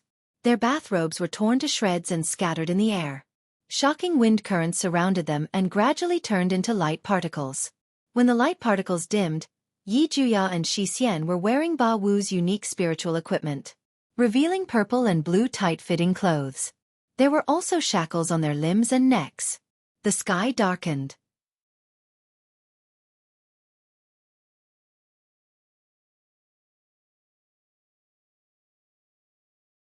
Chapter 1162. A wild storm suddenly appeared in the boundless clear sky, instantly enveloping the entire area. The waves began to roll and the sky began to howl. A thick layer of dark clouds appeared without any warning and spread along with the wind. Not long after, the sky changed completely. As if a storm was approaching, the sky was covered by dark clouds. The sea was violently moving up and down. The wind and waves wreaked havoc in the air. Even the air was suffocating, as if it was the end of the world. Even though it was just the power of two young girls near the middle of the 8th rank, they were able to affect the weather. This was something that not even 9th rank or demigod rank powerhouses in the Spalier world could do. And this was also due to the unique nature of the elves. Just like vassal beasts, elves were synonymous with destruction and power. In the thick layer of dark clouds, Wu Yan slowly floated up and down. He looked at Yi Ju Shi and Shi Xian who were smiling confidently in front of him and chuckled. Even though Wu Yan had exchanged blows with the two girls the first time they met, it was only a sudden attack. In the eyes of Yi Ju Shi and Shi Xian, he was only slightly stronger than a normal human and magician. There was no way he could compare to them, right? Furthermore, the two sisters were still holding back and didn't go all out. Therefore, to put it bluntly, Yi Ju Shi and Shi Xian didn't even put him in their eyes. At the very least, in terms of battle, the two of them didn't even look Wu Yan in the eye. What's wrong? Not going to attack? Wu Yan taunted her. You won't be able to scare me if you keep standing there. Seems like you're very confident, Shido. Yi Ju Shi couldn't stand provocation and said sarcastically, Shido, you don't look like an ordinary human. But if you want to fight against us elves, you're still far from it. Persuade him, Shido is the closest person to Xian other than Yiju Shi. Xian doesn't want Shido to be hurt. Xian said. So, if it's possible. Xian hopes that Shi Dao will admit defeat. If you admit defeat, don't even think about it. Wu Yan shrugged. He hooked his finger at Yijuya and Xian. Since you're so confident, then hurry up and attack. It doesn't matter who you are. As long as she can defeat me in the final blow, then the winner will be her. Hearing this, the smiles on Yeju Shi and Xian's faces slowly disappeared, and their expressions became tense. I'm sorry, Shi Dao. For Xian, I won't be merciful. With that, Yejuya raised his shackled right hand. Respond.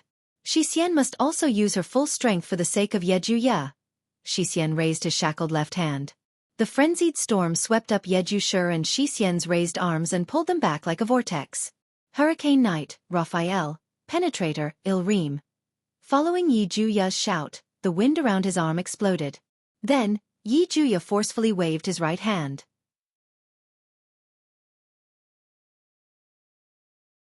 On his right shoulder, a cold mechanical wing whizzed out and attached itself to Yijuya's right shoulder. Starting from Yijuya's right shoulder, a glinting metallic gauntlet slowly appeared on his right arm. At the same time, an enormous crimson conical spear that was slightly taller than Yijuya appeared. Echo. Almost at the same time, the wind around Xian's left hand exploded and formed the same cold mechanical wing. However, this time, it was on her left shoulder. Hurricane Knight, Raphael, Binder, Elnahash. Her left arm was also covered by a similar gauntlet, firmly binding Xian's left hand. The crisp sound of chains rubbing against each other reverberated around Xian's body. Immediately after, Xian's gauntlet-covered left hand gripped onto a chain with a diamond-shaped blade at the front. Its appearance was like a spirit pendulum used for detection. Yeju Shi and Xian raised their heads and looked at Wu Yan, who's calm and composed.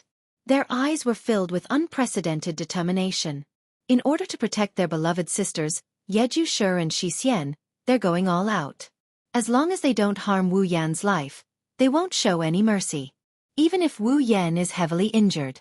Very well. Seeing how the Baowu sisters are willing to use their angel, despite looking down on him, Wu Yan sighed at the importance they place on each other. He also put on a serious expression. Even though he's not as determined as the Baowu sisters, Wu Yan has his own principles. If it was said that the Baowu sisters had defeated him in order to let their other selves survive, then he was going all out in order to let both of them survive. It was also because of this that he proposed such a method to continue the duel between the two.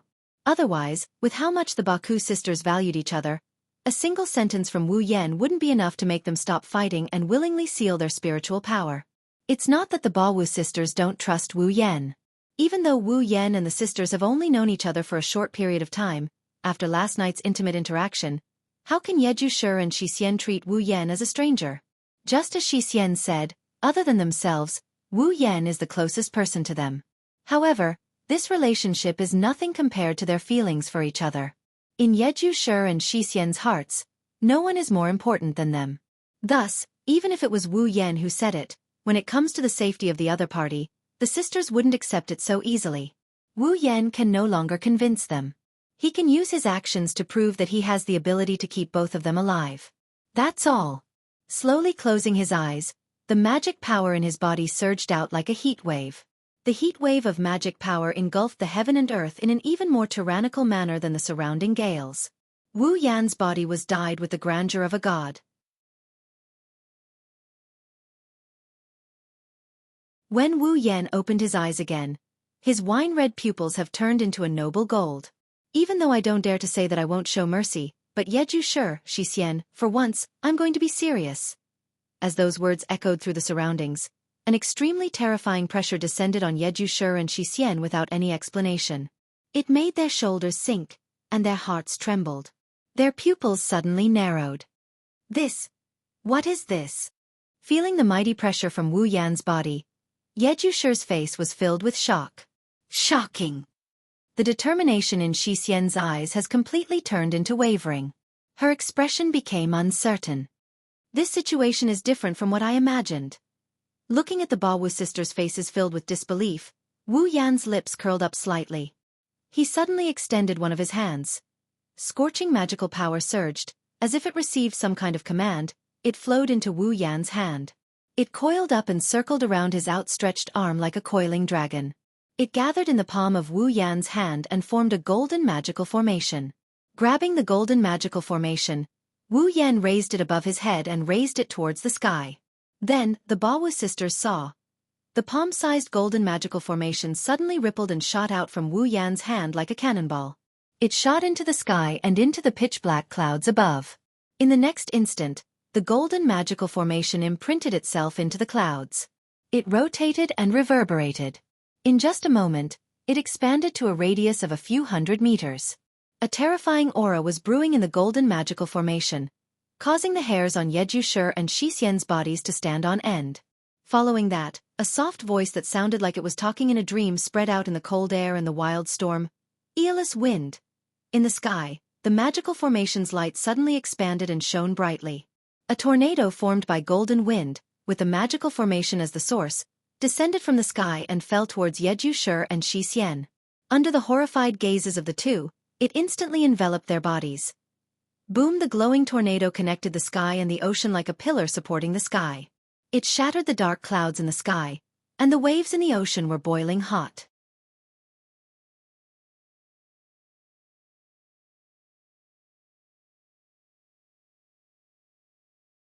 Chapter 1163. The sky is dark, the sea is dark as well. In this dark world, the golden tornado that connected the sky and the sea is extremely dazzling. The clouds had already begun to spin rapidly like a black hole under the sweeping of the golden tornado. The ocean also churned with a huge whirlpool that was more than 1,000 meters in radius. The rolling thick water was sucked up. Carried by the tornado, it gradually mixed into it and filled the huge tornado at a speed visible to the naked eye. A waterspout that emitted a golden light and connected the sky and the sea. This scene could be called a wonder of the world. Unfortunately, no one was able to capture this scene. Even if they managed to capture it, no one would believe that this scene was caused by a human. Of course, it wasn't wrong to call it a miracle. After all, this is a spell based on the Greek god of wind, Aeolus. Even if it couldn't be said to be the true power of God, it was more than enough to decorate the wind of Aeolus with miracles or divine skills. With the hurricane spirit as his opponent, Wu Yan can't help but use the Aeolus wind. He wants to obtain victory and also to let Jianghu and Xianxia witness the true power of a mythical wind. The dark clouds in the sky swirled into a black hole. The sea turned into a whirlpool. The magic formation that maintains the Aeolus wind seems to have run out of power. The magic light is gradually weakening. The magic fluctuations started to dissipate. The golden light dimmed and the magic formation started to shrink. The Aeolus wind that was mixed with seawater also started to shrink along with the magic formation in the sky. Even the whirlpool became weaker. Only when the magic formation in the clouds disappeared did the Aeolus wind completely dissipate. What was left on the scene was only a black hole cloud that maintained its shape and a vortex that was gradually subsiding. The water flow that was brought into the Aeolus wind had lost its supporting force and was now following the law of gravity. It fell heavily into the sea. It created a waterfall-like scene. Wu Yan, who was floating in the air, retracted his hand. His golden eyes looked around the area that had calmed down. Then, his gaze stopped in a certain direction. There. Yezhu and Xianxia, whose spiritual attire was somewhat disheveled, were panting heavily. One of them held a dark red, conical, needle-shaped spear known as the Ilreem. A spirit pendulum holding a chain called At had a pale face. However, the two of them did not suffer much damage. As for Wu Yan, he shrugged his shoulders as if he had expected this. To be able to dodge at such a crucial moment in such a situation, that's not bad. That is only natural. As usual, he spoke in an arrogant tone. However, his tone was somewhat weak. The smile on his face was filled with helplessness. Clearly, dodging the attack at the most crucial moment had consumed a lot of energy.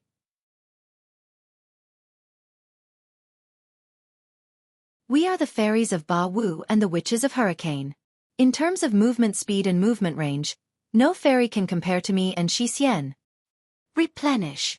Dusk Cord immediately had the rhombus-shaped blade of At float in front of her as she prepared to defend herself. The confidence in her eyes from the beginning was long gone. It was indeed very dangerous just now. If Yi Zhu and Xian didn't summon the angel, we wouldn't have been able to dodge it. If that had happened, I wouldn't have used such a dangerous move. Wu Yan shrugged. He looked at the two fairies in front of him. Even though the power unleashed by the Aeolus wind just now is not comparable to my full strength, it was still unleashed with the premise of knocking all of you down. To be able to remain unscathed under this move, as expected of all of you. Not perfectly fine, I am so tired that I am about to die. Yakuya took a deep breath and he calmed himself down. He looked at Wu Yan with a serious expression. I didn't think you would be this strong. Shido, are you really human? Oh, do you want to know? Wu Yan raised an eyebrow and smiled mischievously. Don't worry, when you become my slaves, I will tell you everything. No. Xian tightened her grip on the pendulum chain. Her silver eyes kept fluctuating. Although I don't hate you, Shido, and it's good to stay with Yi Zhu, if I become your slave, I won't be able to decide who my master is. I can't accept that. That's right. Only one of us can survive. If we both become your slaves, it'll be meaningless. Yejuya gritted his teeth and raised the giant spear in his hand.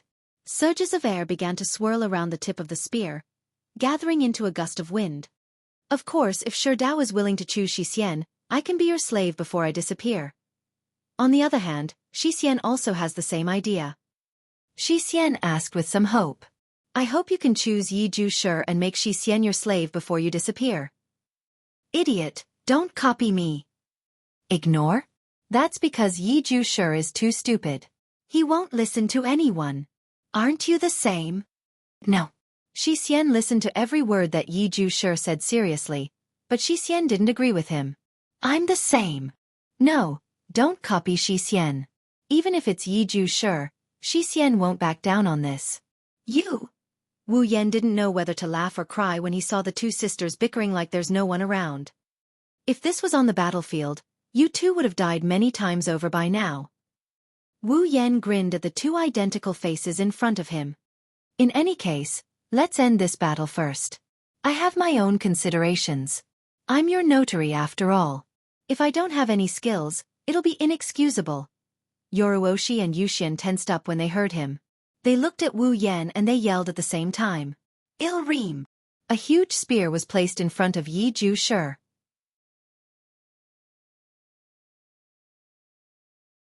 The tip of the spear gathered the surrounding air and condensed it into a violent wind. Under Yi Zhu's control, the spear shot out like a crossbow towards Wu Yan. Attack! El Nahash! Xian raised his hand, and the spirit pendulum of the chain spirit pendulum swam around him like a spirit snake.